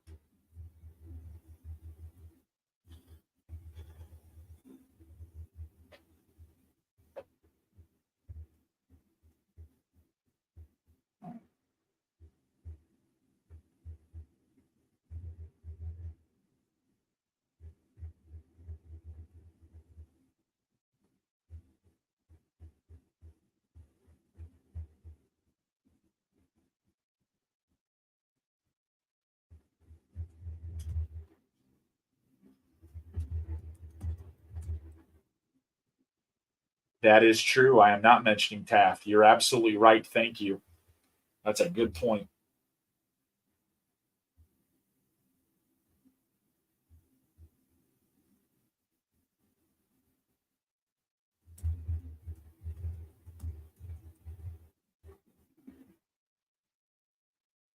So they lost.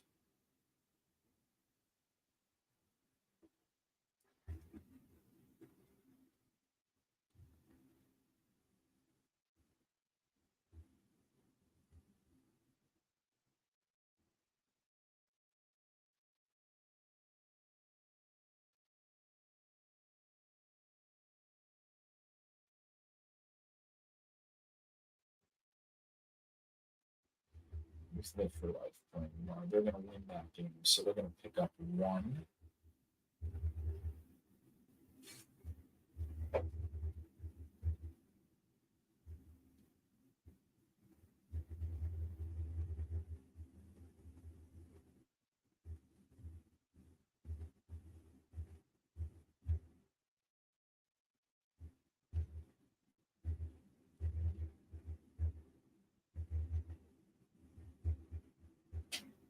Okay, I'm trying to find out right now exactly what's going on with them. But they actually can't pick up any from Father Tolton because they're already getting 9 from them. So pretty sure that Southern Boone lost to Blair Oaks tonight, but I'm gonna look it up anyway, just to be safe.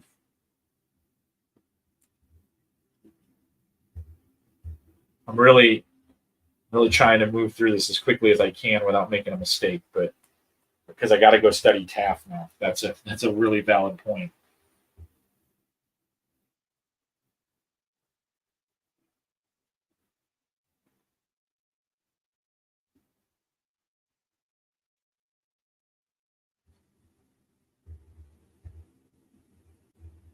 Yeah, Southern Boone did lose tonight, so they're not going to get helped a lot here. I do believe they will get a point from Lift for Life tomorrow. So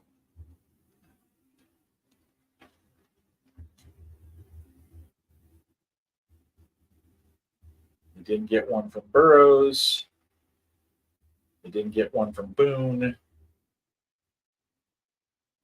They're not getting one from Solden. Yeah, they're not. That is not good. That is not a good situation for them. because I believe Father Tolton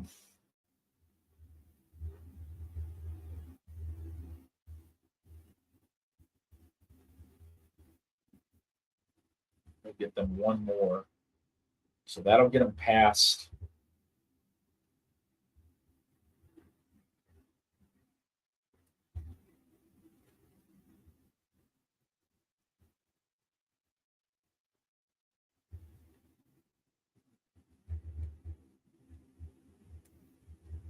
Yep. So they got another one there. So they're going to pick up 2 more points from out-of-state schools. They should, at least. Live for Life should win that game tomorrow. So Southern Boone did not win. They did, obviously, John Burroughs didn't win because Quincy Notre Dame beat them tonight. They have 5 out-of-state opponents. Solden is 0-8. They're not going to win that game. Well, let me check to make sure. It's tomorrow. Pretty sure they're not playing a very good team, but I don't think they've won a game all year. So, yeah, they're playing Vashon Miller tomorrow. That's not going to be a win. So, yeah, so they're going to get to 47. Now let me look at Taft. I got tripped up there. So whoever pointed out Taft first, thank you for that. Oh, yeah, Taft is golden. Doesn't even matter what happens tomorrow. Yeah, they're golden. Absolutely. So Taft goes up to number 2 on that list. So now we're changing the list. It now reads Nazareth, Taft, Glenbrook South, Sterling, Plainfield North,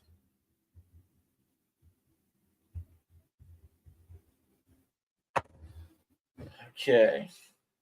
So let me go back up to the top here.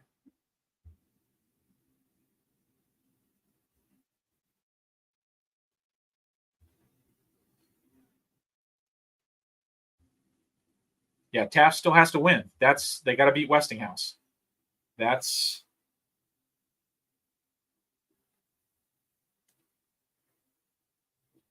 absolutely correct. Taft plays tomorrow.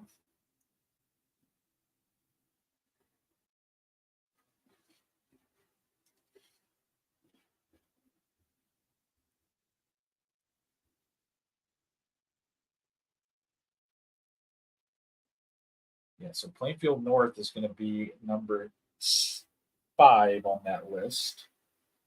And number 6, I have to do a tiebreak between Marist and Quincy Notre Dame to decide that. So that'll take me a few minutes, but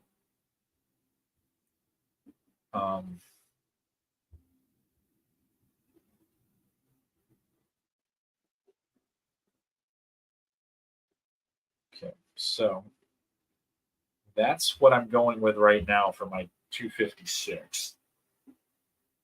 I'm going to look now at Quincy Notre Dame and figure out what happens there.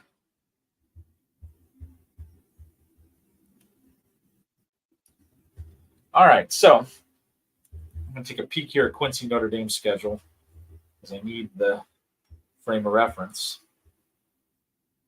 Okay, Quincy Notre Dame's wins are over Lift 4, St. Teresa 1, Solden 0, Burroughs 4. So that's not going to get it done in a tiebreak situation with Marist. Yeah. Yeah, so I'm going to call Marist as Team 256 here. And they could also pick up the point if Loyola wins that game tomorrow. So Marist, their wins are over Rice 4, 7. Yeah, they're good.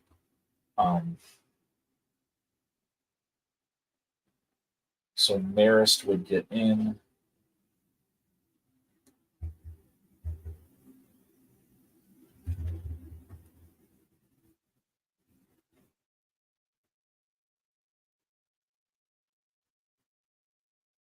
Yeah, Taft can get to 4 and 5, and then they would get in. They have to beat Westinghouse. Bremen would get to 5 and 4 if they beat Hillcrest. So if you're rooting for 4 and 5s, I mean, you're essentially rooting for Taft if you're just rooting for 4 and 5s in general. So, it's piecemeal, Michael. I couldn't even tell you. Like, I do a little bit here and there, wherever I get them from. Hours, tons of hours. I also spend a lot of time talking with coaches about filling open dates. That's another thing that happens a lot during the off season. So, I start putting together the schedule for 2024 the day after the state finals are over. So it's an all off season process. All right, so I'm not going to go through and fiddle around with all the outstate results tonight. I don't really want to do that. I'm going to do it in the morning. So what I'm going to do now is I'm going to go through and project the Saturday games, which will allow me to get a somewhat accurate read on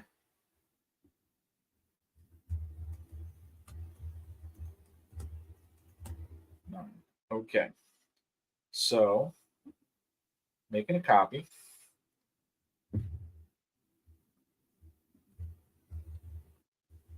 All right, so now what I'm doing is projecting Saturday games so I can get an accurate count on what I think is going to happen. So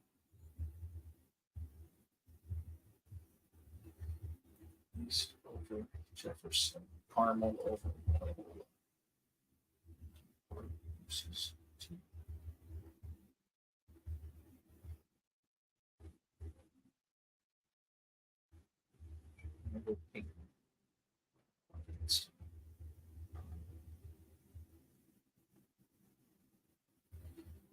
Newton.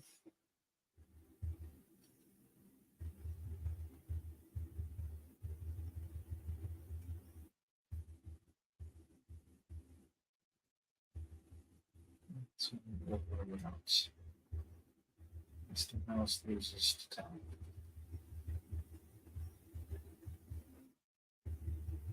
And that beats other. Simeon loses to Morgan.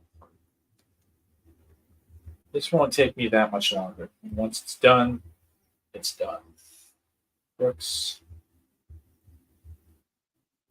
Moss, Hyde Park, Hyde Park, Moss. That's going to be a loss. That's a loss. That's a loss. Review of Phoenix. Now, let me change the loss. Win. Hansberry over Clark.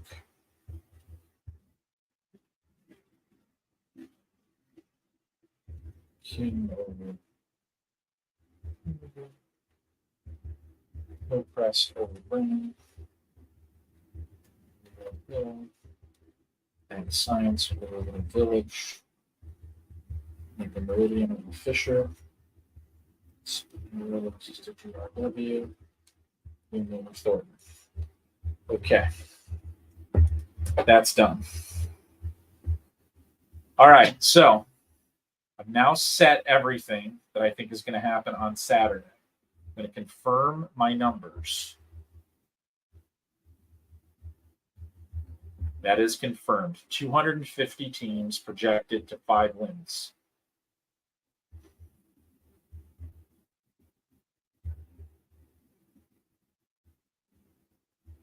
And then I'm going to ferret out the 4 and 5 teams.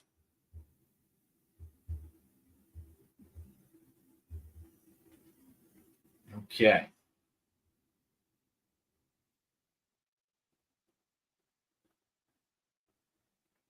So let's confirm it.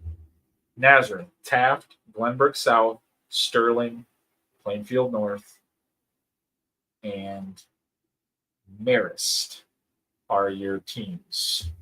I do have to check one more thing because now with the Saturday results, LaSalle, Peru has moved into a tie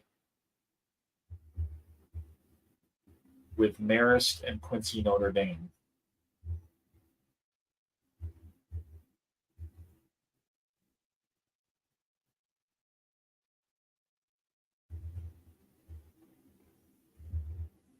I'm pretty sure Marist has them beat on second stage. They also, once again, can pick up another point if Loyola beats Mount Carmel.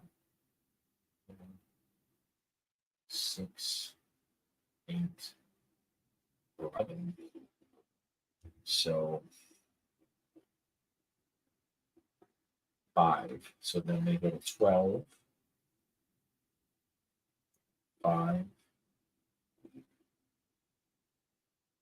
4, 9, 11, 13. Yep. So it's Marist. It's still Marist. Okay.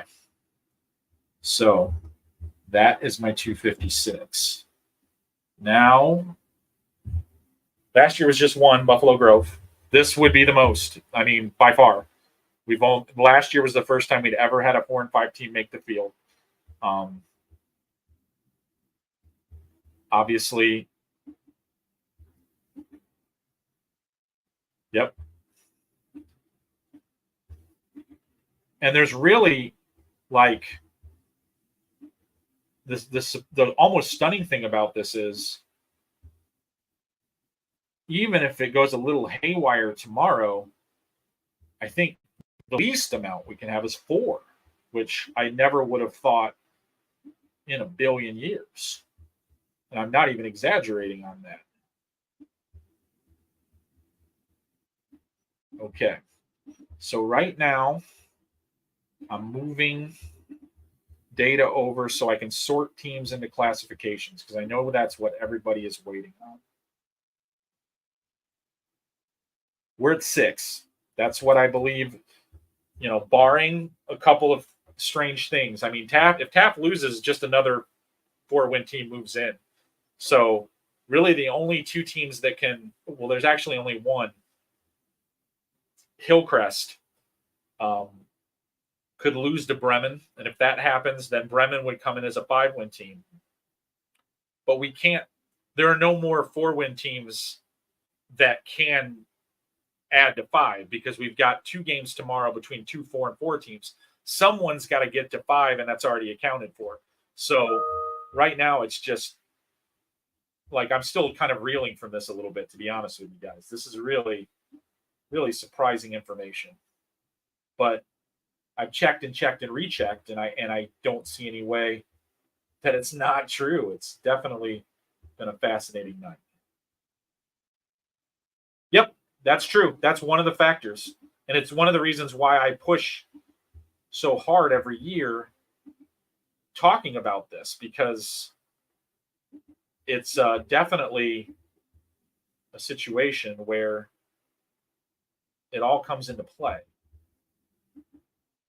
And then now you've got some restrictions on some of those Chicago Public League teams that you didn't have before.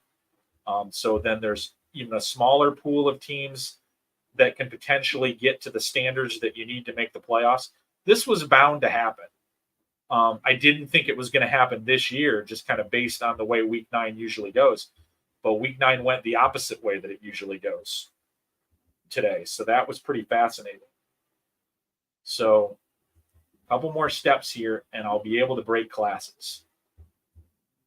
And that's, I think, the information that everybody's looking for right now. So I'm going to be there in just a few minutes, guys. Just hang in there.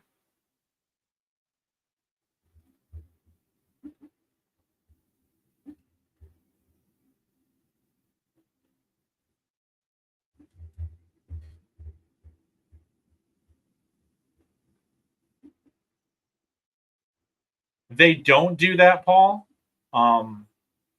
What has happened in the past when I've been on the playoff show is that I usually get the pairings pretty early in the process. And I have found a mistake or two in the past. So I'm interested to see if I get them early this year, just so I can get a look at them to kind of confirm it. But they've been, I guess the word is more willing to be kind of transparent about the process with me now.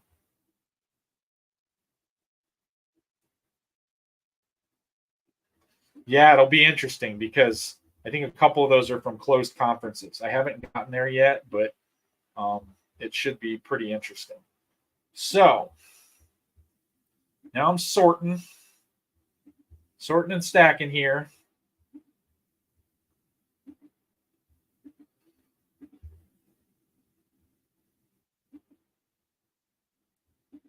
Cut the 256 and then move the various teams that you have to move.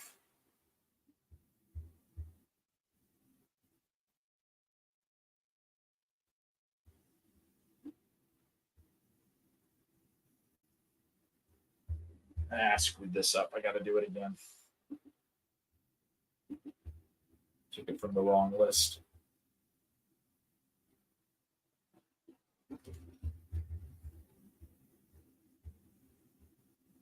Yeah, and there's no way to break the tie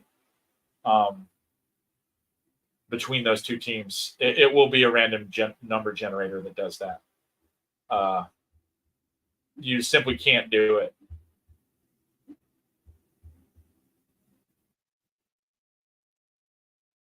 Now, Kiwani, you might be able to break it. I have to look at what they've done. But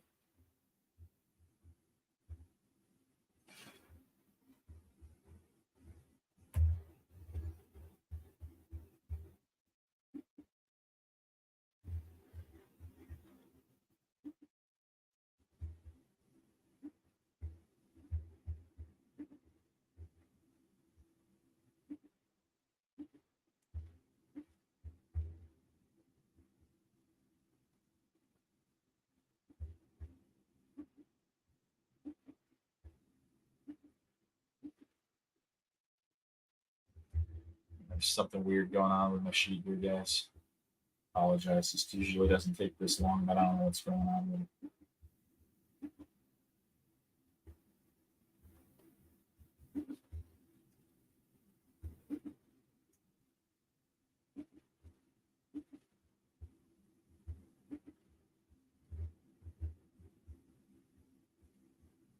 My plan is to have.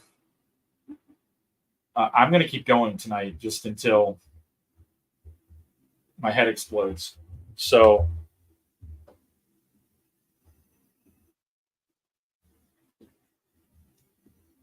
yeah. So I expect to have updated projections tonight.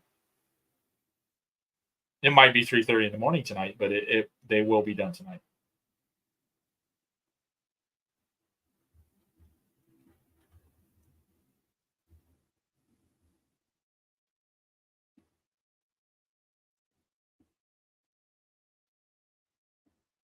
Okay, finally got that fixed.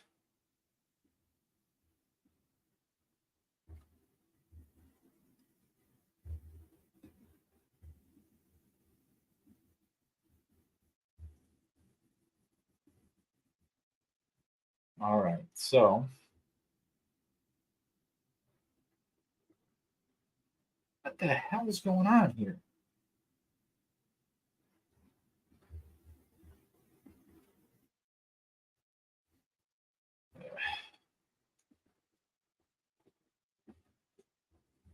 Okay. Let's try this again.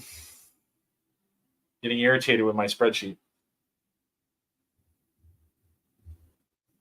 John's in Tennessee now. He doesn't care about Illinois football anymore.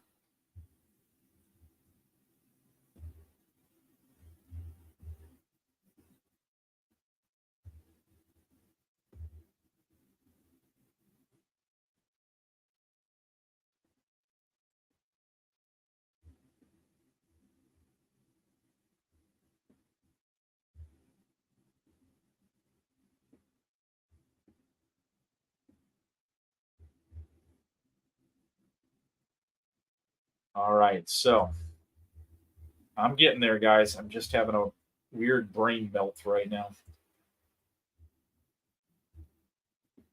My spreadsheet is not cooperating with me. who also has never done this, which is also super fun.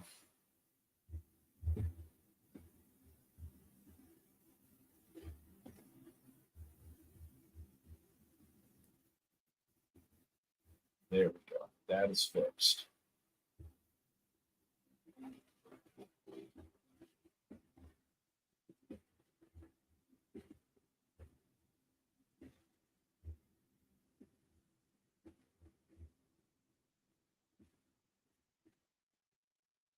Okay.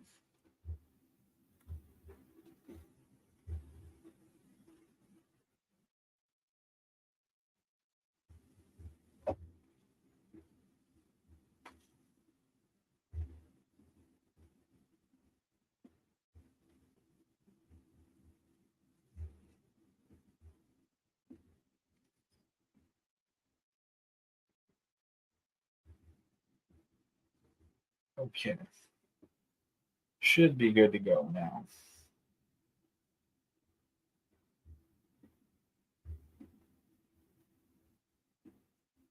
All right.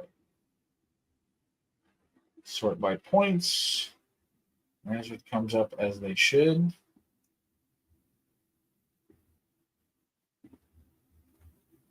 Here's an interesting thing that I didn't notice until just now. Alton played the second strongest schedule in the state this year. Wouldn't have betted on that.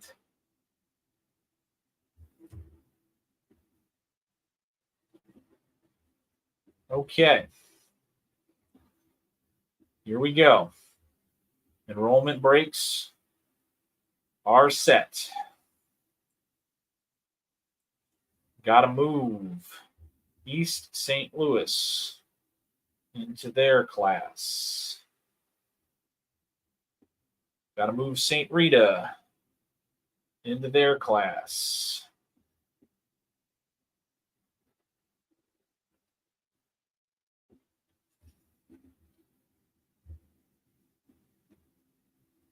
Okay.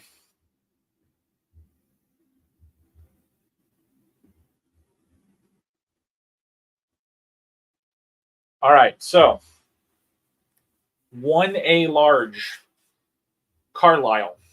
Now I realize Carlisle is playing Red Hill tomorrow with a 4-4 showdown game. I'm picking Carlisle to win the game. If Carlisle loses the game to Red Hill, all they do is swap spots in that situation. Nobody changes. The line doesn't move. So Deer Creek Mackinac would become the biggest school in that situation, but they're not leaving 1A. So I'm not all that concerned about that right now. Smallest 2A is Arthur. Biggest 2A, Carlinville, which means Wilmington has now slid back into Class 2A. Smallest 3A is Paxton. Largest 3A, Chicago Phillips. Smallest 4A, Harrisburg.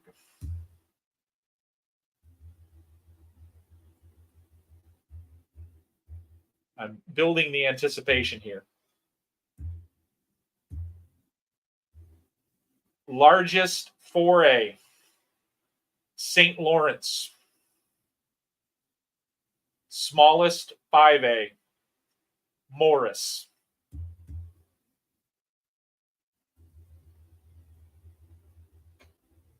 Largest 5A, Providence.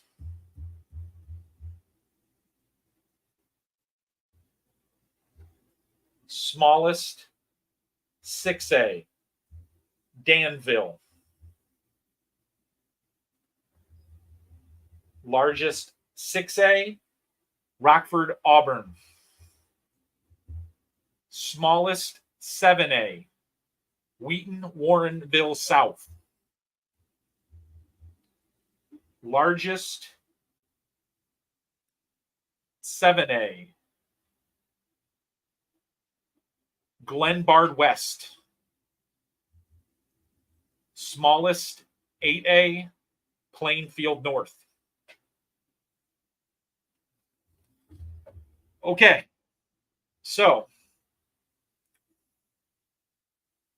What I'm going to do is I'm going to bounce back and forth. I'm going to start with large, then I'm going to go to small, and I'm going to go back up, work towards the middle. The large classes are the easiest ones to do. That's why I'm doing it that way.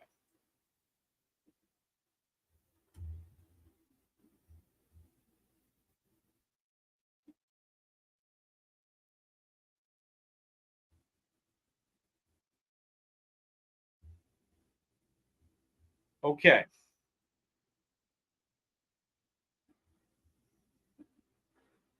I'm going to try sharing my screen again here.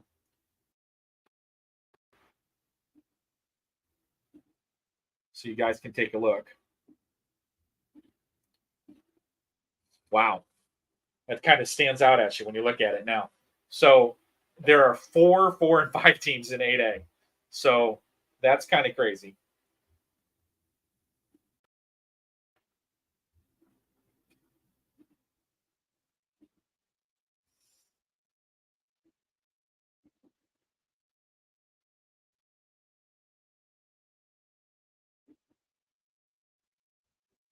Okay, I don't know how well you guys can see this, but this is the order that they right now will be stacked in the seed chart. Now there you see some ties there. Some of these can be figured out rather easily. Some of them can't. So that's a situation. However, and I just saw your comment about Wilmington in 2. There is a way that they can go to 3, and that's based on a public league game that's being played in the morning. If Roe Clark beats Noble Hansberry, then Roe Clark would get in the field. They're a 2A team. They bump out Hansberry, who is a 3A team. So that is not locked in stone yet. Just wanted to make you aware of that. That game is played at 10 o'clock in the morning tomorrow. So that could bump Wilmington back to 3. So I'm not going to break these ties tonight. I just really want to kind of look at them a little bit more seriously when I have a chance. So I'll be making those adjustments in the morning and earlier tomorrow. But let's talk a little bit right now about what this field looks like. So Lincoln Way East is currently projected as your top seed. I'm projecting Mount Carmel will beat Loyola tomorrow. So there's the pairing. Oops, I'm missing a team here. How did that happen? That's interesting. Did I screw that up? It's 256 teams. Did I cut off the last team there? I did. No, I didn't. Okay. Let me look at this one more time. Might have cut one team off here that needs to be where they need to be. No, I did. I messed up. Glenbard West is an 8A, guys. So Glenbard West is your smallest 8. Edwardsville, your biggest 7. I did a quick math there and screwed it up.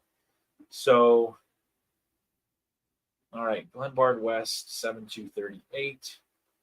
Insert there. So, okay, let's try this again.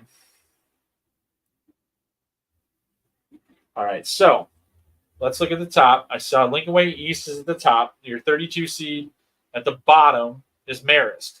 So Lincoln Way East Marist is your one is on the top of the bracket, and then you've got Palatine and Sandburg in the middle at 16 and 17.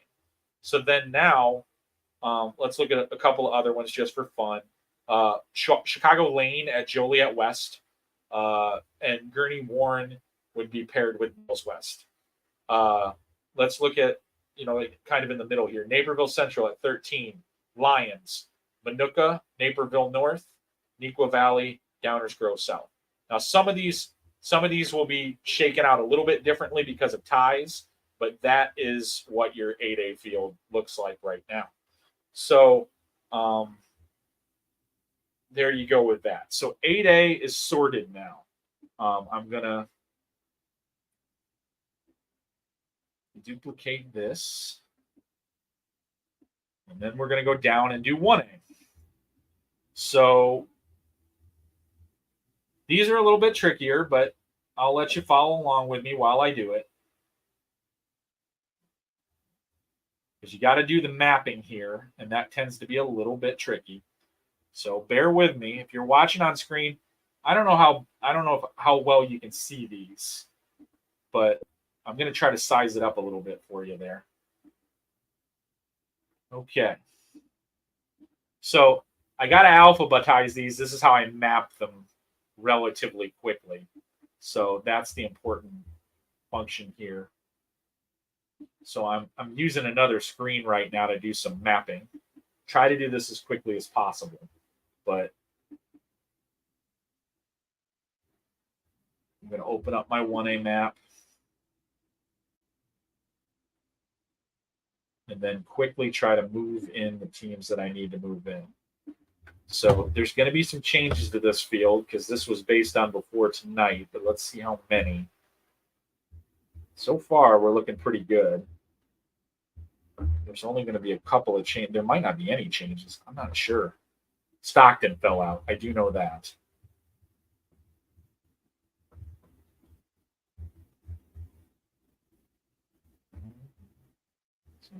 Princeville. Rockford Lutheran in, Stockton out. I think that's the only change I'm going to have to make here.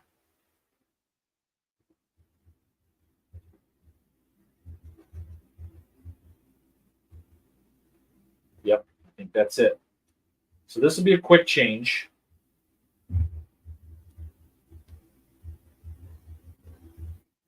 All right, so putting Rockford Lutheran in. Nice win over Genoa Kingston for them tonight. So that gets them in the field.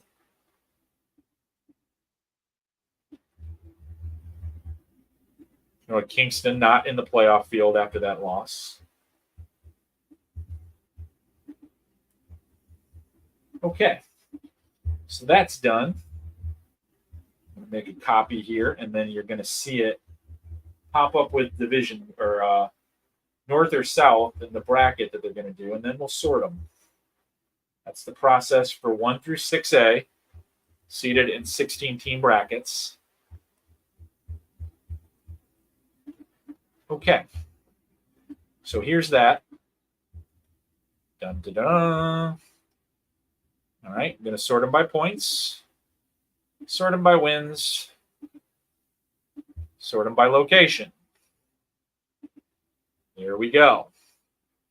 So, like I said, not going to worry too much about the ties tonight. Just want to kind of go through it. All right, so the South bracket right now, obviously, you're seeing them seated 1 through 16 in a stack.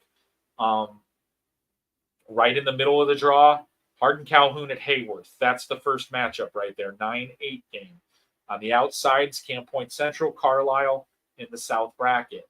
Looking around, Belleville, Altoff, Villa Grove. They're paired. However, I do have to break a three-way tie right there, 6 and 3 39s. So that might move around when I break the ties. But for the mock that I will do for the morning, I'm not going to break all the ties tonight. I'm going to do this tomorrow morning. So then look at the North bracket real quick. You got them stacked like this. You've got Lena at the top, Stark County in the 2-hole, Hope Academy at 3, Anawan Weatherfield at 4, Aurora Christian at 6. That's kind of an interesting side of the bracket right there. 16, 15, 14 counting up from the top, 12, 11. So interesting game right there, first round. Aurora Christian, Gibson City, Melvin Sibley. That's one that I'd look at. Ottawa Marquette, Sterling Newman, Central Catholic at Sterling Newman. That's a good game. Let's see. Hope Academy, Peru St. Bede, and then Deer Creek Mackinac and Anawan Weathersfield. So that's kind of what we look at 1A right now. So now I'm going to go back up, duplicate this bad boy, do some cutting. Okay. So that's where those go out. And then we're going to cut 32 more of these out of here. Do that. So, like I said, these are much easier, and it's why I advocate for 1 to 32 bracketing. I like exotic trips, but I like bracketing even faster. More so than that. So, this is your 7A stack. Let's look at the top. Mount Carmel projected to win. They are at the top of the heap right now. Normal Community behind them, number 2. They would move up to the number 1 seed if Mount Carmel loses to Loyola. So there's your stack right there. Mount Carmel, Normal Community, Onondaga, Quincy, Hersey, Maine West, Batavia, Edwardsville, Lincoln Park with a loss there. They could beat Peyton. Totally agree with you, Mr. Montoya. That's a correct assessment. They absolutely deserve to be that way. So take a look at a couple of interior matchups here. Bradley at Willowbrook, right there in the middle, 17-16. Kenwood, Whitney Young, Battle of Public League Schools. The 13-20 game has Lincoln Way West and Wheaton North. The 11-22 game, let's see who that is. Hoffman Estates, Lincoln Way Central. Let's see, Batavia, Addison Trail. That's something that I've had targeted up for them for a while. Quincy and Collinsville. Who draws the Brother Rice? Hersey and Brother Rice in the first round. Ouch. That is a painful draw for a 9-0 team. All right. Argo down there in the 32 seed. They're currently paired with Mount Carmel. West Chicago poised with Normal Community. So that is a quick peek at 7A.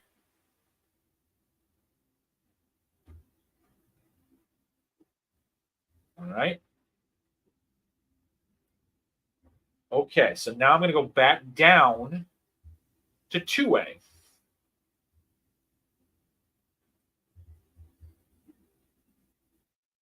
Take the first 32 off.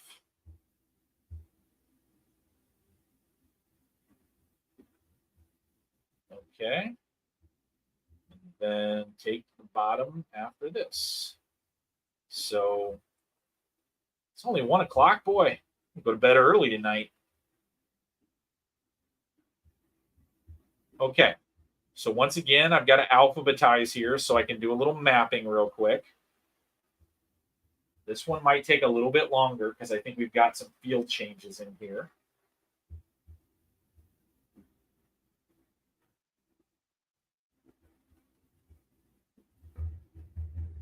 All right. 2A.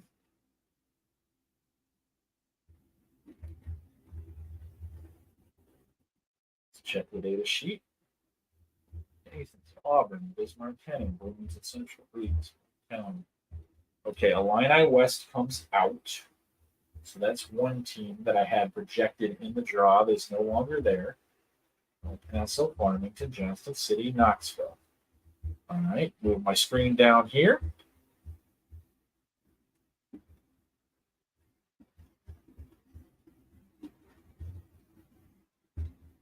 North Forsyth, Hamilton County comes out, so that's another one gone. Move that. Men's, Nashville, Chicago Christian, Pana, Northwestern, Redwood, Seneca, Shelbyville, Rock Ridge, Westland, Vandalia, Westville, and Wilmington. So Wilmington goes in, so does Carlinville.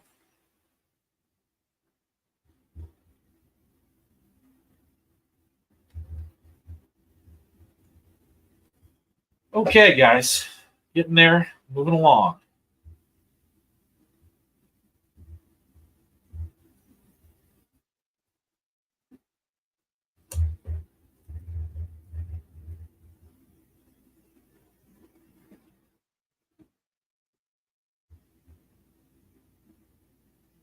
Okay, so I'm going to move Wilmington in, and then I'm going to go back up here to the top and add in Carlinville into the group. So now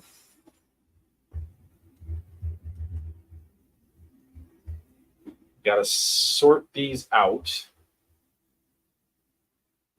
I actually have to look at the map this time. Before it was a simple north for north swap. So I have to make sure got everybody in the right place. So looks like, see, and this is where this gets really interesting because what I've been doing over the last couple weeks, I've been bouncing Maroa Forsyth back and forth in the draw between north and south. And I'm counting my teams, making sure that the count is the same. And from this indication, Maroa is going to stay in the north as the farthest south north team. So that was what I was looking for there.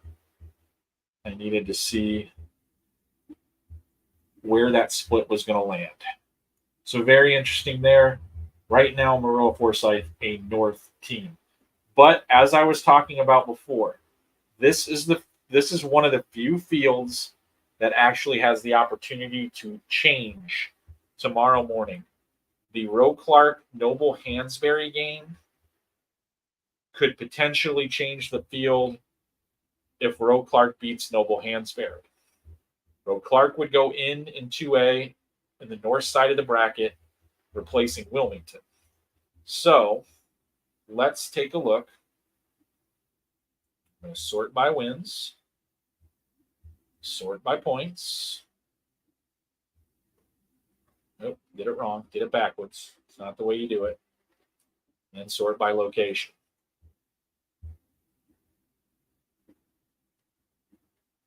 Okay, so here is your north bracket. And boy, is it a doozy. Yes, I did do 8A already.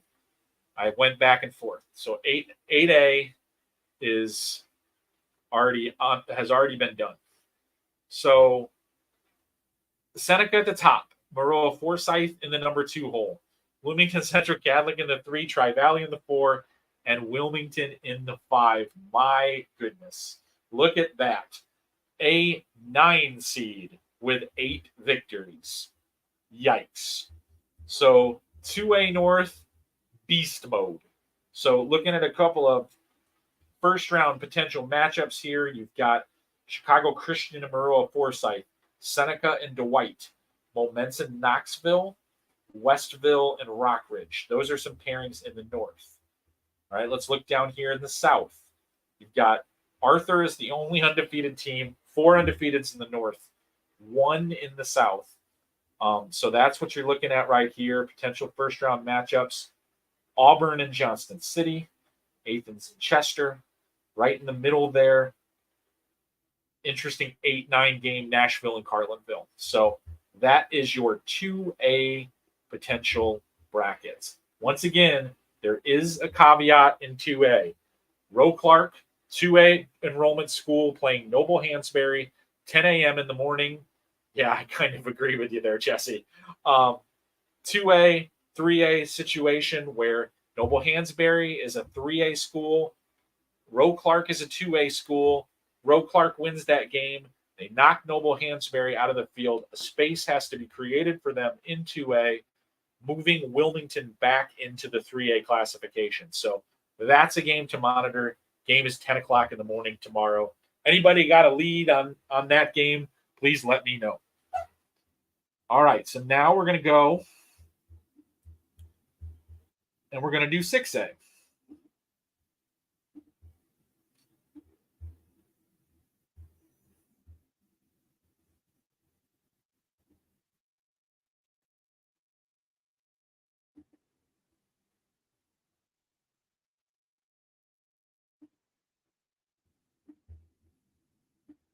Okay. So, got to alphabetize first. That's the first thing that we have to do. All right. So here's the 6A field. Compare it to what I had last week. Go from there. Okay. Looking at my other screen right now, so hold on a minute. Okay, Antioch must have moved back to 5A, so they're gone. 6A is, let's move Antioch out of here. Belvedere North, Bloomington, Island Eisenhower, Cary Grove, Centennial, Glenwood, Munson, Hubbard, Lakeview, Mathers, and Simeon. All right, let's go to the next page. Okay, Crete Monee, Crystal Lake Central, Danville, Dunlap. Deerfield is gone, so that's another one missing.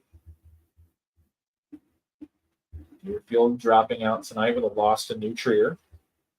So now we've got Dunlap, East St. Louis. Grant comes back in. That is, they were in 7A last week. They moved back into 6A. They've been in 6A most of the postseason. But that little move last week moved them down. So let's move Grant in the map. Definitely a North bracket team, so they'll probably take the place of Deerfield, at least in the geographic part of the draw. Maybe I won't have to make too many moves here. So Geneva, Highland Park, Kankakee, Lake Forest, Lake Zurich, Vermont. Libertyville comes back down from 6A. So Libertyville, that's quite a few moves right now. We've seen 2 new in, 2. I think there's actually going to be a third by the time we get down there. Caneland, normal. Yep, Providence goes out. They have slid down to 5A. West Richards, Riverside, Brookfield, and Rockford Auburn goes in. So it may require a little bit of jostling on the North bracket. Okay, so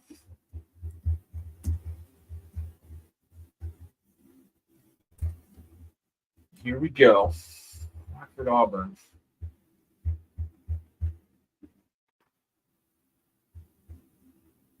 There's really 97 people in here. Wow, okay. All right. So Rockford Auburn goes into the 6A. All right, guys. That is set now. So 7A is going to require a little bit of moving around here because I've moved some teams, I think. 4, 5, 6, 7, 8, 9, 10, 11, 12, 13, 14. Yep.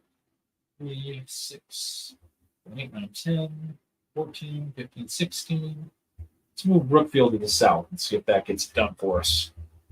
Looks like Riverside Brookfield is going to be moved south. Let's see if that gives me a 16-team split. I think it will. All right, so here is, let's go here. Where am I at?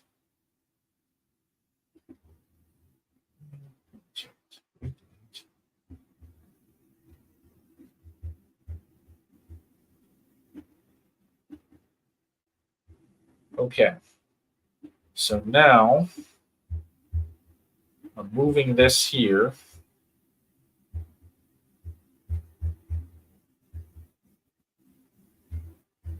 And now we're going to break these down.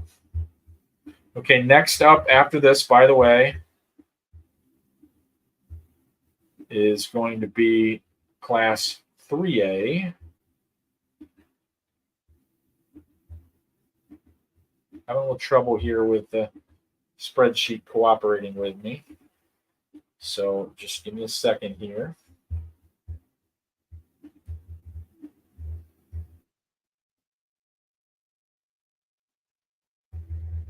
All right.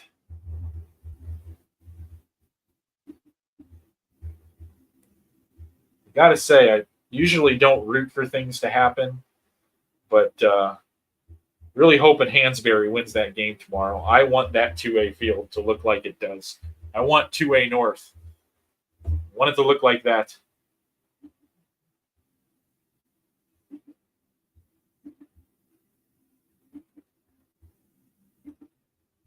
Okay.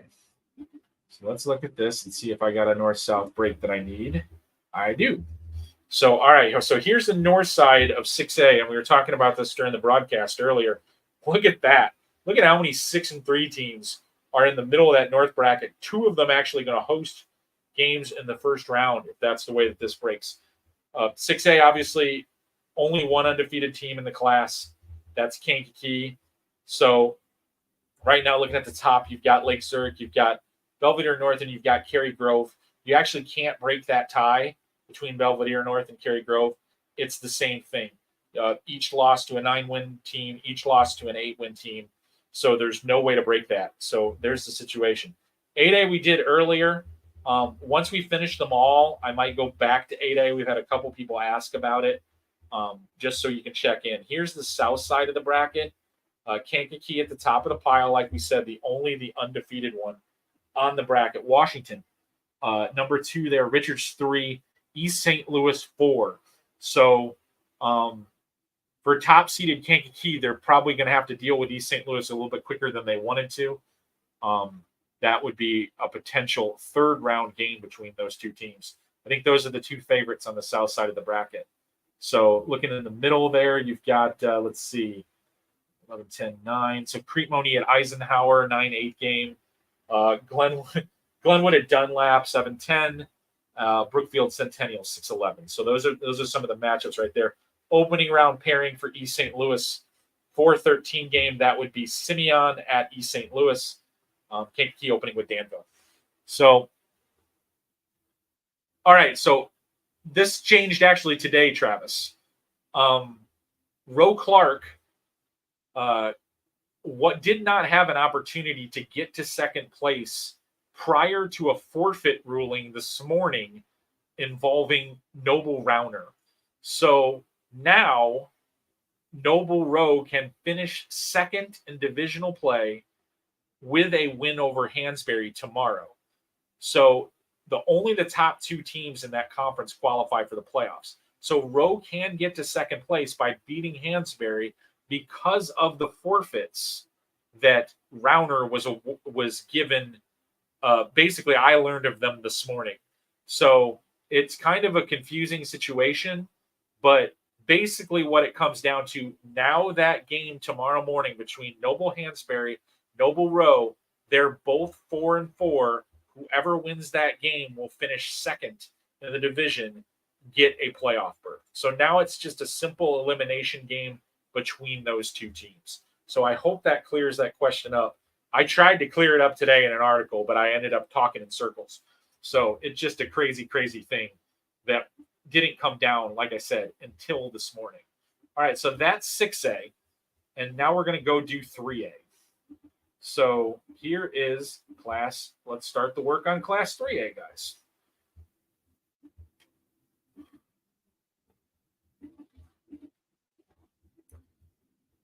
Interesting. Okay. My phone is blowing up right now, so I'm just going to take 1 second here. I'm going to send one person a text that I promised to send them.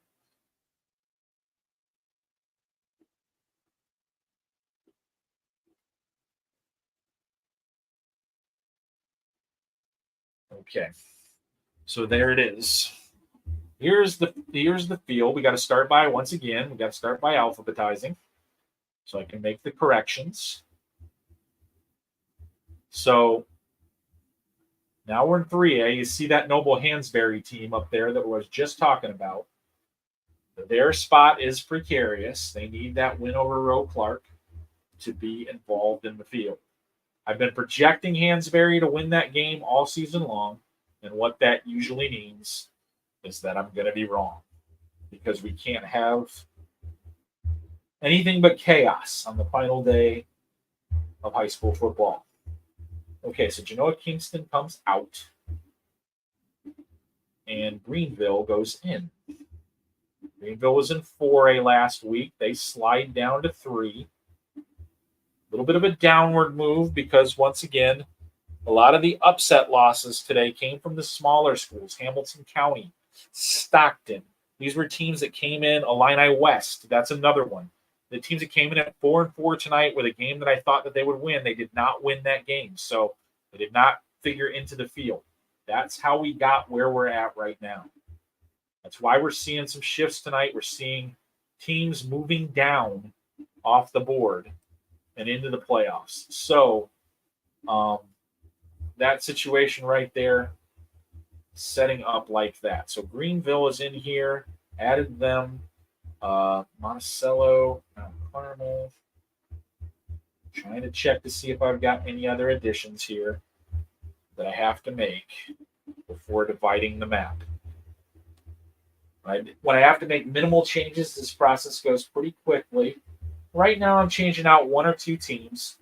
That's about the norm for the last night, but definitely weird having those 4 and 5 teams grouped right now. So Wilmington comes out. So there's going to be 2 teams moved in. I must have missed it on the first draw. So who's the other one? Who's the other newbie in 3A that I missed? It's Benton, right at the top. Benton was also in 4A last week, so they shifted down. So I think I'm going to have to do a little bit of a map adjustment here, if I'm not mistaken. Somebody's going to have to come north. I'm not sure who that is right now, but I got to look at the map here in a second after I add Benton. Okay. If you got any general questions right now while I'm doing this work, feel free to put them in the. It doesn't necessarily have to be about the class that I'm working on.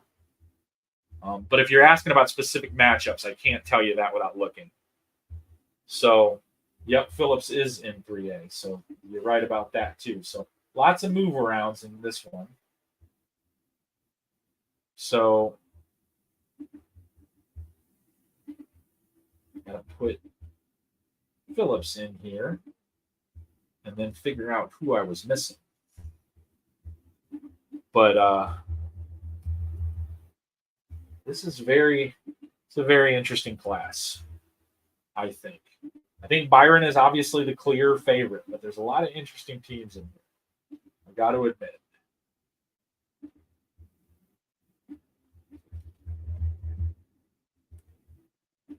Okay. So here's Clinton. They're going in there. All right. So let's see who I'm missing. I got 34 teams, and that doesn't work. Got to get the 2 out of here that I don't need. Okay. Sancho, Roxon, Winston, Poplar, Piaton, Paxton, Paris, Oregon. Where did I screw up?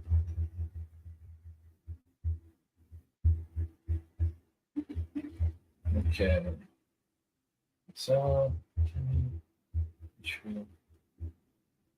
they have won some around the map. I saw Phillips early in the year. It's a young team, but they've got some talent. So interesting. Should be interesting. Okay.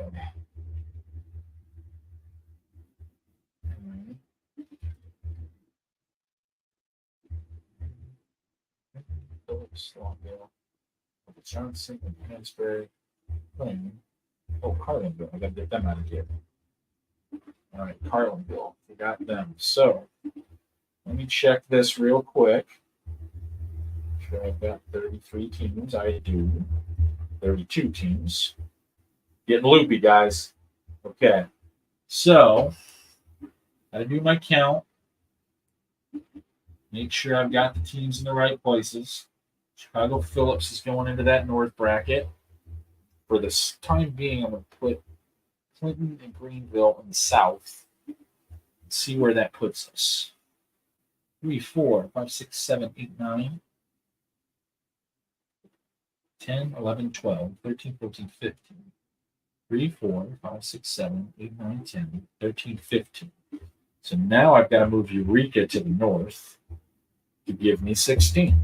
So Eureka moving out of the south bracket into the north. Then in the south. Okay, let's copy this down, make sure that I did the count correctly. Always an issue at 1:30 in the morning. They used to care about that, Paul. They don't care anymore. You could play the same team that you played in week 9. They used to make adjustments for that. They don't do that anymore.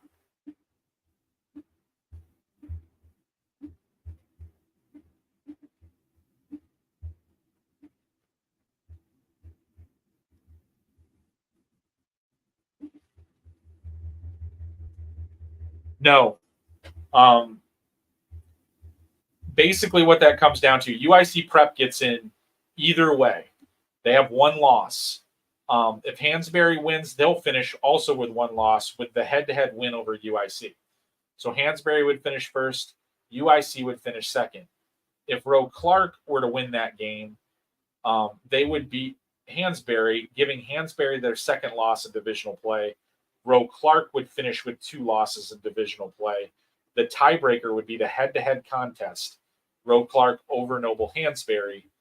Everyone else in that division has 3 losses in divisional play.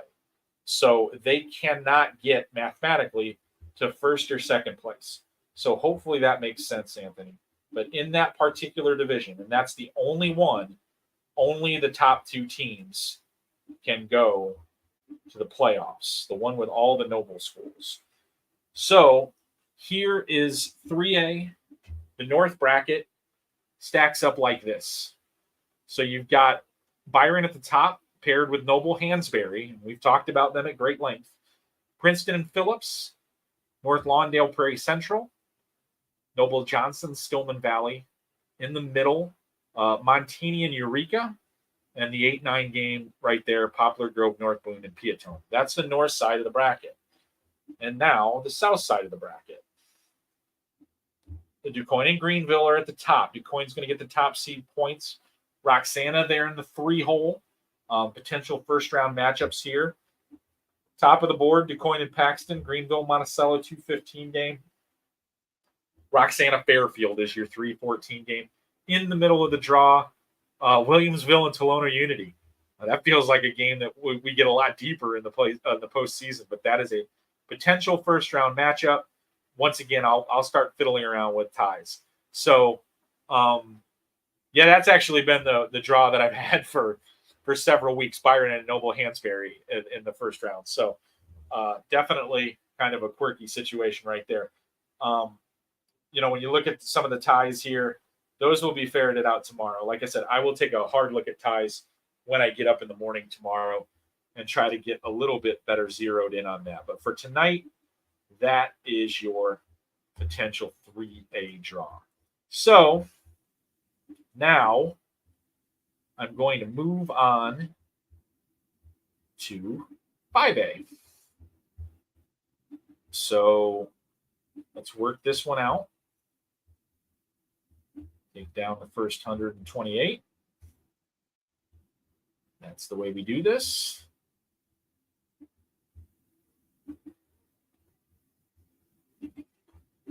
And the bottom after 32. So last 2 brackets that we have to do tonight to take a look at. 4 and 5A.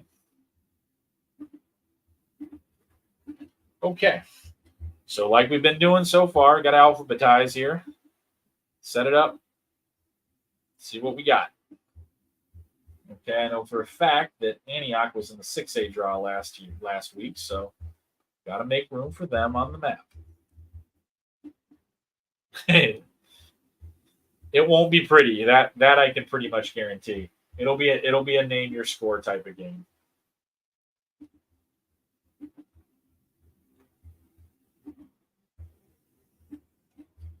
Byron's got state point records to think about, so they might go get it. You never know. Okay, so let's put Antioch in right there. I'm going to take St. Lawrence out because they're in 4A now. Hardendale, Corliss, Inglewood, Stem, Lindblom, Morgan Park, UIC, Peyton, Hillcrest, Prairie Ridge, MacArthur, Evergreen Park. Geneseo is now in 4A, so they go out. And Highland, Joliet Catholic, Nazareth,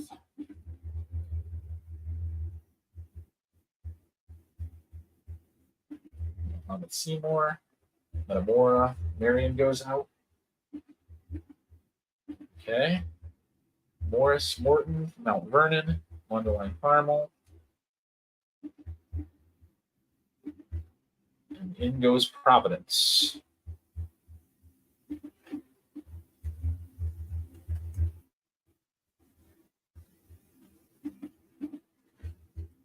Yeah, definitely. Sterling was one of those teams that I kind of lost in the shuffle because I didn't think we had quite so many teams getting in with 4 victories. So once that happened, it was a bit surprising, but it does make sense. They played a strong non-conference schedule. Quincy winning 9 games certainly helped their playoff point total. I guess it can't be too shocking that they're in that situation. Yeah, I think they are. They're one of those teams right now that had kind of a weird situation going in, but they were able to get that win tonight, and it's definitely a bit surprising. So, yeah, Sterling entered the night with 44 points, and there were teams in their conference that won. Metamora winning helped them a lot. Wheaton St. Francis also won. Princeton won. So they got 3 wins from the non-conference. They got 3 wins from their own league. So that puts them in the 50-point range, and that's surprisingly going to be enough. So, like I said, having that non-conference schedule, it hurt them. They lost all 3 of those games, but they got a whole bunch of playoff points by playing those games. There's 22 points in those 3 teams, so that's a lot. So that's what did it.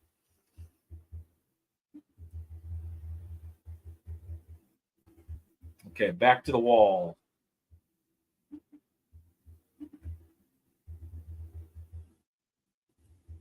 So Sterling needs to find its place in this field.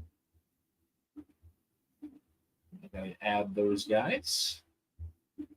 Okay. Here's Sterling.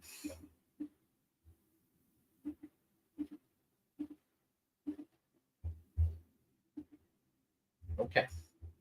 So Sterling is in. Add them to the mix. Check my teams.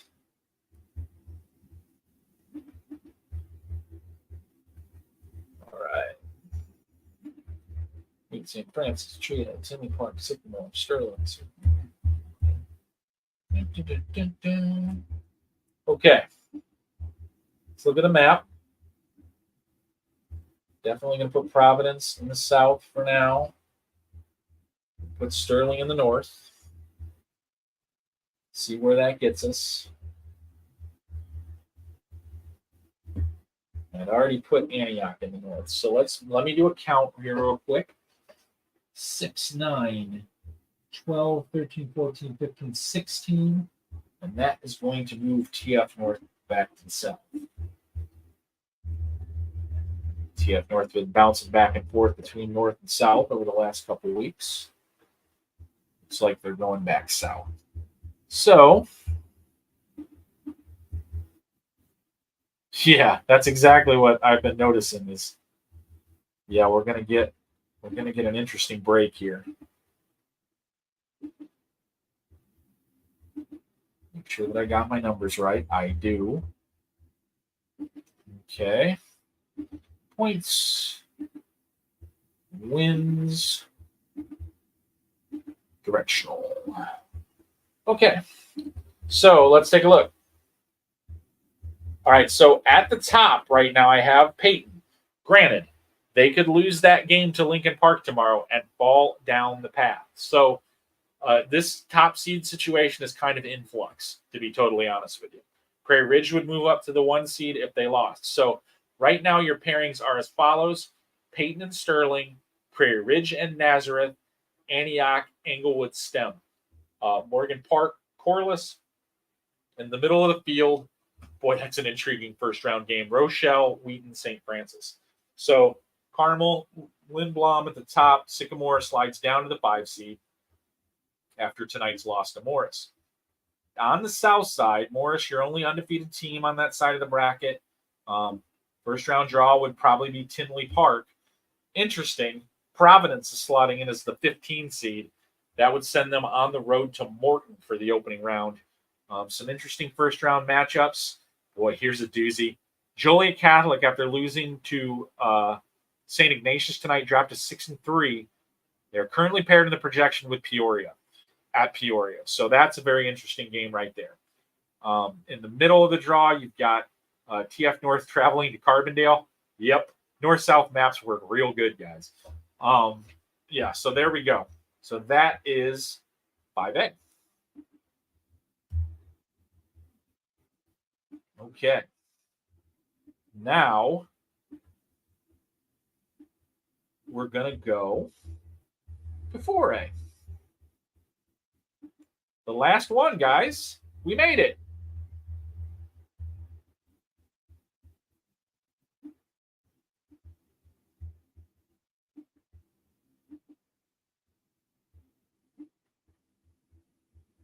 Okay.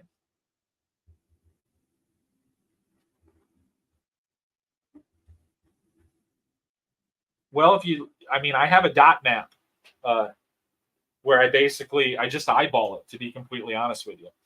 So, yeah, I know. It's ridiculous. 5A and 6A mapping is we just get the stupidest first-round matchups in North versus South. We should just go to 1-32. We're going to have bad matchups in terms of geography in a North-South bracketing system. I don't get why we just don't do it. Somebody's going to get a terrible first-round matchup. Why do we have to have so many of these? It's really one of my major. I like a lot of things about this playoff system, obviously, but that's one of my major ones. I really wish we could just go to 1-32 for everything.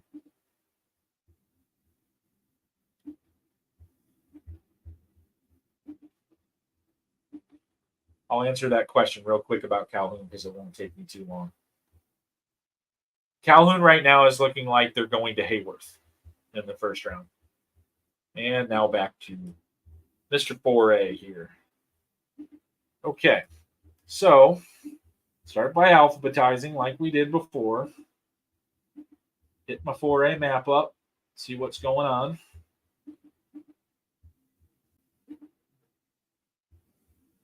Okay.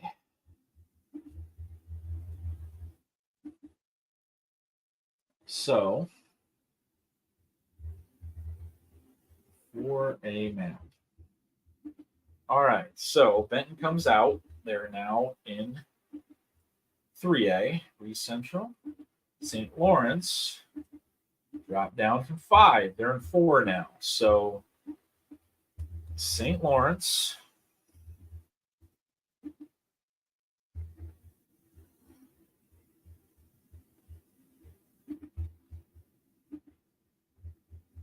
Here we go. Cahokia adds their self in there after beating O'Fallon tonight, so that was a bit of a surprise. They're definitely a South team in the bracket. So quite a bit of movement so far here. Carterville.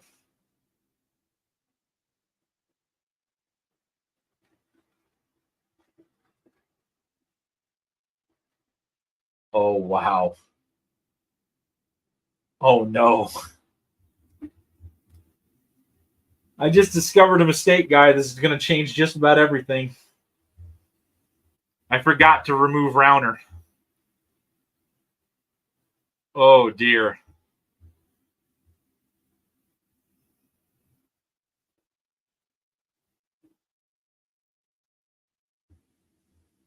Okay. Yikes.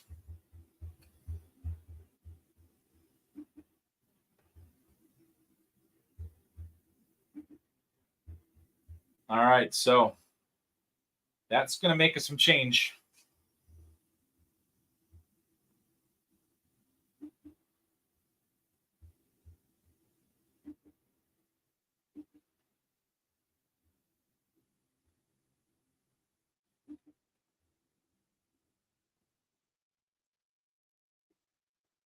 Yeah, this is early. I'm not worried about it. We'll be all right.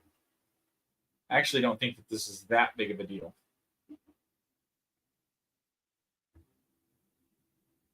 I ain't mad about it.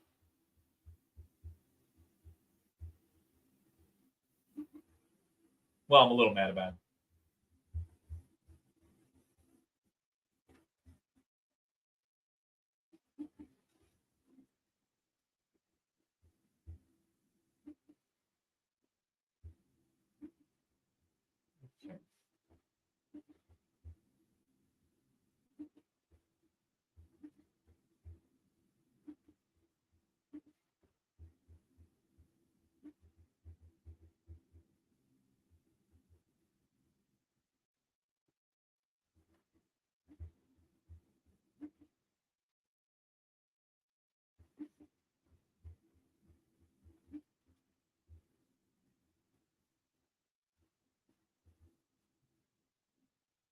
But what I do think it might mean, which might make the room explode, I'm not sure about this yet, but I think it might mean Morris is going to 4A.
Okay.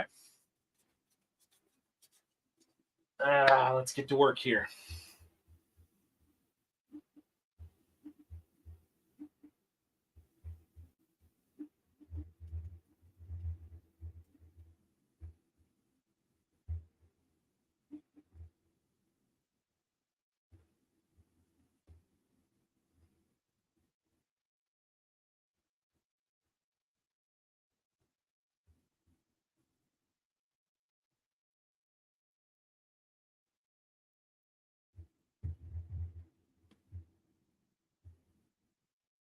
I'm just making sure that I'm not making another mistake here, so I'm just checking a few things.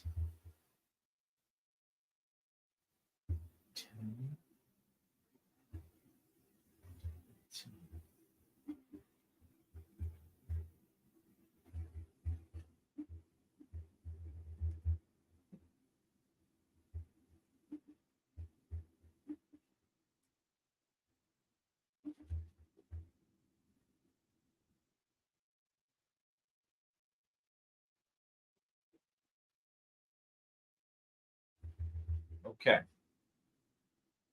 So Calhoun's actually the 9. 4, 1, 4, 0. Yep. That's what it means. So when we take Rauner out, that means we need another team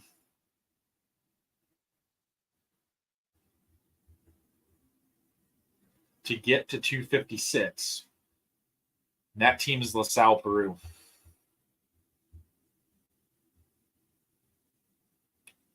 Yes, that's correct. Rauner cannot finish in the top 2 after they were assigned 2 forfeit losses. Essentially, this morning was when I found out about it. So now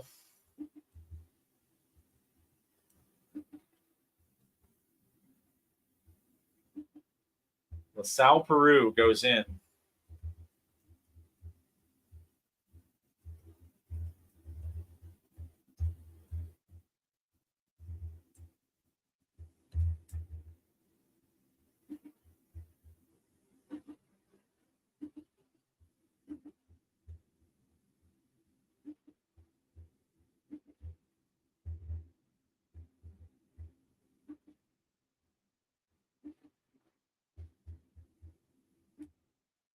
been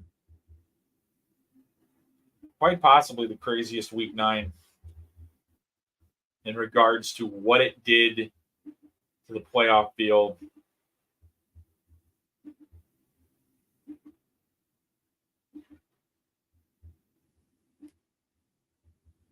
So,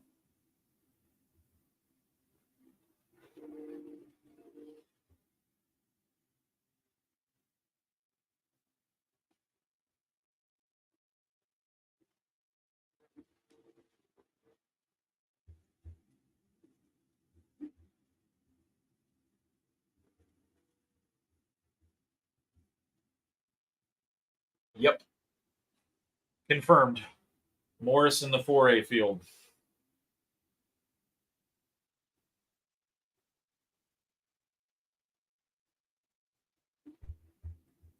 LaSalle Peru in the 5A field.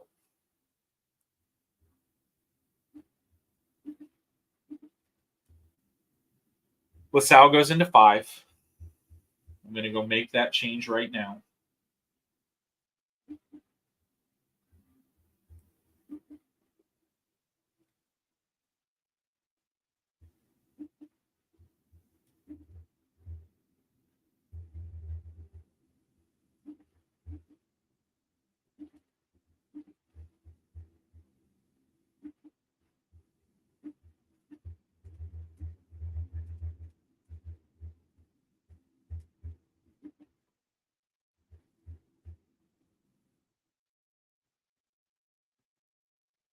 No. There's no path to that. Like I said, there are 8 teams that are playing that are 4-4 tomorrow. There's the only way that the landscape can change would be as if Taft loses their game. So now that we've added LaSalle Peru, which is another team in the mix as a 4-win team, there's just no way to get different ones in unless Taft were to lose their game. So, so that's basically the situation right now. Now, this isn't the worst error in the history of the world. I'm not that upset about this. I blame the public league. That's what I'm going to do. Okay. So, take Morris out, put LaSalle Peru in.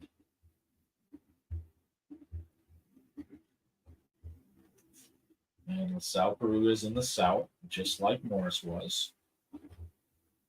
Easy breezy. This is no problem. Okay, you take Morris off the board.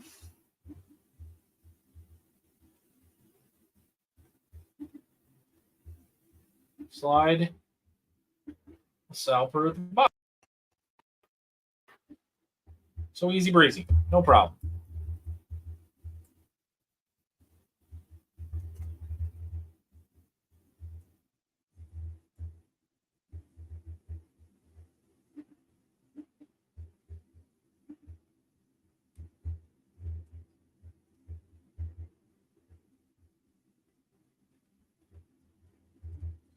Okay.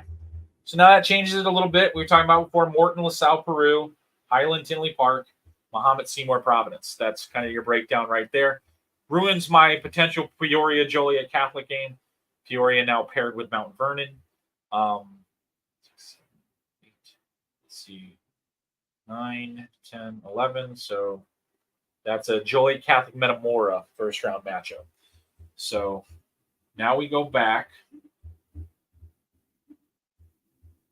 to this sheet. I take Rauner out.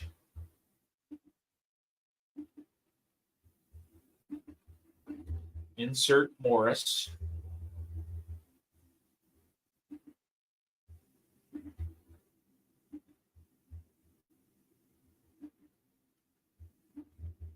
Okay.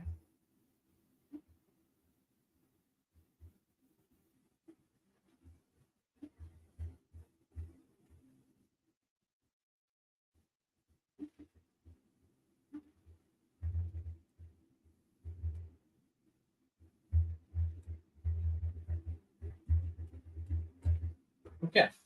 So now we're going to go to my 4A map. See what we got to do in terms of changing that. But this is a joke. It's not even 2 o'clock in the morning yet. Indeed. No question about that. Okay, so at the top up here, we've got St. Viator, Lee Central, St. Lawrence, Cahokia, Carterville, Charleston. Ag Science, DePaul is out. Losing tonight to De La Salle. They are gone. Diet Phillips leaves this one. They are in 3A now. Phoenix and Vocational. Hill City and Dixon. Effingham. IC Catholic. Freeburg. Greenville is gone. They're in 4A now.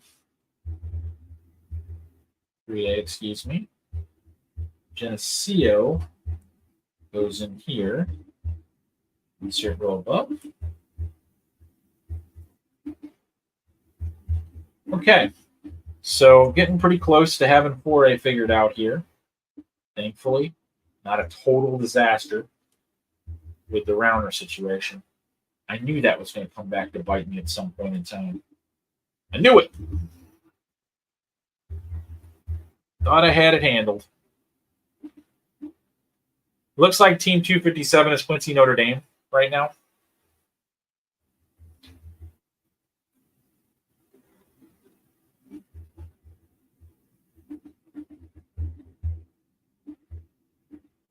Had to make it difficult on yourself, didn't you?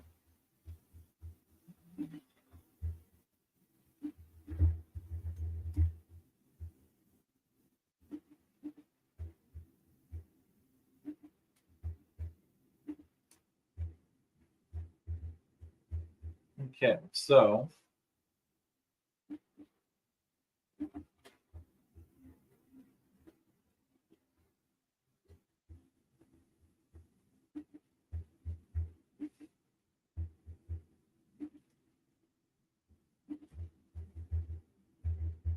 okay. Getting close here, guys. Got a couple minutes here and more, and I'll have it done.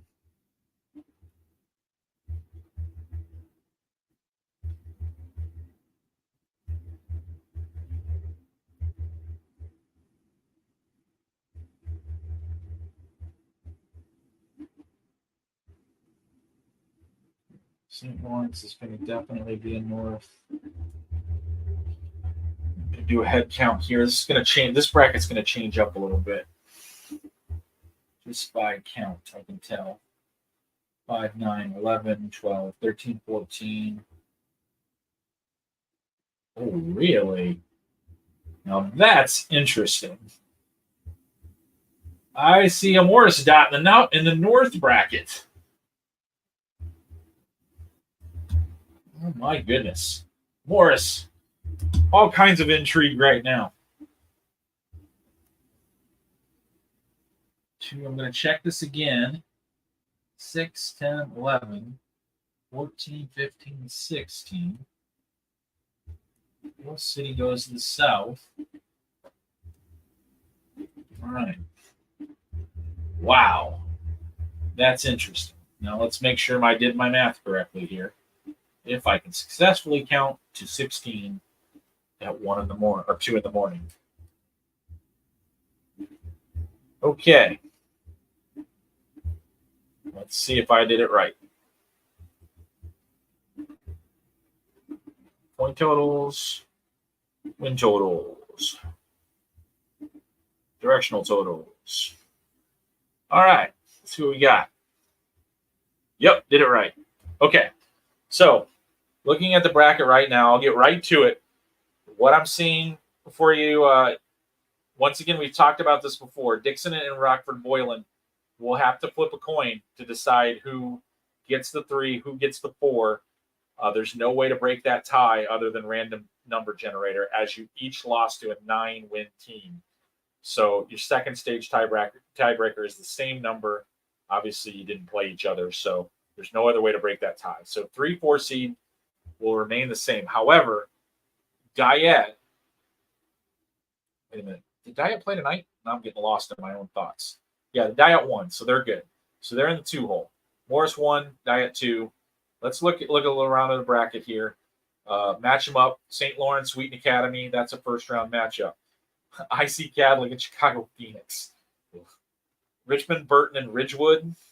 That's a game that kind of materialized over tonight. So options for Dixon are one of two teams, Geneseo or St. Viator. Now, so yeah, that's the interesting there. You got it, Mr. Montoya. That's more. That sets up a potential Morris IC Catholic game in the second round. Which, yeah, they might want to go back to 5. My goodness, I'm sure they're not ducking IC Catholic, but I'm sure they didn't want to see them that early in the bracket. So, if that holds, that's the north side of the bracket. South side of the bracket, let's take a look at it. Rochester in the 1 hole. Murfreesboro lost tonight, so they dropped to the 2. Kewanee is the 3. Breeze Central, Mount Zion in the next positions. 1, 2, 3, 4, 5, 6, Carterville, 7, Charleston, 8, Coal City. Normal University, Coal City in the first round. That's a matchup at 9-8. Looking at the bottom, Lincoln draws Rochester. That's what we were talking about before. St. Viator is really young. Their quarterback is actually Cole Komet's younger brother. And an interesting fact about them. But St. Viator's young. They're pretty talented. Obviously play a really, really good schedule. They're up and down. They can be really good one day. They were really good tonight. I think the quarterback had 7 touchdown passes. That's what I heard at least. So yeah, it's an interesting team. I think if I had to pick between those two teams, I'd probably take my chances with St. Viator. But Geneseo has kind of been all over the place too. So definitely kind of an interesting little jumble right there. Now, another little nugget to consider. Plano has an opportunity to pick up a point tomorrow, so they might be able to tie them there, and I don't know what the tiebreaker situation is. So Plano might move up into that hole too. That's another option for Dixon. So, all right, that's everything, guys. We've been through all 8 classes. I'm going to go now and refurbish my brackets for the website. So if you're a subscriber to that, you can go look at them in neat, clean form. I will be updating those all day tomorrow. If you're not a subscriber and you're thinking about it, there's a Saturday game involving Ottawa and Woodstock. So Plano has played, I believe, both of those teams. So that would be how they could potentially pick up a point. In fact, that almost locks in a point. I think they played both of them. I'll go look right now because I'm curious. Yeah. So that would be how they would do it. So Ottawa played both Plano and Woodstock. So they're guaranteed to pick up another point. But, oh, no, I mocked that in there. My bad. It has already been mocked in there, so they can't pick up a point. My brain is playing loops with me. I already put that in there. So, yeah, so Plano can't pick up another point. That's me talking out loud and not realizing what I'm saying. So, like I said before, guys, I'm going to go update the brackets. I'm going to put them up on Friday Night Drive. If you're a subscriber, you should be able to access that. If you're considering subscribing, right now would be the perfect time to do it. There's a sale going on for a much, much cheaper rate. Not only will you have access to the playoff pairings and the updates that I do tomorrow as things come in, you'll also have access to all of the postseason stuff that we do at Friday Night Drive. It's a really good deal, and if you enjoy this enough to sit around with me until 2:00 in the morning, definitely you'll want to consider that. So.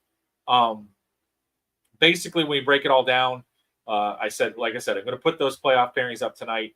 I'll be monitoring stuff all day tomorrow, and I'll be updating them on Friday Night Drive. I'll be active on Twitter as well, so keep an eye out for me there. And once again, with those Saturday games that we've talked about tonight, if you have access to any of those scores that are going on Saturday, please feel free to tag me. Let me know what's going on. I think I'll have a beat on most of them, but I appreciate any help that we can find. And thanks so much for all the support and help that many of you have given me over the last couple of days. I really, really appreciate it. But other than that, I'm going to call it a night. And thank you for coming in and watching. And like I said, posting those brackets on Friday Night Drive. Hope to have them up within the next hour. And everybody have a good night. And we'll talk soon. Thanks a lot, guys.